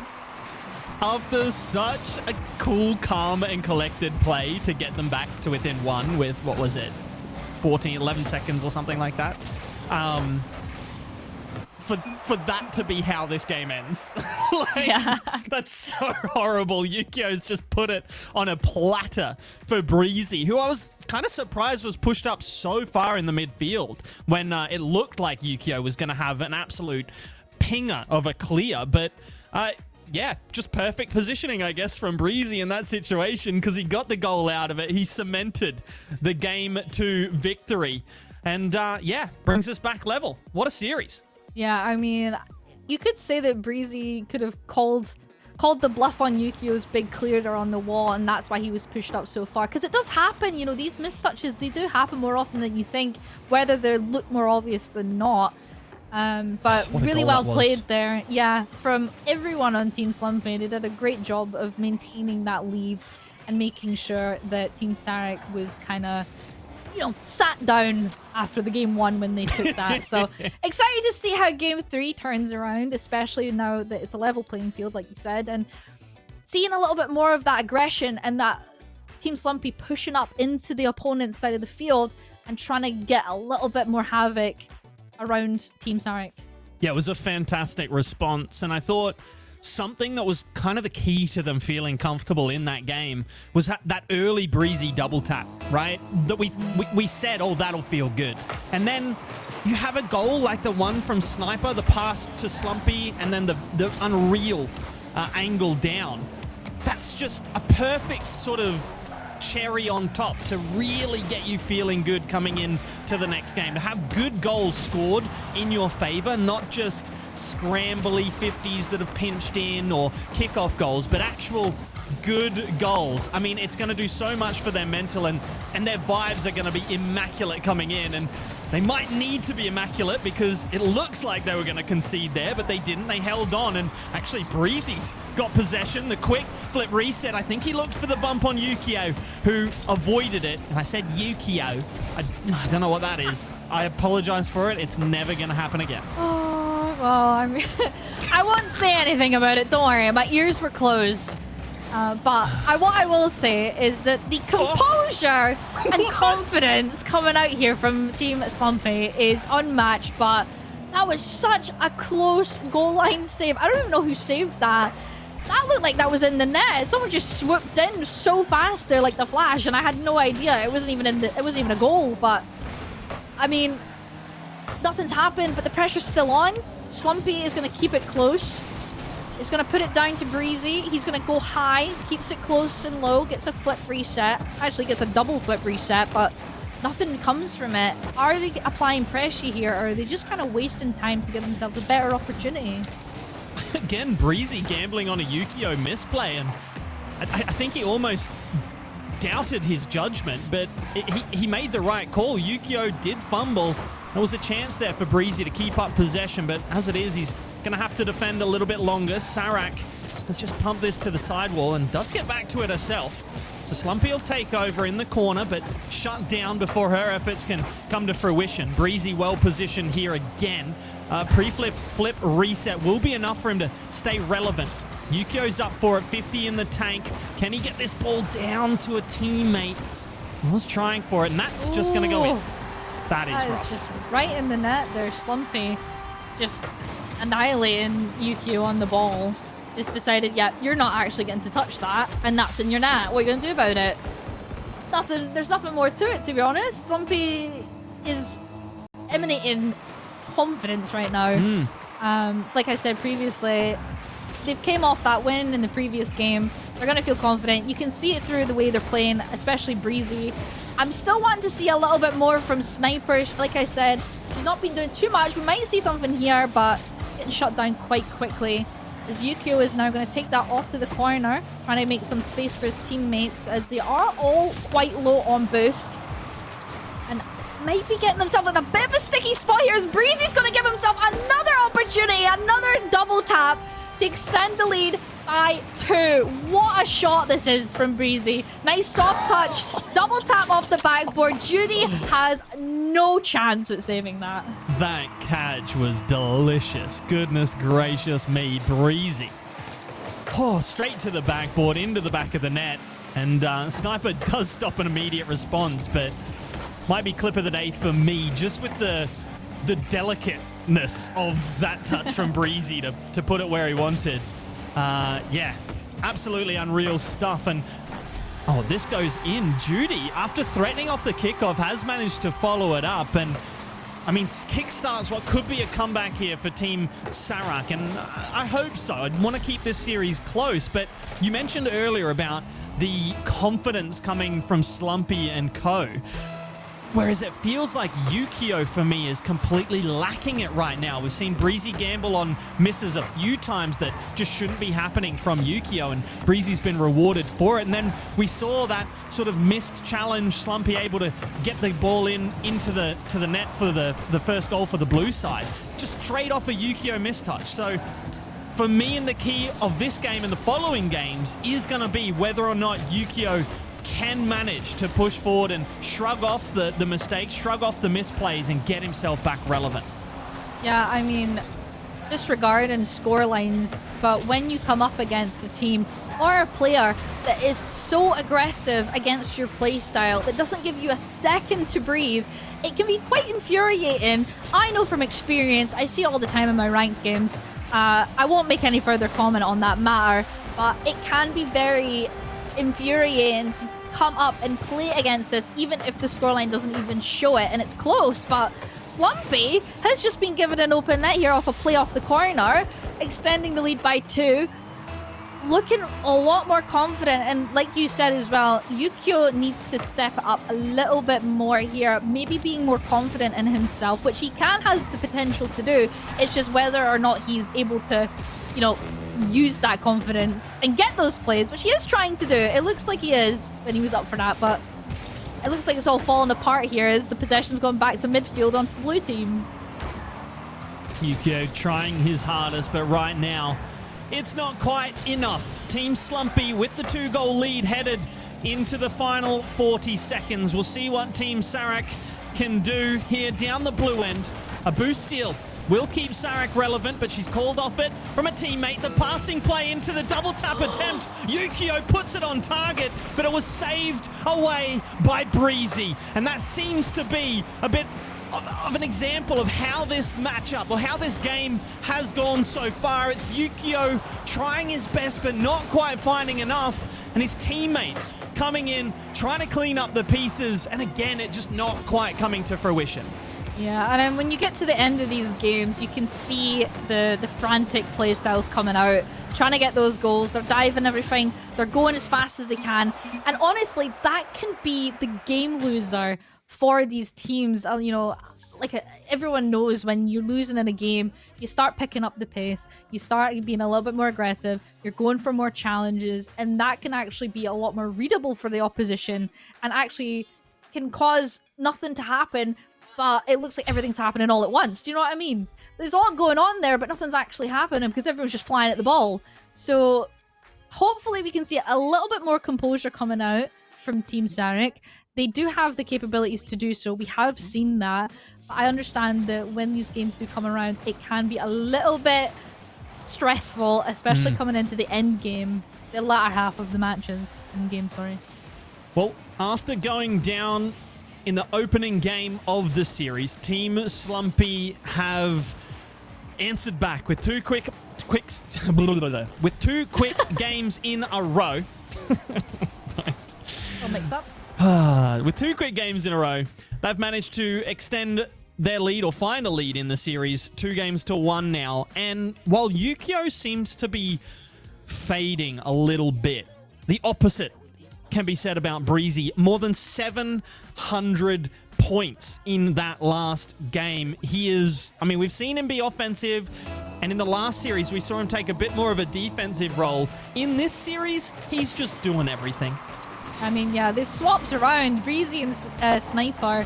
It seems that Slumpy is sticking to her role of a second man on the team, and we have Breezy being first man, and Slumpy now is, it's not Slumpy, sorry, Sniper is taking that more defensive role on the team. But kicking off game 4, it looks like Slumpy was in the net there as a big shot came out from Sarak. That's going to be a stinker.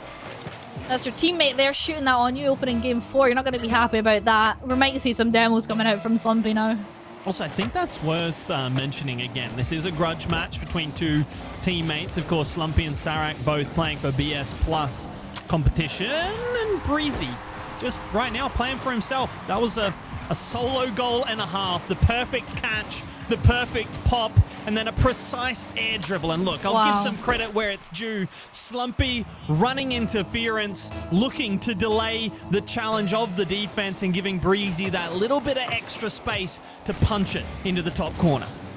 Breezy's just in his own world right now in regards to this game, because every goal he's scored so far has been absolutely diabolical when it comes to the double taps, the air dribbles, the positioning, the reads of the whiffs, and everything else in between.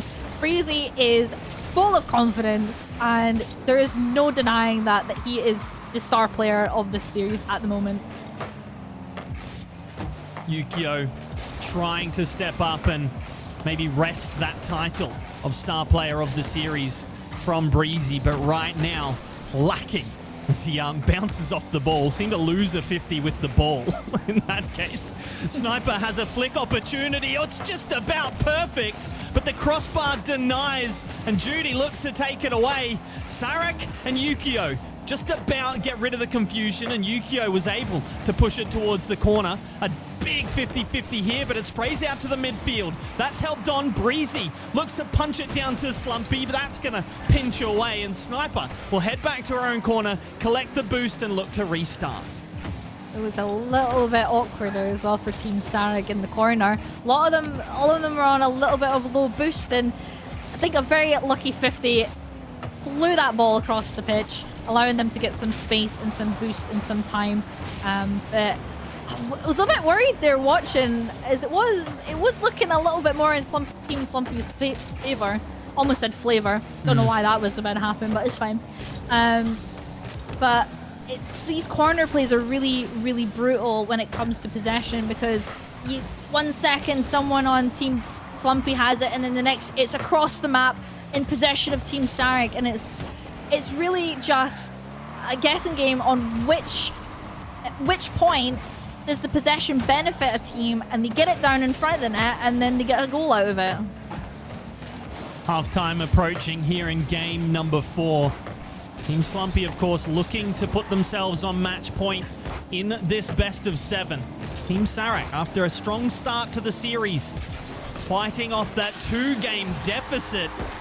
They're going to have to fight off the 1-goal deficit here in game number 4. They are behind as we cross into the second half. And that's a really good position to be in when you come into the later half of the game. Taking that lead there quite quickly as well. Very comfortable for Team Slumpy, and they're actually going to get possession off the kickoff. Slumpy with 0 boost, so has to play for the low 50. Sniper's going to hit it off to the side, but now Judy has an opportunity.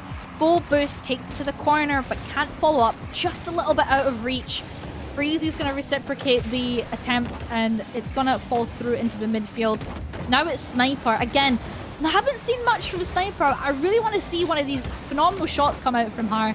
She's had a lot of good ones from the midfield, from the opposite side of the pitch. I'm just waiting to see when it is she's going to strike again. Right now looking to play the part of passing extraordinaire. Yukio. That's a play. From his back corner, up the wall, and all the way to the back of the net. The leveler, the flip reset. Enough to put his team back onto equal footing. And Team Sarak right back into the fray in this second half. I mean, let's talk about Yukio again for a second. I feel like we've been talking about him in regards that he's lacking that confidence. He's getting a little bit outplayed here when it comes to Breezy challenging him. He had space there. He had space. He had momentum. He had boost. And he worked with that very well. Off the ceiling, into his possession again, and manages to score it in the net.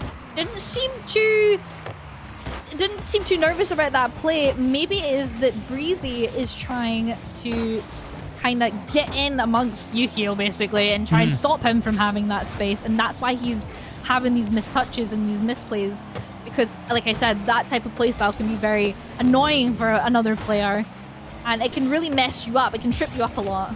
And look, if there was any confidence lacking, a play like that's going to completely remove that. The confidence will be right back in.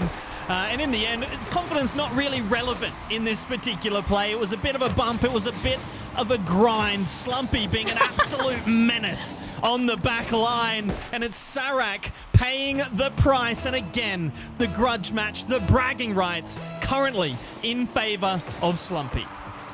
I am giggling every time I see Slumpy go for a bump on Sarak, I'm going to be totally honest. It is funny after hearing what she said in the interview about the grudge match and how she wants to win. I think it is quite funny. You know, she's smiling every time something like that happens. She's got a big smile on her face.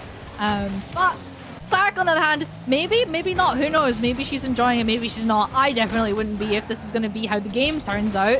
With obviously Slumpy trying to find... Team Slumpy trying to find another goal here in the last 20 seconds. Not necessarily needed unless Team Sarak can pull one out of the bag in the last 15 seconds. I'm going to say that it's not looking good as the possession is still for Team Slumpy. Slumpy actually going off in the corner, shoots it down low in front of the net. No one to follow up, so Sarak takes it away, and in the last 1 second, Judy goes for a long shot. It's floating in the air. I don't think anything's going to come from this as it gets slammed into the ground. Team Slumpy are now match point for the series. Yeah, and again, let's not forget that Team Sarak took a really close game number 1 in the series, and Team Slumpy have just come full force into it since then and have looked, if not dominant, definitely the better team overall, in my opinion. Yukio stepped back up and he's regained a little bit of form, so maybe that'll come into play in what could be the final game of the series. Hopefully for Team Sarak, it's not. And hopefully for the neutral, it's not. I wouldn't hate a cheeky Game 7 to see who's sent to the grand final. But right now, on form, even with Yukio starting to pop a little bit, it does kind of feel inevitable. It kind of feels like Team Slumpy, it's their series to lose. Yeah, I mean, like we're talking about here, the performance of Breezy, for example, coming out really confident plays. Yukio, on the hand, a little bit slow start in the series when it regards to him performing as an individual, but we have seen glimpses of it. It can be an opportunity for him to step out a little bit further and kind of counter that confidence from Breezy. It's just all down to now these next few games, or next game, as you said. It could be an opportunity for Slumpy's team to close this series out in this final game, or can Team Sarak turn it around and kind of use that pressure from Team Slumpy to win the series and benefit themselves to further the series and take it themselves? Now, I'm always one for doing as little work as possible. So, chat, can you do my job for me? What's your analysis? Are we going to see a Team Sarak resurgence, or do Team Slumpy shut this one down here and now? Because we are in match point territory. Team Slumpy looking to close it out in 5. Team Sarak looking to fight for their lives. Yeah, I mean, it is be-all, end-all now for Team Sarak. They cannot afford to lose any more games because they can only have one to lose, and if they lose that one, they're out. So we might see a little bit more aggression coming out from Team Sarak, and I would love to see that. I do love a nice, juicy series to watch. No one likes a stinker sweep, so let's gun for the Game 7. I would very much like that. It's very entertaining, for at least. I feel like my heart rate goes up by 25 to 30 when Game 7s are on the go. But game number 5. Oh my god, I can't count. Game number 5. Right there with you. Oh, the quick maths, real difficult. I'm like looking at the little pips. I'm like, okay, okay. They say that there's 4. That means it must be 5, right? It's definitely not game 4 now. But yeah, either way, it's going to be a good time. I'm sure we've had close games the whole series long. Just right now, the overall series scoreboard not showing that closeness really. But Team Sarak, I kind of feel like they need the opening goal. They've looked a little bit rough when they're getting scored against, especially in bunches. We'll see if they can open up the scoring themselves and look to keep that downhill. That's a bad touch. That's not going to help. Slumpy credited with the goal, but I think all the work was done, or lack of work done, by Sarak, who... Oh no, I thought she had the last touch. Oh no. It was so much worse. Yeah, I think Sarak, I don't know how good of a shot Sarek would have had if Yukio didn't dive in first. Yukio, not a good touch at all, and ultimately put it in his own net. Not sure how that's going to pan out for the vibes for the rest of the game for Team Sarek, but we'll see how it goes. There is 3 minutes left of the game. They could pull it around. Maybe it could be a confidence booster. Maybe it could apply more pressure. We don't know. We'll see. But Yukio probably not happy with his performance on that defense. It's not a great start. We'll put it like that. They're looking to rectify things, are Yukio and Sarek. Their passing play not quite connecting and ending up with a shot in the end. Slumpy will look to dribble it out. Yukio taken away from the play. He's going to retire for some boost, or retreat rather, for some boost while his teammates take over. It was Sarek to the corner and Judy to take the ball from her. Breezy shut down, and here comes Yukio. Just about a full tank of gas as he approached the ball. Only 40 in the tank now, but he's relevant once more now. He's going to be called into action, and he will get that touch. Sarek now priming up a pass, but that's shut down from Breezy. Yukio the latest. No boost, so he can't get the 50 he wanted. Slumpy with the big old clear, but it's a good bit of possession here, albeit in the corner. Nothing too threatening from Team Sarek, and nothing really doing for the Team Slumpy defense. But, I mean, you've got to take your positives where you can, and Team Sarek had that ball for a good 30 seconds or so. That was a really close one, and Slumpy there leaning in for another shot. I mean, we seen a lot of shot attempts come out from Team Sarek. None were able to be put away. Like you said, not really threatening the Slumpy defense. Now that Team Slumpy have an opportunity, they almost got away with one, just a little bit too slow to get a touch there from Team Slumpy. And now we're still same scoreline, 1-0 to Team Slumpy. Minute 30 left. Will we see anything different come out? Maybe we will from Yukio as he ties up the game here, keeps it close, actually does this all by himself. I don't know if Sarek got a touch there, fell back down, and Yukio was just able to put that one away. He asked for something different. I was not expecting Yukio to just kind of speculatively slap that towards the ceiling and then somehow get under it again, despite 4 or 5 other players being around him. And somehow he was the one to get that touch and on target and past the defense.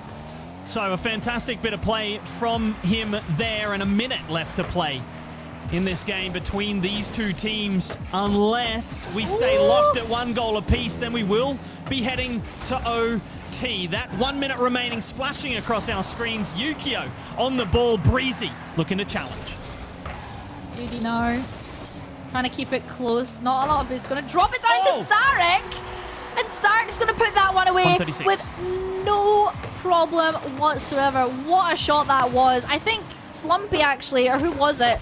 Sniper got a piece of that, but just wasn't a good enough slice to get it out of their net. I'm upset. No speed displayed. I 100% guarantee. 100%. I 100% guessed that speed correctly, but it doesn't matter because right now Team Sarek in the midst of a comeback in this series. 43 seconds or so to hold on to this lead. It's just a 1 goal lead. It's scary. It's shaky, but right now their defense are holding. The final 25 seconds, Yukio pops it forward. Slumpy takes over, but mistimes the flip somewhat. The ball dropping to the ground in front of the net. Needs a dunk, gets it, and will push the orange side back into their half. Yukio's awkward, but he does have a full tanker boost. Slumpy challenges. That spills dangerously across, but it's too high to really threaten a shot. Breezy, 20 in the tank, drops it down and can't get back to it. And so it will be Team Sarek coming back in the series and getting their second game win. That's fantastic for Team Sarek as well, because probably going to be a little bit more of a booster for their confidence, especially knowing that they lost the last 2 games in a row. So definitely pulling it back, feeling a little bit good. We saw a lot more confidence come out from Yukio that game as well. Sarek had a really nice goal come out too. Looks like the team is kind of building up that momentum again to try and work their way towards a Game 7. Fantastic stuff from Sarek as well in the last few games. Even if the team's languishing, she's still putting up numbers on the scoreboard with the saves, with the shots, etc. And on this particular occasion with a goal as well. So Sarak leading the team, not only in name, but also on the leaderboard. And it's good signs for the team in orange right now, especially as we talked about it, Yukio becoming more prominent on the field. That's what you want from your best player.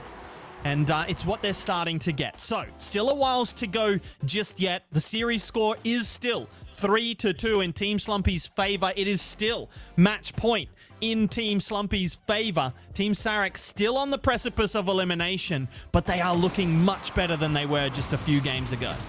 Yeah, definitely. And now we get ourselves into game number 6. I already pre-counted that and remembered that game 5 was last one, so I didn't get confused. And Nice. We're getting off to a great start here for Team Slumpy. Applying that pressure as fast as possible, trying to shut down any sort of momentum that Team Sarak would have had from the previous game. Now we're seeing a counter come out here. Start keeping that ball close, trying to figure out what we can work with this ball for. But it's just going to go flying back to their side. Judy having to collect it. Maybe not getting the best touch there. Now it's back in Breezy's possession, but not much boost to work with there, and he has to call himself off, and now it's anyone's game. I wonder how we're going to see this one unravel, especially with the series now coming a little bit closer. And the pressure starting to tell as well. I'm not sure if Slumpy was called off that or if it was just a nervy miss. Yukio doesn't have enough boost to threaten the double, so Sniper unimpeded with the clear. But this ball bouncing dangerously. Slumpy with the read and Breezy with the redirect to the top corner. It's a lightning fast counter-attack, and it's a clap of thunder from Team Slumpy. What speed, what confidence. This came out from Breezy here to absolutely slam that into the top right of the net. Really, really, really fast. Honestly, it's all I've been seeing from Breezy this series so far is just confidence after confidence after confidence. He really knows how to work around the pitch when it comes to this series. I don't think he's going to be all too nervous to come up when it comes to challenging anyone on Team Sarak. I don't know about you, but it looks like Breezy here is in his own level of gameplay. As we say that, Yukio absolutely ratios Breezy on the goal line. It's a tough is one. that what's happened? Yeah. You know what? I'll just see myself out. I'm never talking again. Look, it was tough. Breezy stuck on that near post without much boost. Yukio made the perfect play, just baited the dunk. There's not a whole lot Breezy can do about that one. Fair play to Yukio. It's a fantastic way to level things up. I'm just not going to gas anyone up anymore. I'm done. Sometimes it be like that. It does. Happens all the time, though. That's why it's a caster curse, after all, isn't it? It just so happened to be as soon as I said how well Breezy's been playing that he absolutely gets doinked on in net. So, my bad. Everyone blame Joe for this loss if that's what happens. Team Slumpy. Know who to call. Right now, Breezy, though, looking to recover from some potential embarrassment of the last few seconds or so. We look to approach half-time, all level once more. Look, these games have been so close, so it's not really a surprise that Team Sarak have been able to pull this back. It did feel like overall Team Slumpy with a more consistent side throughout the series, and I mean the scoreline supported that, right?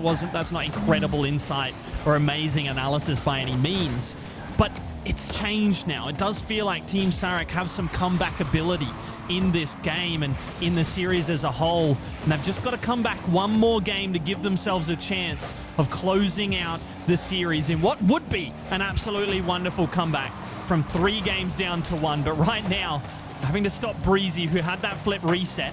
Communication key here, but Slumpy surprising Yukio, taking him off the ball and looking, I thought, for a pass, but perhaps a shot of her own. Either way, whatever the case, whatever the intention, it's easily played away in defense. Yeah, and you can see as well that although the scoreline was stayed the same, the aggression still coming out from Team Slumpy is still shining through.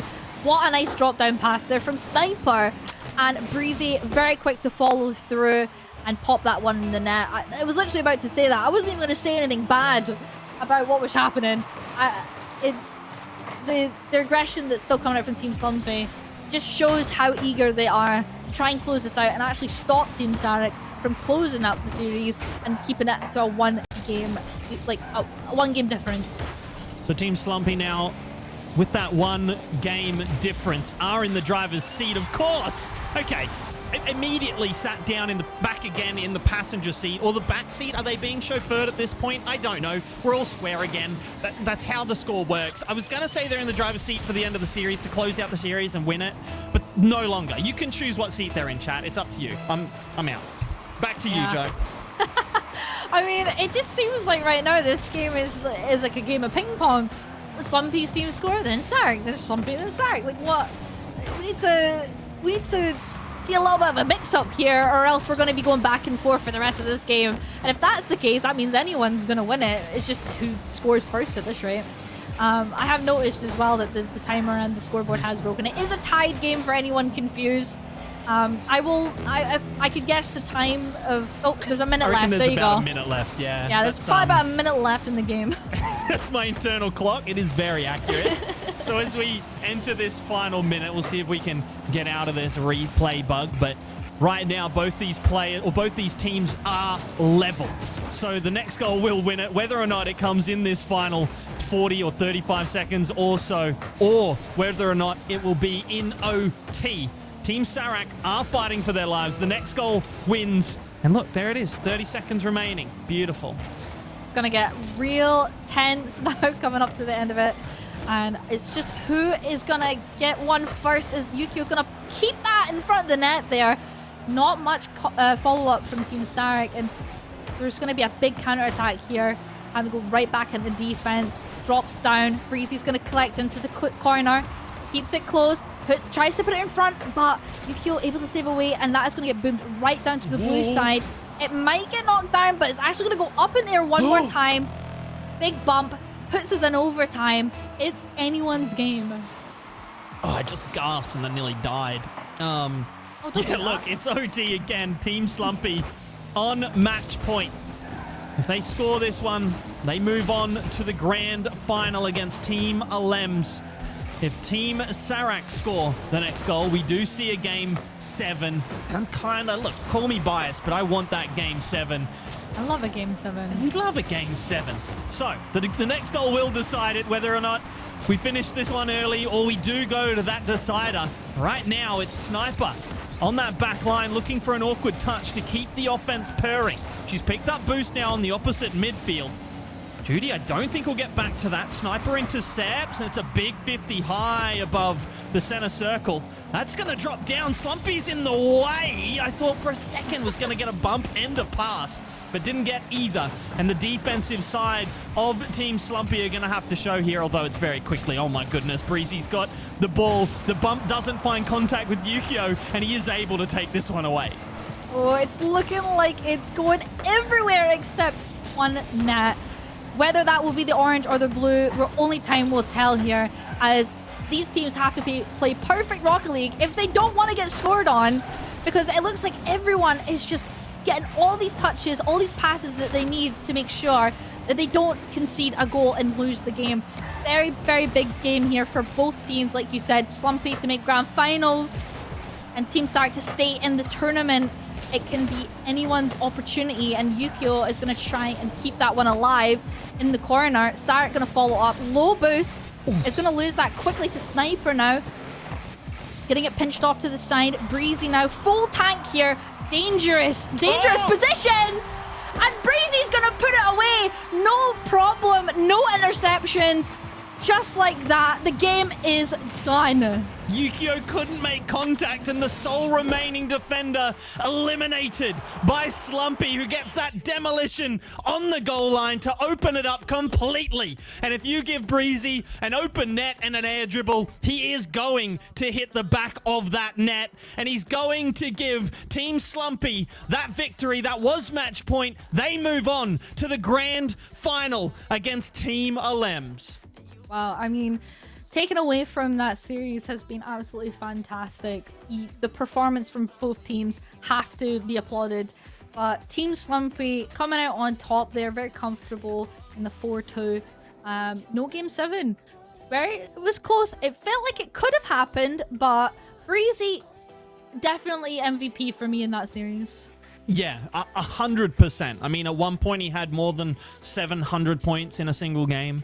And it felt like they were kind of riding or dying on his ability to pick up that ball in his own half and make a threatening play towards the crossbar or the net. And, I mean, we saw that at the end. That was how the OT finished. He picked up the ball, he got the air dribble, he got some time past that first defender in Yukio, and then Slumpy able to help out. I do think that was the second air dribble plus demolition team goal that we saw from Team Slumpy, and I do believe that it was Breezy and Slumpy both times. So just great synergy from them. We mentioned it, right? We're seeing different looks at the back of the net from these teams. They're starting to move on from figuring out how to play together to just playing together.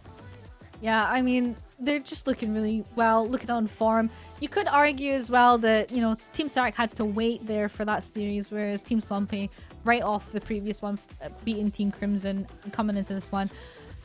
It's honestly a really good performance from Team Slumpy all around. And I'm really excited to see how they come up, as it will be a rematch against Team LMs in the grand finals. It will be a rematch, and it's a rematch that is in Team LM's favor. Team Slumpy weren't able to take them down in the winners semi-final earlier today. It was a 3-1, and I had a little peek a few times on Slumpy's stream while that match was going on. There were some fairly heavy scorelines, but look, we'll talk about that a little bit more after a very quick break. So don't go anywhere, because right after this, we do have the grand final.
Well. Welcome once more to the Ally All-Stars. Team Slumpy coming into this grand finals looking pretty darn hot, if I do say so myself.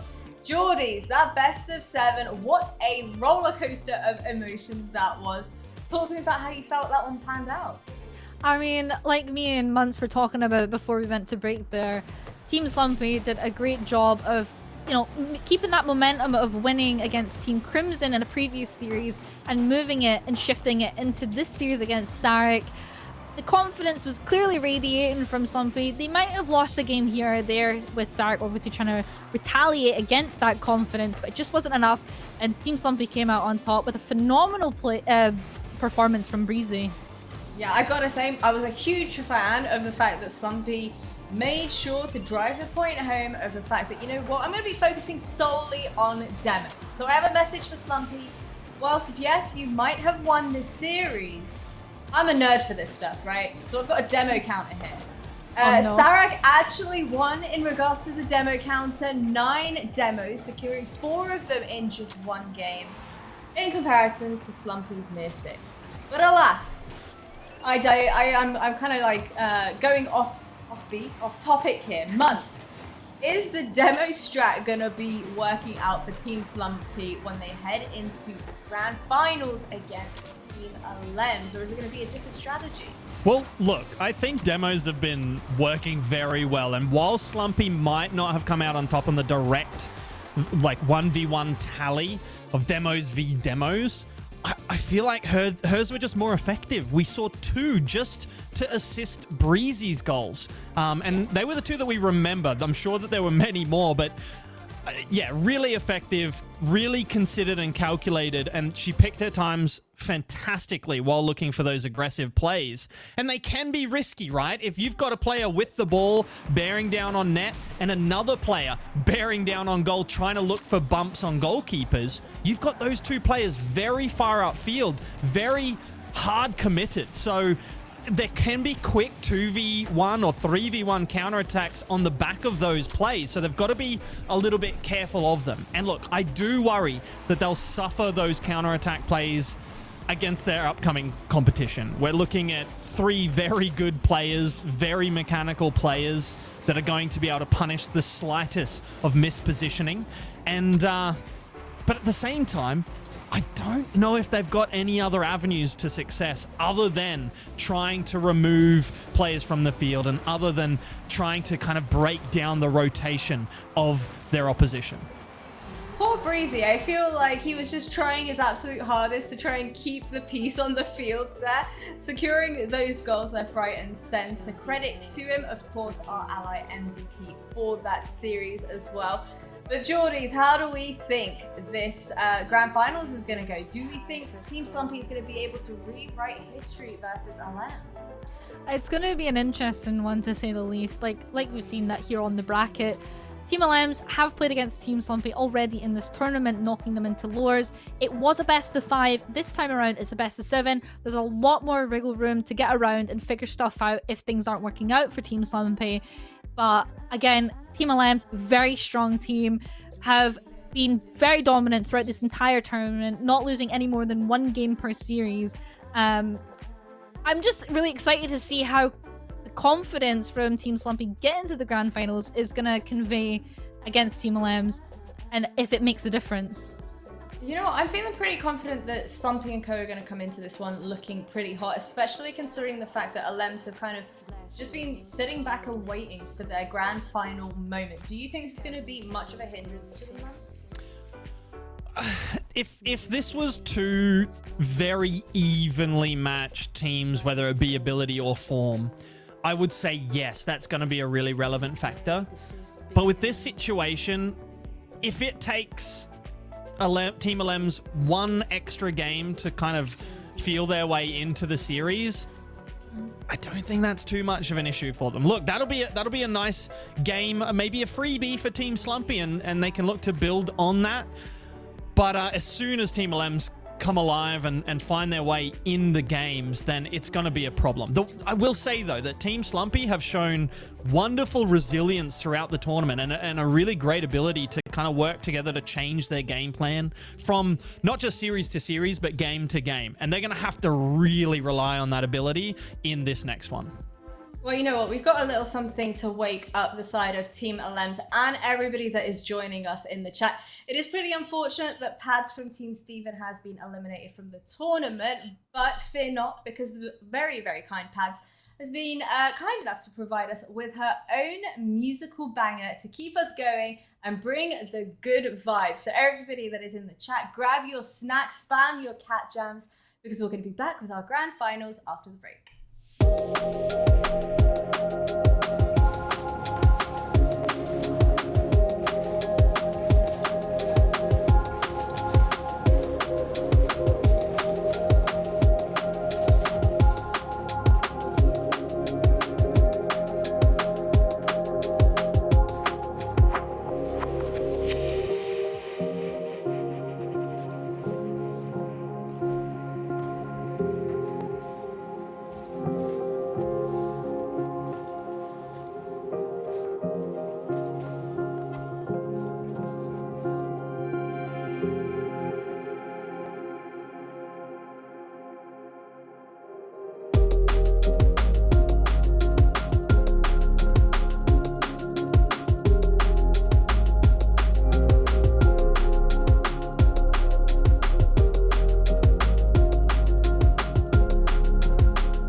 Grand finals time. In a best of 7, it's going to be Team Alems taking on Team Slumpy here at the Ally All-Stars.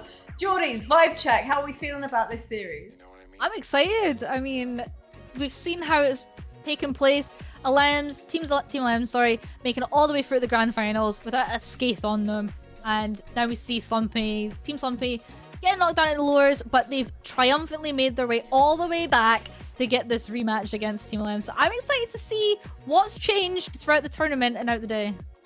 Well, Alems obviously having previously won 3-1 against Team Slumpy. With $3,000 on the line, the winner of this will be walking away with a hefty sum of change, if you will, as well. So, Muntz, talk to me. How do we think Alems has been looking overall as a roster, as a whole, individual plays? Dominant, and dominant. Yeah, there's nothing else really to it. They've dropped 2 games the whole series. They've looked like the best team very easily against everyone they've played against. And Charlie B and Alems might be the most potent duo, or are the most potent duo on paper in this tournament. We all knew it coming in. Look, April is no slouch. This is no disrespect to her whatsoever, but Alems and Charlie B are on a whole nother level.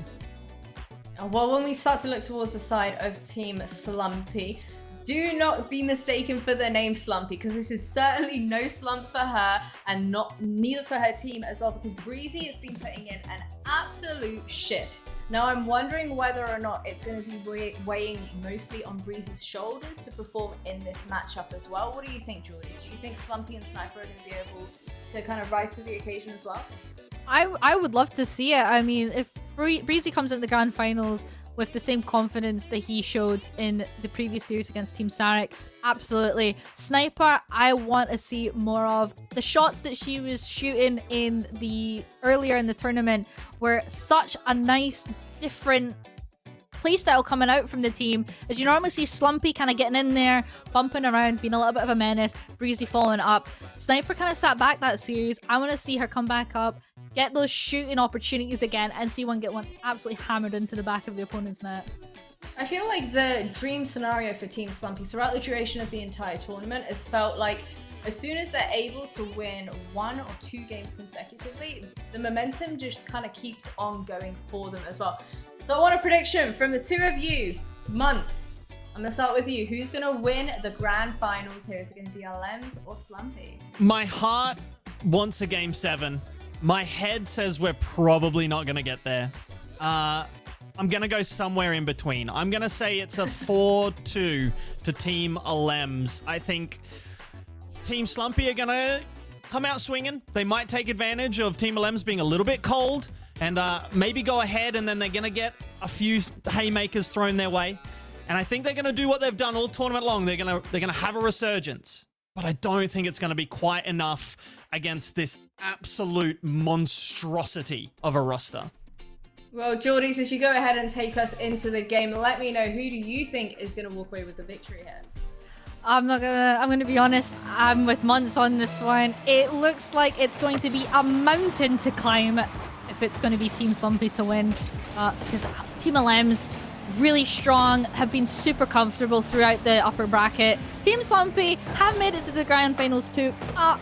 Not as smooth as the opposition. So I have to say, it could be. I think it's going to be Team Alems here that take this one home. Predictions locked in. The lobby filled with grand finalists. This is your grand final of the Ally All-Stars. And what a journey it has been, Joe. It's been a long day for the players. We've only been here on camera for half of it, but I don't know about you. There's been a whole lot of energy exerted. These sides, one of them had a quicker run to this grand final, a more dominant one. The other had to fight and claw in that lower bracket, but fight and claw they did to find themselves here at the pointiest of the ends of this bracket. Definitely. I mean, whoever wins here deserves it. They've both done really well to make it this far, especially to the grand finals, where there's a lot at stake, and hopefully we don't see too many slip-ups coming up from Slumpy, because I feel like it's one slip-up, which is great and a goal. so fast here. So they're going to have to be on their A game, regardless of how well they've been performing in these previous series. And it's showing here that Team LMs are not messing about at all. Charlie B here going up for a double tap. Just a little bit too high. Breezy has to save that off to the side because Demo, they are going to be ruthless to compete against. And the defense of Team Slumpy immediately tested. But they have held for now and are going to move forward briefly, it was, into the offensive end. Breezy alone at the back. And the clear does come in. Alem's not the greatest touch, but a teammate able to clear it from the back board. Breezy can't find a teammate of his own, and Alem's in the corner. I thought for a moment it was on target, but that ball just spraying past the far post. And we'll head down into this orange side. Wow, that was a really, really close attempt there from Alem's off just one angle that she was trying to get out of that as well. Such confidence coming out from this team. And they've been sat waiting for this too. So really coming off the bat here, what are we going to expect? Are we expecting more? Surely this isn't their full potential. We don't know, but we're going to find out. We're coming into the second half of game 1 here. No goals have been scored. Team Slumpy absolutely holding their own at this moment, although they did have a little bit of shaky moments. Nothing's happened, so the confidence should still be growing strong for both teams here as we come down and see who's going to get that first goal in the series. And while we remain at a stalemate with 2 minutes remaining, I just want to give a little shout out to Boston Scott in the chat, who just dropped a cheeky 50, I believe. Gifted Cheeky subs. indeed. Yeah, my goodness. An impact off the field as well as impact on it at times. Right now, the focus is on the Rocket League pitch. Again, Team Slumpy, Team Alems, all square, locked up at 0 goals apiece in Game 1 of this best-of-7 grand final. And it is Team Slumpy looking to push into the orange corner. A defensive mistouch there. No clearance to be had, but Alems able to clean up. Breezy wants that mid boost. He does get it, but in getting it, loses possession of the ball, and it's up to Sniper to get this over the top of April. Does that, but Alems there to back her up. Wow, it is anyone's game here in this first match, in this first game of the series, sorry.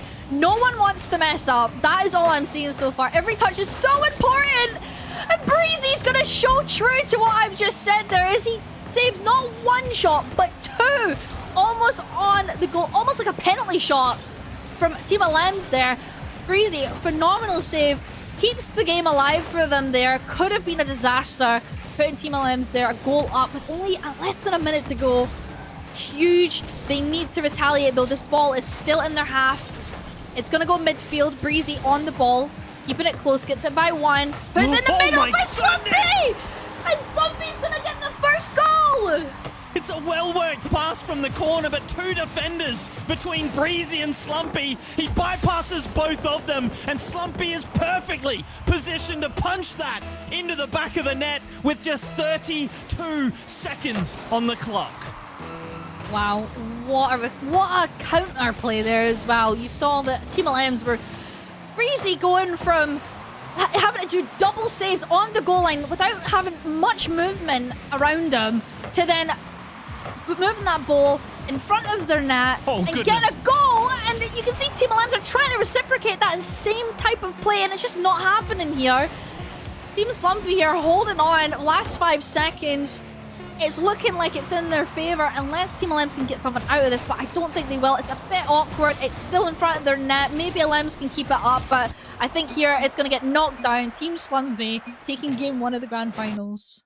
And we talked about this potentially being a factor in the early games. The fact that Team Alems guaranteed their grand final berth so soon. And Team Slumpy have been fighting in the meantime, staying warm, keeping fast mechanics, keeping their confidence up with win after hard-fought win, while Team Alems are just sitting on the sideline, getting cold, maybe getting something to eat. Who knows if they're keeping warm in the meantime, whether it be the free play or ranked or slow-mo free play, like Slumpy was listing the different things they could be doing. I don't know if they were listening, because Team Slumpy have just come out and not just held them off, not just kept it close, but they've eked out the victory in game number 1. I mean, that was a very close game from both teams. Honestly, I didn't see much mess-ups happening in the game at all, for one. Both teams playing to what I would like to assume is their highest standard of what they're capable of, and it just seemed to be that last bit. Breezy just coming out on top, challenging those two LM's players, getting it in front of their net, and Slumpy, perfect position there just to put it away and get themselves a goal just in enough time to hold it and get that first game, give that momentum into game 2. Will we see this continued on? Who knows? Maybe LMs will retaliate. Maybe we'll see a hammer. We don't know. We don't know what's going through their minds right now. Like you said, they've been waiting around for this. Who's got the stronger desire to win this grand finals? Right now, Team Slumpy. Whether or not it's desire, want, or a need, but whatever it is, they've got the lead against what most had as an overwhelming favorite to win the tournament in Team Alems. Of course, the Charlie B Alems combo just feels inevitable at this point, but oh my goodness, as I say that, as you say it, Charlie B with an absolute rocket off the crossbar and in, and would you believe it's from the pass from Alems. Wow, you couldn't have timed it any more perfectly there. That was such a fast shot. I would even consider that maybe to be unsavable. Not only did he bang it right off of the top crossbar, it bounced down and then back up again before going in the net. Literally one of the fastest shots I've ever seen go up and down in the net like that. I'd no love comment. to have known how fast it was going before it hit the crossbar. Yeah. That was a laser beam. Ah, goodness. The opening minute gone, it feels like so quickly as well. But Team LM's opening up the scoring with a spectacular team effort. The assist just as good as the goal, just about. 2 rockets before it hit the back of the net. And look, they're pushing forward again. Alems gets past Slumpy. April denied the shot. She couldn't get the clean contact. There was a blue player in between her and the net. And that blue player, Slumpy, left alone briefly and having to avoid a bump. April's awkward with her back to the play and her nose in her own net. Does manage to flick that wide, but here comes Charlie B, albeit no boost in the tank, and he won't get the corner either. If Slumpy gets a good clear, this could be dangerous. Breezy in position below, looking to punch this over the line, but he can't fake out Charlie B, who manages to find a save. Oh wow, this is going back and forth for watching a ping pong match again. Who is going to get one? Who's going to get a goal to put away first? Don't know. Team Slumpy though, they need one here. So they need to figure something out. This is what they don't want. They don't want to be in this position. It doesn't look scary. They like this. I could imagine it probably feels scary. So they need to figure something out. They're trying. They're going for these plays. It's just not quite exactly what we want. Maybe Breezy can make something out of it. But no, both defenders up there not threatening whatsoever. Maybe Slumpy can. Again, not much is being made from this. They're not phased at all in this defense. They're going to have to figure something else out as this one goes flying towards their net. Breezy has to make a save. Oh my goodness. It is so stressful here as the clock is ticking down into the second half of game 2. Can they make it? Can they tie this game? Or is Team LM's just running away with this right off the rip? That was almost a fantastic pass and shot from Breezy and Slumpy, respectively. And Breezy had a double tap opportunity just a minute ago, so they've got the chances. They've had opportunities, but missed touches like that or just misses like that from Breezy won't help. He's back into the play again and looking to launch something forward. The mid boost surely assisting him. I thought he would go for the dive across net and maybe find a bump, but the backflip didn't help him at all. Sniper now fairly alone. A bit of space between her and Breezy, but the pass is good, and Breezy punches it home with a little bit of help from the orange defense. But whatever the case, he will not be bothered with how it went in. He'll just be happy it did. Wow. I mean, what a pass there from Sniper.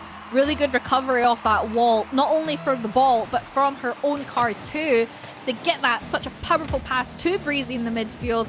And so he's able to put it away. Like you said, doesn't matter how it went in. It went in.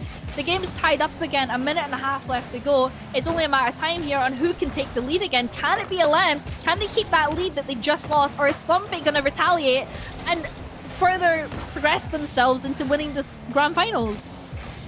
Not to be outdone by the scoring on the pitch or even Boston Scott in the chat. PS Plus, they might not be playing or competing on your screens, but they are currently in a subscriber war, a gifted subs war, and Sniper taking the war to Team LM's defense, pushing forward and adding to her assist earlier with a goal of her own.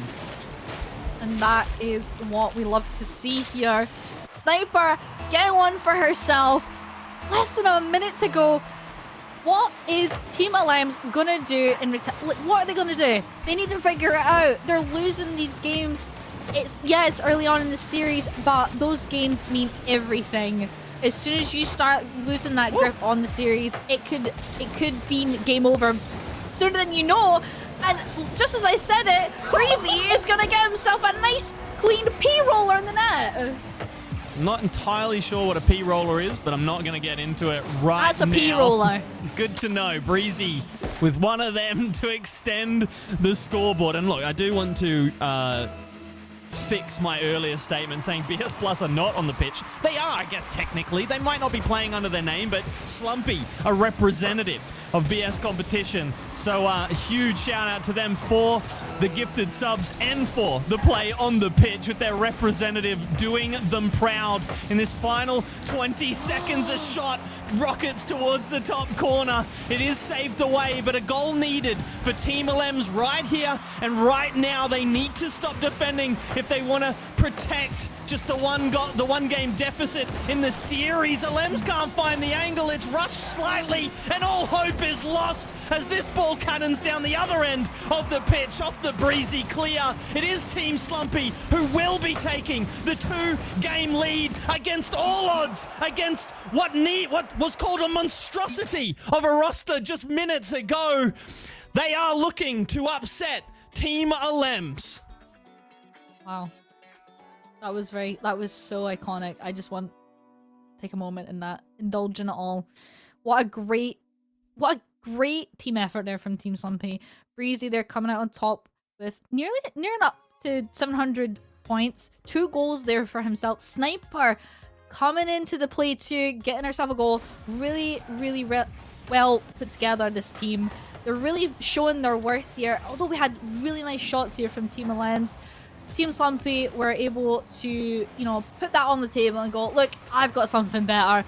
We've got Breezy, we've got Sniper.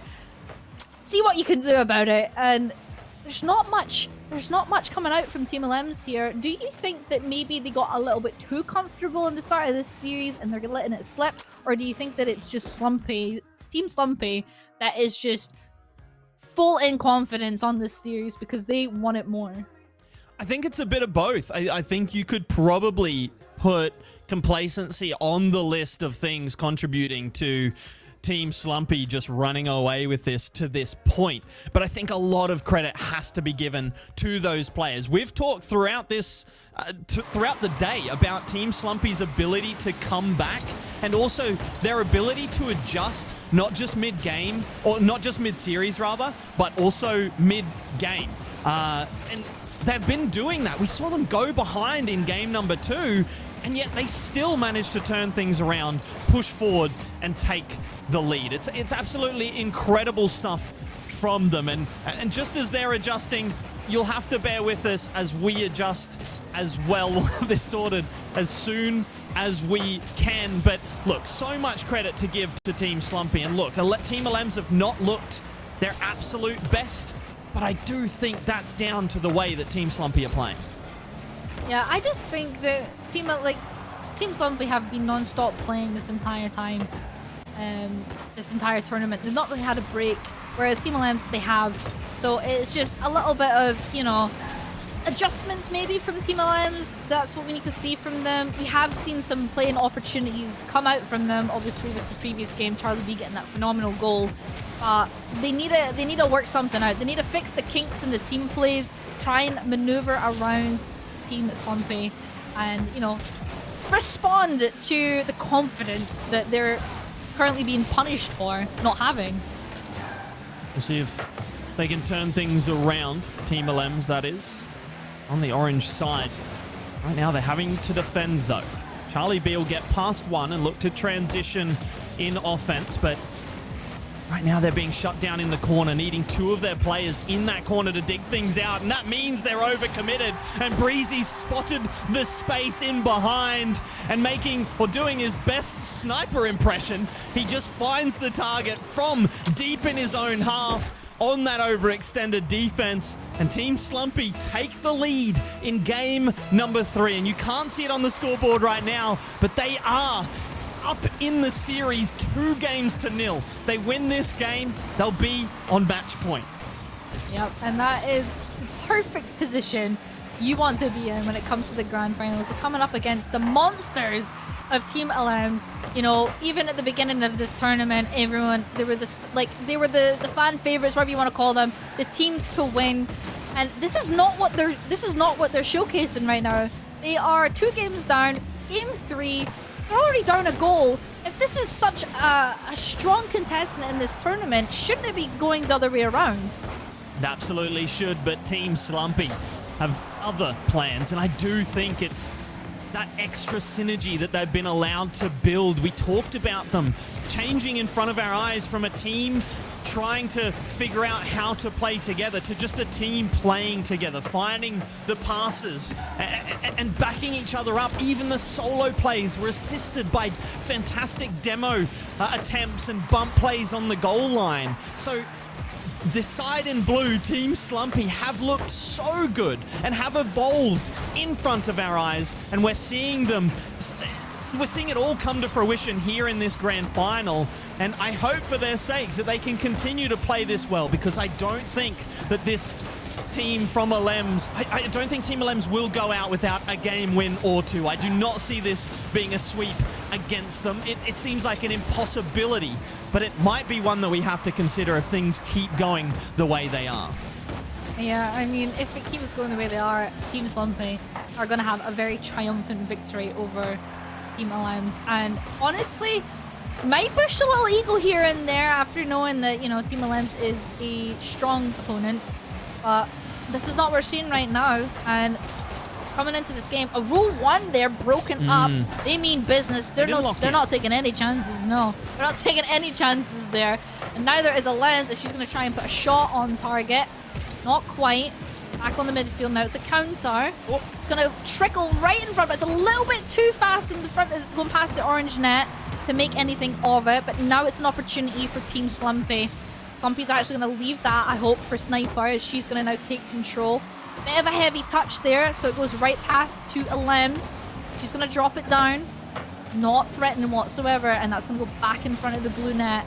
Again, not much to be, maybe playing a little bit passive. Don't want to go too far. Don't want to overcommit here, because they do not want to make it any more difficult than what it is right now in this game. And that passivity to now seems to be working, because there's not been any direct shots on net. And before I can finish my sentence, Charlie B punishes an open net. Sniper and Slumpy both going for the same ball. Neither of them make contact with it, and they were just 28 seconds away from match point. Now the score level. Will we see an overtime, or will Team LMs in the orange manage to secure the comeback and take this in regular time? Or the third possibility, Team Slumpy get the next goal, get the game win, and put themselves on match point. Breezy nearly making that the eventuality, but it wasn't to be. He's on defense again now, looking to pop it over the top of one.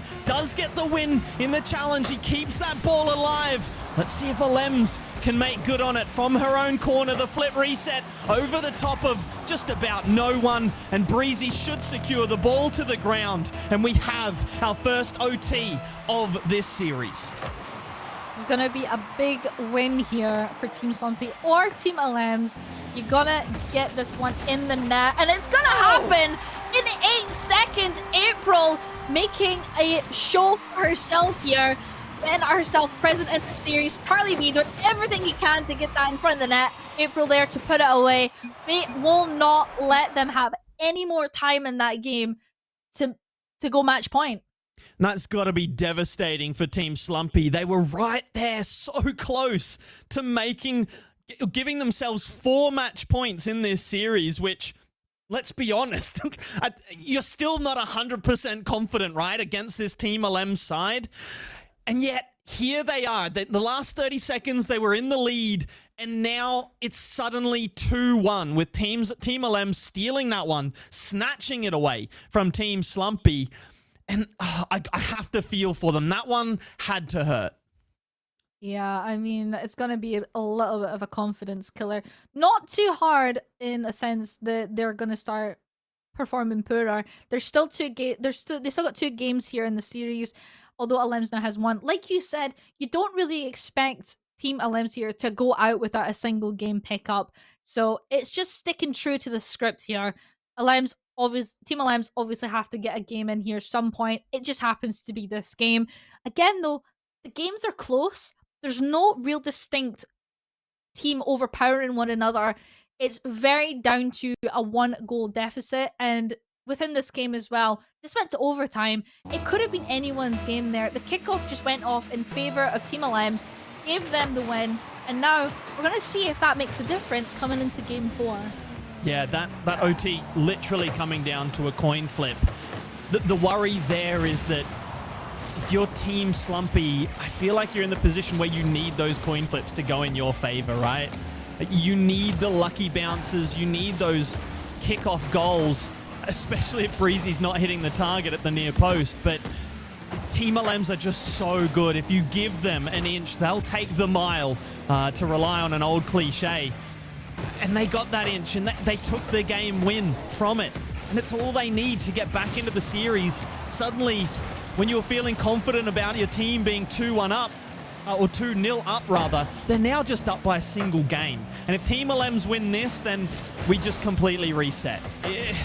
It's just the finest of margins, even when it seems like you've got the largest of leads. But right now, the lead in favor of Team LMs as April steps up and says, hey, I wouldn't mind a little moment, and gets a delectable little double tap. Wow, it was really, really well played as well. Very quick to go up there, get the shot down. Puts them in the lead now. And like you said, you don't want to be closing this gap if you're Team Slumpy. You need that advantage, especially knowing how well this team can perform. And Charlie B shows that exceptionally here as he takes the ball up, gets the flip reset, knocks it down, and gets another touch there to get it past Slumpy, the last defender, to extend that lead. I've got 2 words for you, chat. And O. Yeah.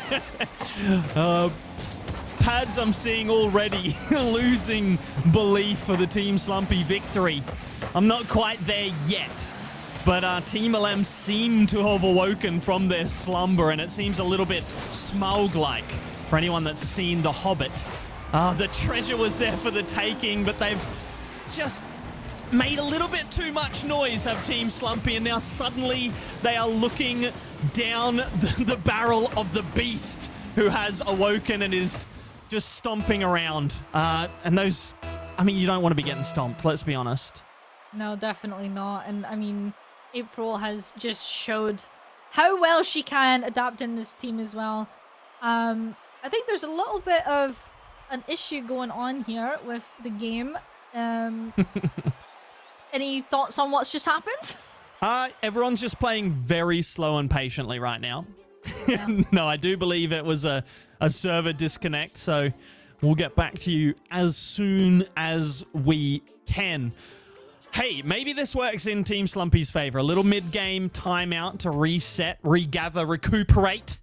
I can't think of any other words. You're listing off quite a few.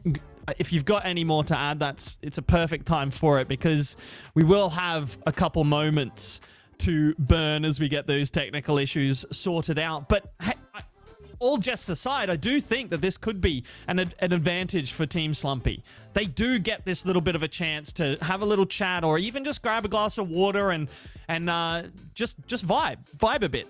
Have a little bit of a breather, yeah. Yeah, just stem the bleeding. Yeah, well, I mean, it's only 1 goal here. They took game 3. It's game 4. They've lost the lead quite quickly. April there, stepping up. We haven't really seen her in the first few games. Not much from any one of LMs, to be honest, when it comes to the first 2 games of the series. But now they're picking it up. They're waking up. They're pulling it back. Very scary for Team Slumpy right now. They're gonna have to keep themselves informed. They do not want to be slipping up at this moment.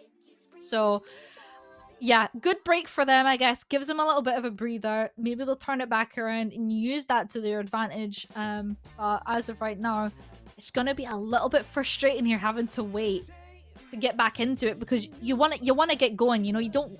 As much as breaks are good, they're also bad, because you know what, you want to get back into it as soon as possible. Yeah, and look, my understanding is that none of the connection issues had any effect on the game, so there shouldn't be any changes in scores. And once we can get this back, it should just be a clean reset. But yeah, interesting stuff. A little extra wrinkle to the grand final, as if we needed more, with Team Slumpy getting out to that early 2-game lead, which was incredible. Let's be perfectly honest. No one really expecting that. And not just that 2-game lead, they looked excellent doing it. I do feel for them in the way that they lost that game 3 with the final 30 seconds. They were in the lead, up by 1, and playing defensively. And all it took was that double commit by 2 of their players, and Team LM's jumping on that error and able to level things up and then win it off the overtime kickoff. So that's got to be hurting for them. Hopefully, this little break, as unfortunate as it is, might give them a chance to forget about that and get it out of their minds and come back in fresh and confident. And I mean, they're gonna need to be fresh and confident to get the win here. I'm gonna have to poop on your parade, but apparently the game is still going. There's no break actually. According to the team, they're saying that it's 5-0 right now to Team LM's. Bit of a battery there. So maybe they did need that break. It would have been nice if they did, but no break for them. Oh, that is tough. That is really tough. I didn't want to interrupt your little speech there of how important the break was. Wow, that's a tough one. Yeah, no break gonna be able to be taken advantage of then. No I was break hoping there. the whole lobby went down, but it seems like it was just the observer. So yeah, it looks like we'll be coming back to a 2-2 scoreline if the scoreline stays the same, as in a 2-2 series score.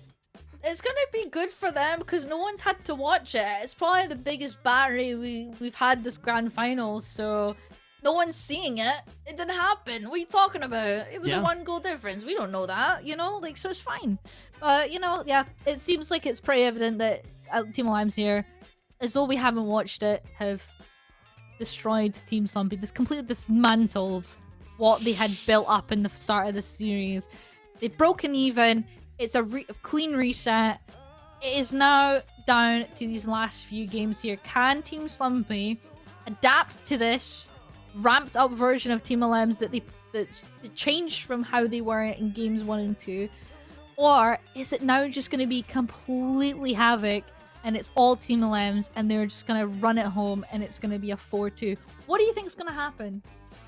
I do really worry that now that Team LM's has woken up, now the floodgates are open, that this could be Team LM's just running rampant and scoring goal after goal. I mean, they are a side that if they start to pop off, the mechanics are just going to show out. We've seen LM score incredible goals. We've seen Charlie B make incredible runs at the highest level. If they start to feel themselves, and they will be after running up the score against Team Slumpy in game number 4, then they're going to be incredibly dangerous. But again, we talked about Team Slumpy's ability to adjust. This will have to be perhaps their largest adjustment. I don't doubt that they can adjust in a way and find a game plan that would be effective. My doubt is that the players on Team LM's are at a level where even an effective game plan can stop them. Yeah, I mean, only time is going to tell here once we get this grand finals back on the road.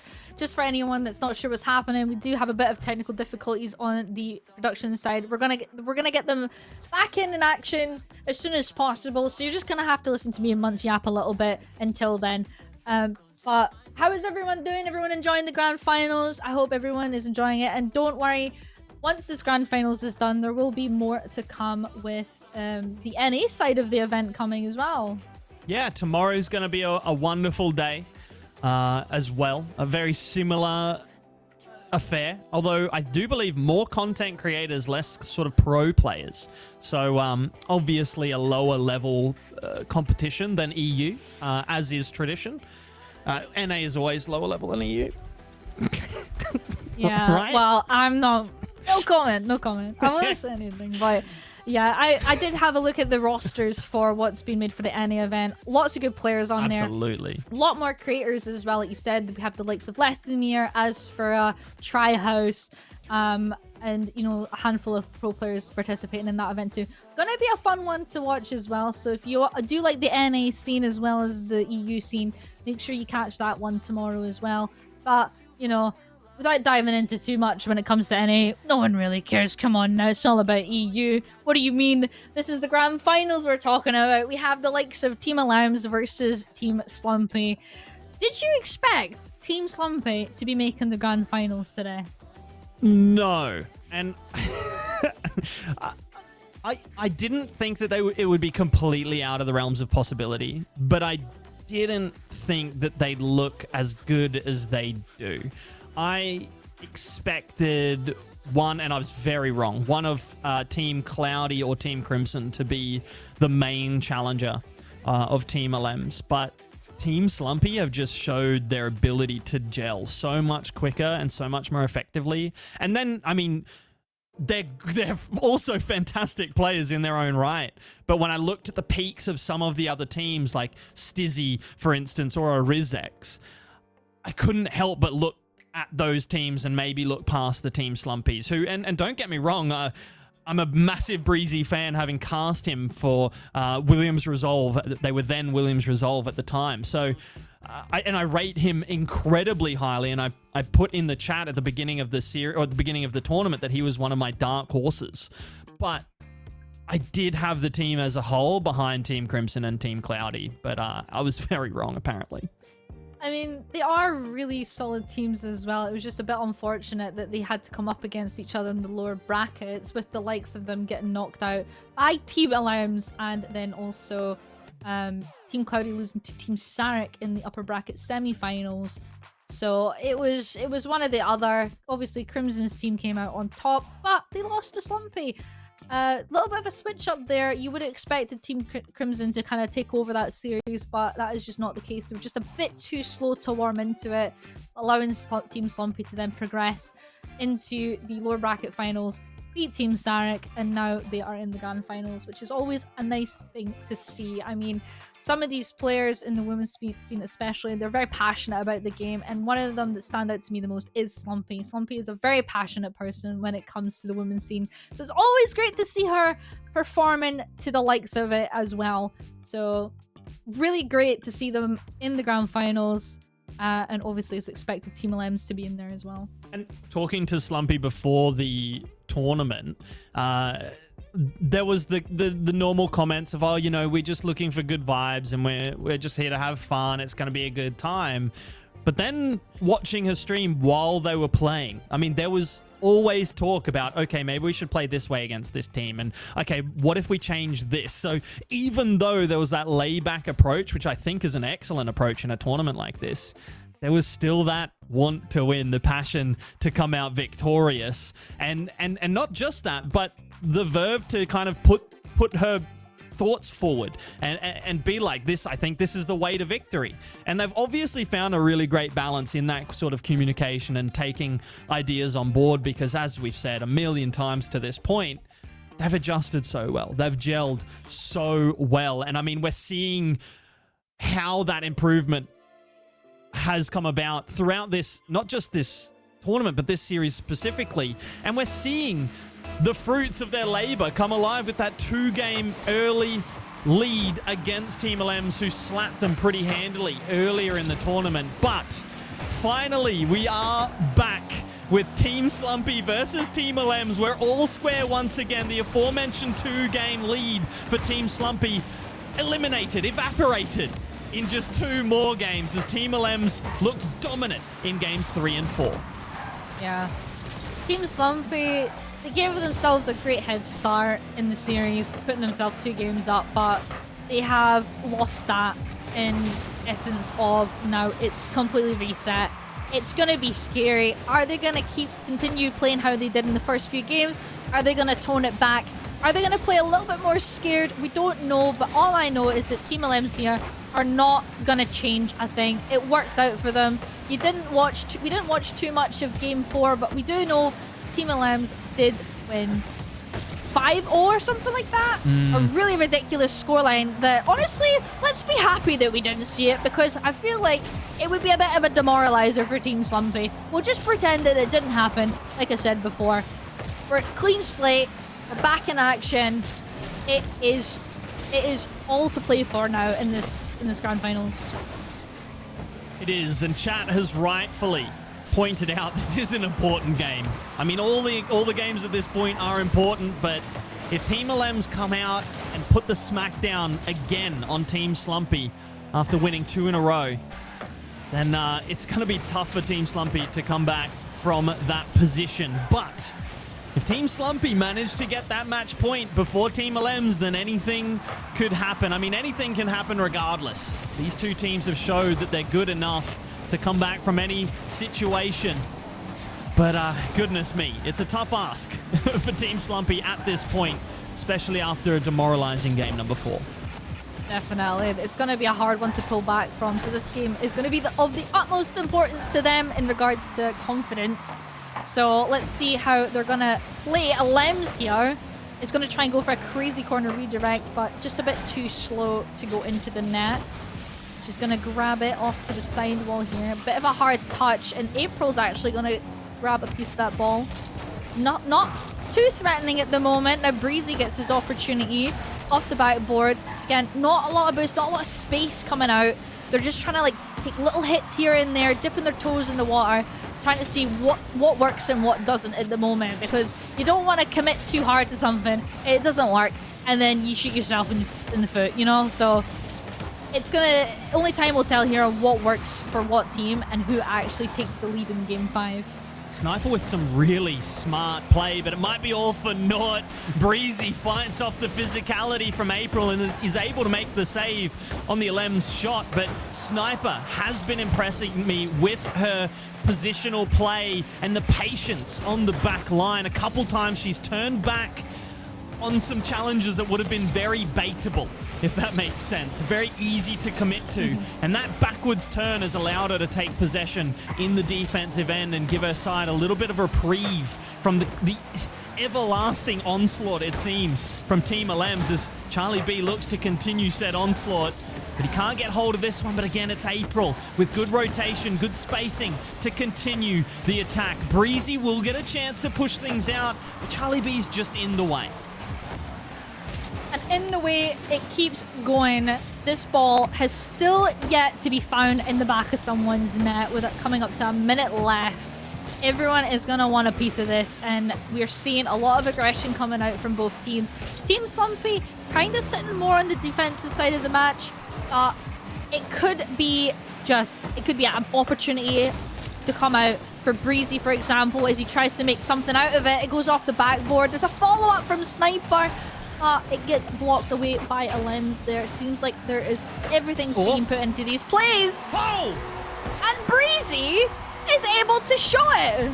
Look, there's some physicality on the goal line, but not enough to completely leave the ball alone. LMs looked to go for an in and out and seemed to change her mind, and Charlie B was bumped off the play. Breezy just with a free shot, and he's picked his pocket at the top corner, and it was good. Suddenly, Team Slumpy again about to enter the last 30 seconds with a lead, just about doubling it as well. And we'll see if they've learned from their previous mistakes. We'll see if they continue to push on attack or if they opt for the passive defensive style. 20 seconds left to go. LM's is going to put it on the backboard. Breezy gets the first piece of that ball, hitting it to the side. Slumpy with the shot. LM's has to save very quickly. Keeps the possession last 10 seconds. It's not a good position to be in. Slumpy's trying to disrupt any sort of play that can be made here to level up the game. And it's just not like it's going to happen here. Really awkward save. It's going to keep itself in the corner, but it gets knocked down. Team Slumpy are now match point for the grand final victory. Somehow, against all odds, against the team that slapped them down to the lower bracket in a dominant 3-1 series earlier in the day, against everyone's expectations and against the clear favorites of the tournament coming into it, Team Slumpy find themselves on match point despite being obliterated in game number 4. Game number 5 is their victory, and we'll see how Team Alems respond. I mean, with how the series was going so far, Team Slumpy off to a fantastic start. Team Alems pulled it back, broke it up, but with that situation they got put in, Team Slumpy are in the best situation possible right now. Match point. You know, they don't have to... They're one step ahead to the victory that they could be grabbing in this game. Can Team Alems retaliate? Can they even up? Are we getting a game 7? Or do you think Team Slumpy have the opportunity here to close it out? Look, Team Alems have more to say. Whether that is just a goal or a game win, I don't know. Only time can tell, and the time ticking to what could be the final match or the final game of the day, and it starts in spectacular way. Slumpy with just a kickoff goal. It's just smacked straight in off the cheat, and that's a wonderful start for Team Slumpy. You couldn't get any more simpler when it comes to a kickoff goal. Perfect play, no complaints here. You don't have to go all crazy. Sometimes it's just a goal like that that can mean all the difference when it comes to these games. But it's a high pressure situation now for Team Alems here. You're down. It's not game 5. Nothing's in your favor right now. You need to figure something out. You need to get the ball rolling essentially here. You can't keep losing the lead to Team Slumpy, or else you're going to lose the whole series. And that is what they're going to try and find here. And they do! Alems, I think, was just a bit too shy there of a touch, but Charlie B done a fantastic job of following up there, reading the play, getting that ball in the net, and evening out the playing field. I was just about to say that I don't think Team Alems go out with a whimper. I don't think they're held scoreless in what could be, or what would be, their final game if they did so. Unfortunately, I didn't get a chance to say that because they equalized so quickly, because we are not through the opening minute just yet. There is still 10 seconds, or 15 seconds rather, in it. We'll see if one of these teams can find another goal here to start this game off with a real bang. It's Breezy off the ceiling. It looked like he overshot that, or perhaps was looking for a pass that never really showed itself to be a good option. Either way, Sniper, an aggressive challenge. We'll put this in Alems' back corner. They can't get it cleared just yet, can the orange side. April gets a little bit in front of that, but Charlie B there to take over. Sniper's gone wide, and there's no one in net.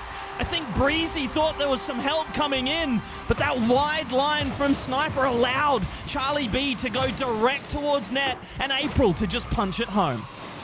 Yeah, Sniper just wasn't able to keep up with the pace that Charlie B was pummeling at her down that pitch there. So it was just, as soon as Sniper took that wide approach, Charlie B was just like, oh, that's a free rein for me, no worries. Alems as well, doing the exact same. They look like a great duo right now. Charlie B and Alems, they're just making it look so effortless in getting these goals on Team Slumpy. And now they've extended that lead. Do you think we're going to see another game where Team Alems run away with the scoreline and kind of try and chip away at the confidence that Team Slumpy have made thus far? Oh my goodness. I mean, it's tough, right? It was blink and you miss it, and suddenly we went from 1-0 in favor of Team Slumpy to 3-1 in favor of Team Alems. Yeah, they've just got to hold on to Team Slumpy. I think if they can avoid conceding throughout the next minute, they can settle things down and try to get their way back. And in fact, if they can score themselves, they'll speed up that process. The problem is Team Alems and their confidence. If they start to pop, they could start to run up the scoring, like you mentioned. But right now, I was going to say, this doesn't look like confident play, but it doesn't matter. It's squeezed out into the offensive end for Team Alems. Breezy's done well to lay this off to Slumpy, who pops it over the top of one and dunks a second. Breezy with the free shot. It is on target. And a crossbar and a save, keeping that one out. Charlie B doing just about enough. And April following it up with a wonder save of her own. Wow, it looks like Breezy is just here, there, and everywhere. He's following up, he's passing, he's setting up the ball, he's going for shots here. He's doing everything he can in his power, but not enough to help them to stop being scored on in this game. Alems taking it high with Charlie B there. Don't know if that messed up the play for Slumpy a little bit. Maybe it was just a bit of a too awkward save for her, but nonetheless, in the net, the goal lead extends for Team Alems here. It looks like we are going to be getting a Game 7. Now, if that's the case, I know there's only 2 minutes left, but with a scoreline like this, it's really hard to come back from, especially knowing that you've had something similar like this in the previous game of the series, you know, going down 5-0 in Game 4. So, going into Game 7, potentially, you know, you never know, maybe Team Slumpy do pull it back. I don't wanna, you know, jinx it. Game 7, what do you think's gonna happen here? What's the mindsets of everyone? I mean, I feel like I've been wrong so many times in this series. I thought Team Alems would run away with it after getting their 2 games back in a row. I thought that once they'd unlocked the scoring that they just keep on banging them in. It's just not been the case. The one thing I have back time and time again, and chat, you're probably sick of hearing it by now, is that Team Slumpy have been able to adjust at every turn. So I guess I've just got to back that and say that it's going to be a really close game number 7. But it's one of those ones. If it's a 50-50, it's really actually sneakily in favor of Team Alems. It's gonna be a fun one. And hey, look, you get your Game 7 now. You were sad that we weren't potentially getting it, and now we're getting it. Hooray! How exciting! We love a Game 7 here, don't we? It's also another thing I was wrong about. I predicted a 4-2, and that's not been the case. No, I don't think Team Slumpy have the opportunity here to pull this back for a 4-2 finish. So we're getting our Game 7. Very exciting. People watching, what do you think is going to happen? Do you think that Team Alems are going to be able to close it out after kind of like dragging behind in the series for the most part? Or do you think Team Slumpy pull through and get that victory over Team Alems and kind of be the underdogs of the whole tournament? I'm also interested to know what chat thinks. Right now, apparently whatever I think is completely wrong. So maybe I need some other ideas. But either way, Team Alems have found the right idea. They close out this Game 6 victory against Team Slumpy. Team Alems have been forced to come from behind at every turn in the series, yet to be in the lead as far as games are concerned. So we'll see if the first time they take the lead in the series, if that is the winning game. We do find a Game 7 decider. What better way to finish off a wonderful day than the overwhelming favorites going to a decider against the plucky underdogs? It's going to be a good match indeed. Probably, you could say, maybe the most anticipated one. Everybody loves the Grand Finals Game 7. And if anyone says otherwise, they're wrong. Unless it's a Game 7 overtime and it's your favorite team playing, then that's when you panic. But I'm honestly would be so happy to see either team take away a victory for this tournament. Both have played really well. Obviously, Team Alems, very confident, very structured in skill level, making their way through the upper bracket to the Grand Finals. This is the most they've lost out of a series. Granted, it's only the first best of 7 that they've played, but now Team Slumpy coming back, they're making a challenge for them. And it's going to be interesting to see what happens in this last game. The Team Alems keep running with it, or does Slumpy put up a fight and we get a close game? Because as far as we know, every game that Team Slumpy have won has been close. Yeah, absolutely. And look, to talk about the game tally of the games against Team Alems, they've now lost one more game in this series and they had lost in the entirety of the tournament leading up to this point, which is insane. Absolutely incredible stuff from Team Slumpy to take that record and set one of their own. But they won't be interested in taking the most games from Team LMs unless it means a victory. 3 games to this point for Team Slumpy against all odds, but it will be all for naught if they can't close out a 4th. This is your grand final. This is your game 7, and this is LMs opening up the scoring. What a perfect start here for LMs in game 7. You can't ask for something better. Putting yourself one foot forward at a time here, taking the first step to win the trophy of the tournament. And who else to better score it than LMs here? But now it's reciprocating it from Team Slumpy. They need to retaliate now. They need to not let Team LMs run away with this game so soon or so quickly, or else they'll start piling them on. So they need to keep this close. They need to keep working against it, and we need to see them step up, especially Breezy here. He seems like he's been kind of congested with Team LM's players alongside Slumpy and Sniper, and there's just not been much play coming out for them. They seem like they're getting suffocated almost by Team LMs. Yeah, he's getting the Stizzy treatment. I don't know if you remember Slumpy in the interview. Oh, goodness! How has LMs turned that in? I was about to talk about the past, but LMs giving her team an absolute present right there from what seemed to be nothing. Have no words here at all. LMs is not messing around in this game. They might have lost a few games in the series to push it to game 7, but this is the utmost important one here. And they're gonna make sure, she's gonna make sure it's not gonna change for them here. She gets a really good save off the top left of the net from Breezy. I actually thought that was going to be in the net for a second, and it wasn't. She's just there. She is phenomenal right now. Star player of this game. It's looking so favorable right now for Team LMs.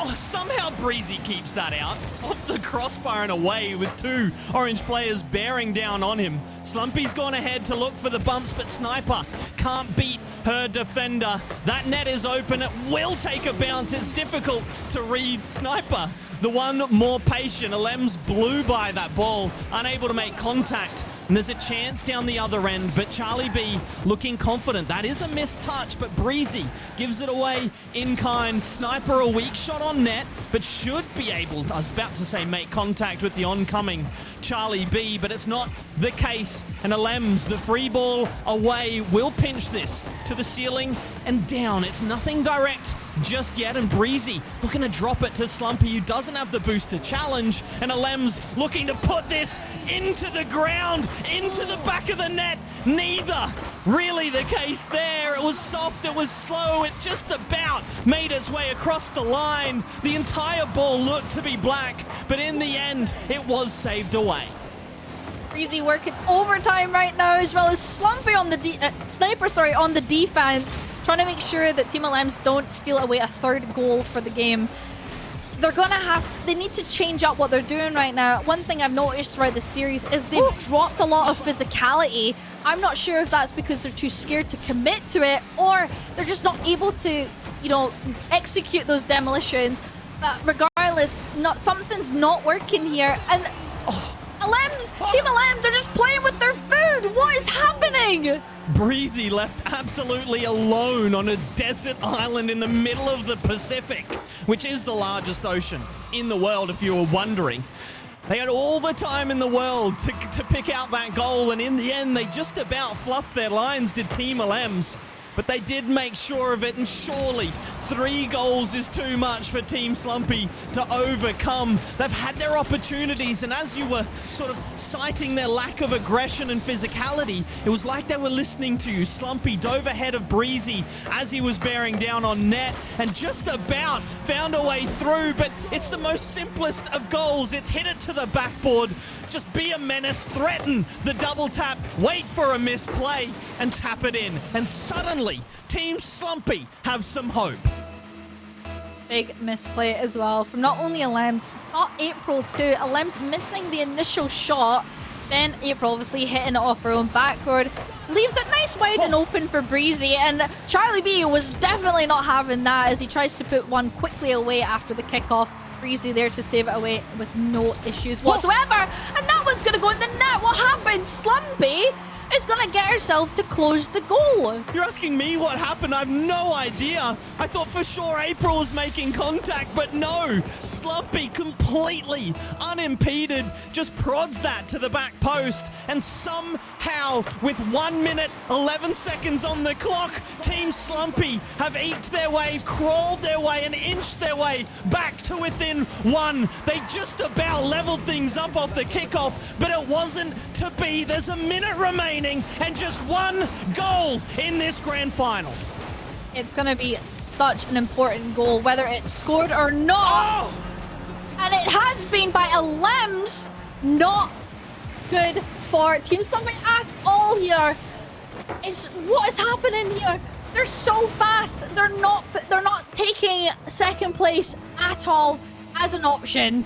Team LMs here showing why they are the best team in the tournament, and they're doing it in a way that we didn't quite expect, but it's in a way that we know they deserve it, and proving to everyone that is why they're the best. We just said earlier that 3 goals was perhaps insurmountable for Team Slumpy. It's just 2 goals now, but only 25 seconds to do it. The clock is ticking very quickly, and unfortunately for Team Slumpy, the scoreboard is ticking up as well as Team LMs look to complete their victory lap. Who better than the namesake, the captain of the team, to find a 5th goal and a 3rd, or increase the deficit for Team Slumpy by 3. It's just, it seems to be curtains at this point. Team LM's too strong, the favorites, too favorited. My goodness, what a performance though from all of the teams in the tournament. None other than Team Slumpy themselves, who have been absolutely pristine for the majority of their matches, but they just couldn't quite find that last little bit right at the end of the grand final. And that is it. All down. Team LMs are your Ally All-Stars champions for EU. Congratulations to them. They have been phenomenal throughout the entire tournament. They have shown why they have been the best team throughout the entire thing.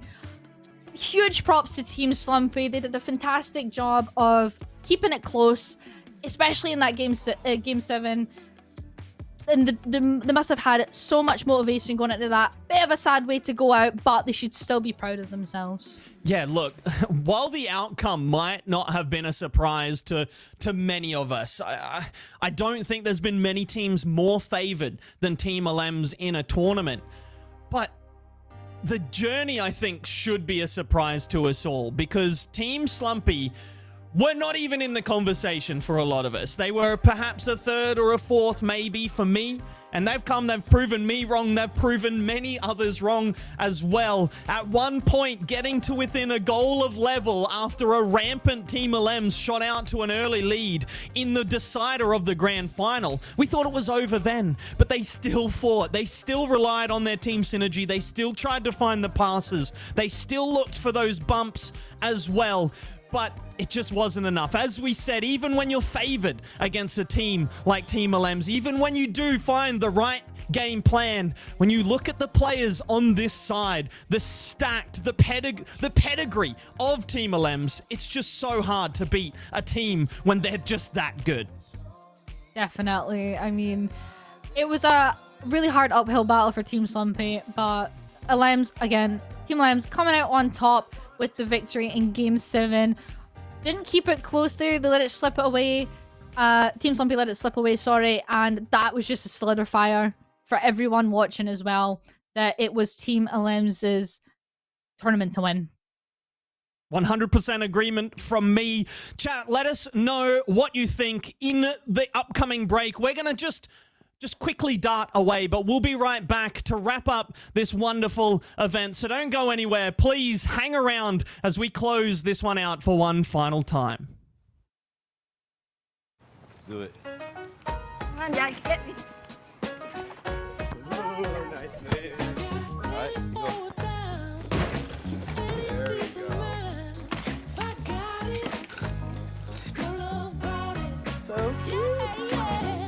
At Ally, we're helping millions save more for the things that matter most to them. Whatever you're saving for, we're all better off with an ally. Get back to work. Oh.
Well, there we have it, everybody. Alems walk away with the title and the victory in our grand finals here at the Ally All-Stars presented by Ally.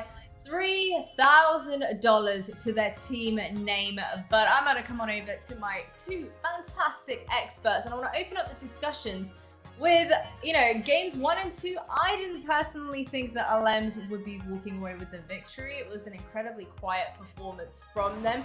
Especially game 1, Alems had 6 shots and yet 0 goals to her name. So what do you think the real turnaround point was for them? I mean, it was kind of scary. I feel like, look, you might have been confident for Team Slumpy after those opening 2 games, but for me, it kind of felt like the eye of Sauron, like looming over the mountains in Mordor, just doom on the horizon. And it felt like if the slightest thing went wrong, that it'd be trouble for Team Slumpy. And the slightest thing did go wrong, right? They had that lead in game 3 with 30 seconds remaining, and Team Alems were able to snatch an equalizer and then find the kickoff goal immediately in OT. And for me, that was the turning point. At that point, we mentioned it at the time, you need the coin flips to go your way against a team like Team Alems, because even when they're coin flips, it kind of feels like the orange side were always favored. And in the end, it was just literally one coin flip too many to rely on for Team Slumpy, and Team Alems able to clinch it out with a wonderful performance from behind. Well, Geordies, we heard Slumpy mentioning it in the previous series, the fact that, you know what, sitting and waiting around might actually end up working to our benefit. LMs might not be playing their A game. We've seen, obviously, that was definitely not the case, but do you think it was a matter of, you know, the pressure kind of mounting for Team Slumpy, and maybe after those games 1 and 2, maybe they got a little bit complacent heading into 3 and 4? I think it could be a little bit of both. Obviously, we've mentioned multiple times that Team Slumpy, they were playing non-stop throughout this tournament, whereas Team Lens, on the other hand, they had a bit of a break. So the way the series panned out, Team Slumpy taking the first 2 games of the series, it kind of looked like the momentum they had going into the grand final was still there. It was still present. But Team LMs, not so much. But then after that point, they've warmed up, they're back in action, and it could be a little bit of nerves kicking in for them there, because maybe that's not what they're expecting. And the games that they lost were not, they weren't pretty, to put it in the nicest way. Especially that game 4 there that we unfortunately didn't get to watch. But it could have been a case of that, but with Team LMs, it seems that they're way more... They've came out on top for a reason, you know. They've played better. They had better longevity in the series, even though they didn't have a good start, essentially. How about that Slumpy kickoff goal? Game 6. It was a rocket too. It was a rocket. They're so difficult to hit hard when that ball spills out to you and you're the cheating player on the kickoff. It can be so difficult to smack it with any kind of pace. And it was ferocious. I thought it would be an easy save, but it's straight into the top shelf. Wonderful stuff from Slumpy there. And I'm not sure if they had worked on kickoffs or had any kickoff plans, but they had a lot of kickoffs go their way this whole tournament. I gotta say, I was very, very impressed with the LMs and Charlie B combo. I thought that worked absolutely exceptionally for them as well. Was that one that you were kind of keeping an eye on at the start of today, Jordies? I mean, yeah, it's pretty obvious that LMs is considered one of the best female players in the scene, alongside Charlie B as under her team as well. They had a really good dynamic, and they showed that throughout the series. Obviously, have to give props to April as well. She had her show in the series as well, with some really great solo plays and double taps, and just making sure that she was in amongst the team as well when they were winning. So honestly, I think they gelled really well as a team. I don't know how much they played together out with this tournament, but from what I've seen, they looked very comfortable with each other. New RLCS duo maybe next season? Oh, you heard it here first, folks. Let's go ahead and look at our bracket. And Bunch, you can give me the lowdown, the breakdown of series that impressed you, teams, results, and everything in between. I mean, Team 1 with Team Slumpy versus Team Alanis, the first of a couple grudge matches for Team Slumpy, but just a great start to the day, right? We got all the way to the decider. It was pull and push, and yeah, fantastic start to the day. But look, for me, I just want to point out a little bit of a surprise. Another one where I was wrong was the Cloudy Sarak matchup. I really thought Team Cloudy would be coming out on top of that. For me, they had the pedigree, but Team Sarak did so well coming through that with the win after a slow start of their own in that tournament. But yeah, I think just pretty much every performance from Team Slumpy is the highlight for me. To beat Team Crimson, that was an upset in my eyes as well. To beat Team Sarak, another upset in my eyes. And then to make it all the way to the grand final, just unreal. Did that Slumpy Crimson result surprise you, Jordies? Yeah, it did because, you know, Team Crimson, you have Stizzy on there, and he is also a really good RLCS player too.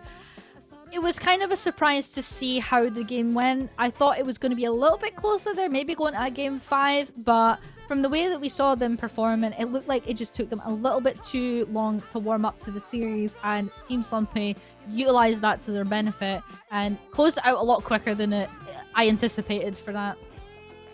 From my perspective, at least, I gotta say, I've thoroughly enjoyed watching these mixed gender teams come together and give us one heck of a performance, one heck of a showing as well. Did you anticipate that it would be so chaotic, so back and forth? I feel like we've seen that throughout a lot of our games today. Something that surprised me, and one of these things that I've been talking about the whole day, and I'm sorry for repeating myself again, but it was the ability for these players to come together and find synergy quite quickly. I mean, we're seeing players of different levels, right? matching up randomly. None of them scrimmed, so they were figuring out their feet on the fly here today. Some of them better than others, but just about all of them, I think, looked pretty good rotationally and spacing. And then again, as we got to the pointy end of the tournament, we saw that synergy really show, whether it was the Alems Charlie B duo or the entirety of Team Slumpy. Watching these players grow within the tournament and with each other was incredibly satisfying to watch. I really hope this isn't the last we see of this format, because it's an absolutely great time and a fantastic idea that's been executed by Radiant. I gotta be honest, Jordies, I feel like these ladies could teach these guys a thing or two. What do you think? Definitely. I mean, there's a few players that have definitely proved themselves today that have performed exceptionally. I mean, top one in the cake, it's Alems. She played absolutely phenomenal throughout, you know, highly expected to perform to that level as well, and she showed that. And you know, it's nice to see that as well, because there's so many good players in the women's team that don't get the opportunity to prove themselves like that, so it's always a nice time to see them come out on top.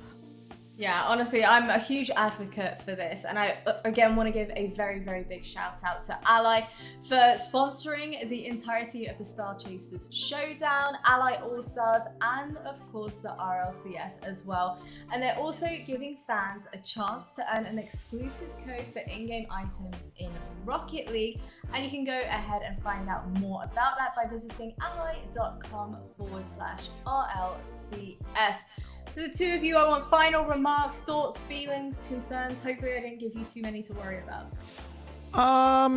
No concerns at all. This was a wonderful experience. I want to thank Joe for jumping in last minute and popping off, going absolutely crazy. That was a fantastic, just a fantastic cast from her, and all the players. The biggest thanks for putting on just a wonderful show for us to cast. It makes our job so much easier when the games are good, and when you've got teams like Team Alems, sometimes those games aren't so fun to cast when you're racking up the golds, but they kept it close for the entertainment, for content, for what have you. It was wonderful to watch. And then just finally, before I do go, we highlighted Pads' music, which was absolutely wonderful. We got to hear it throughout the break. So again, go check that out. I believe it was her first track that she's published, so it was really wonderful as well. But also there's another musician, Rose Blushes, as well in the community, does a whole bunch of music, so go check her out as well. Does fantastic stuff. Been a big fan of hers for a little while now, so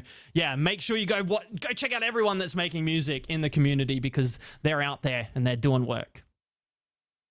I was cat jamming throughout the break. How about you, Jordy's final remarks from you? It's been great. I mean, this is the first time that I've been able to cast through a Radiant tournament, so thank you very much. And getting to do it with Months as well. I've never casted with Months before, so it's always a good time. The games have been phenomenal as well, especially that Game 7 Grand Finals. It's always a good way to go out in a tournament. You know, you don't like it when it's very one-sided. It's not really fun, whereas you like it tense, you like it fun. So yeah, and thank you everyone as well watching, coming out, supporting not only the players, but obviously us, and just supporting women in general. Wholesome content over here on the broadcast. Thank you so much to the two of you for joining me here on the broadcast. $3,000 going in way of Team Alems, $2,550 for Team Slumpy. Before I close out, I want to give a huge thank you to the two of you, and of course our other two casters as well, all of our players, viewers, and of course Radiant for bringing me on back for another Rocket League event, and of course our fantastic production team, without which none of this would be possible. From myself and everybody here at Ally, thank you and good night.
ain't something new under the sun.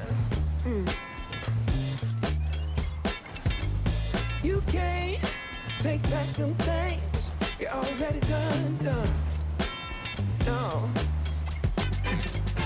You blame things that you do on somebody else. No. But they all see is you need help. Oh, but still you try so hard to cover up your games. You try so hard, hoping that one day something gon' change. You waste all of your time covering up your tracks. Spend all your days running away. You gotta watch your back, and that's the facts. You spend so much of your life scheming and trying to get over. Got you wondering why you come around. All you get is cold show. Yeah. You try so hard to cover up your games. You try so hard, hoping that one day something gon' change.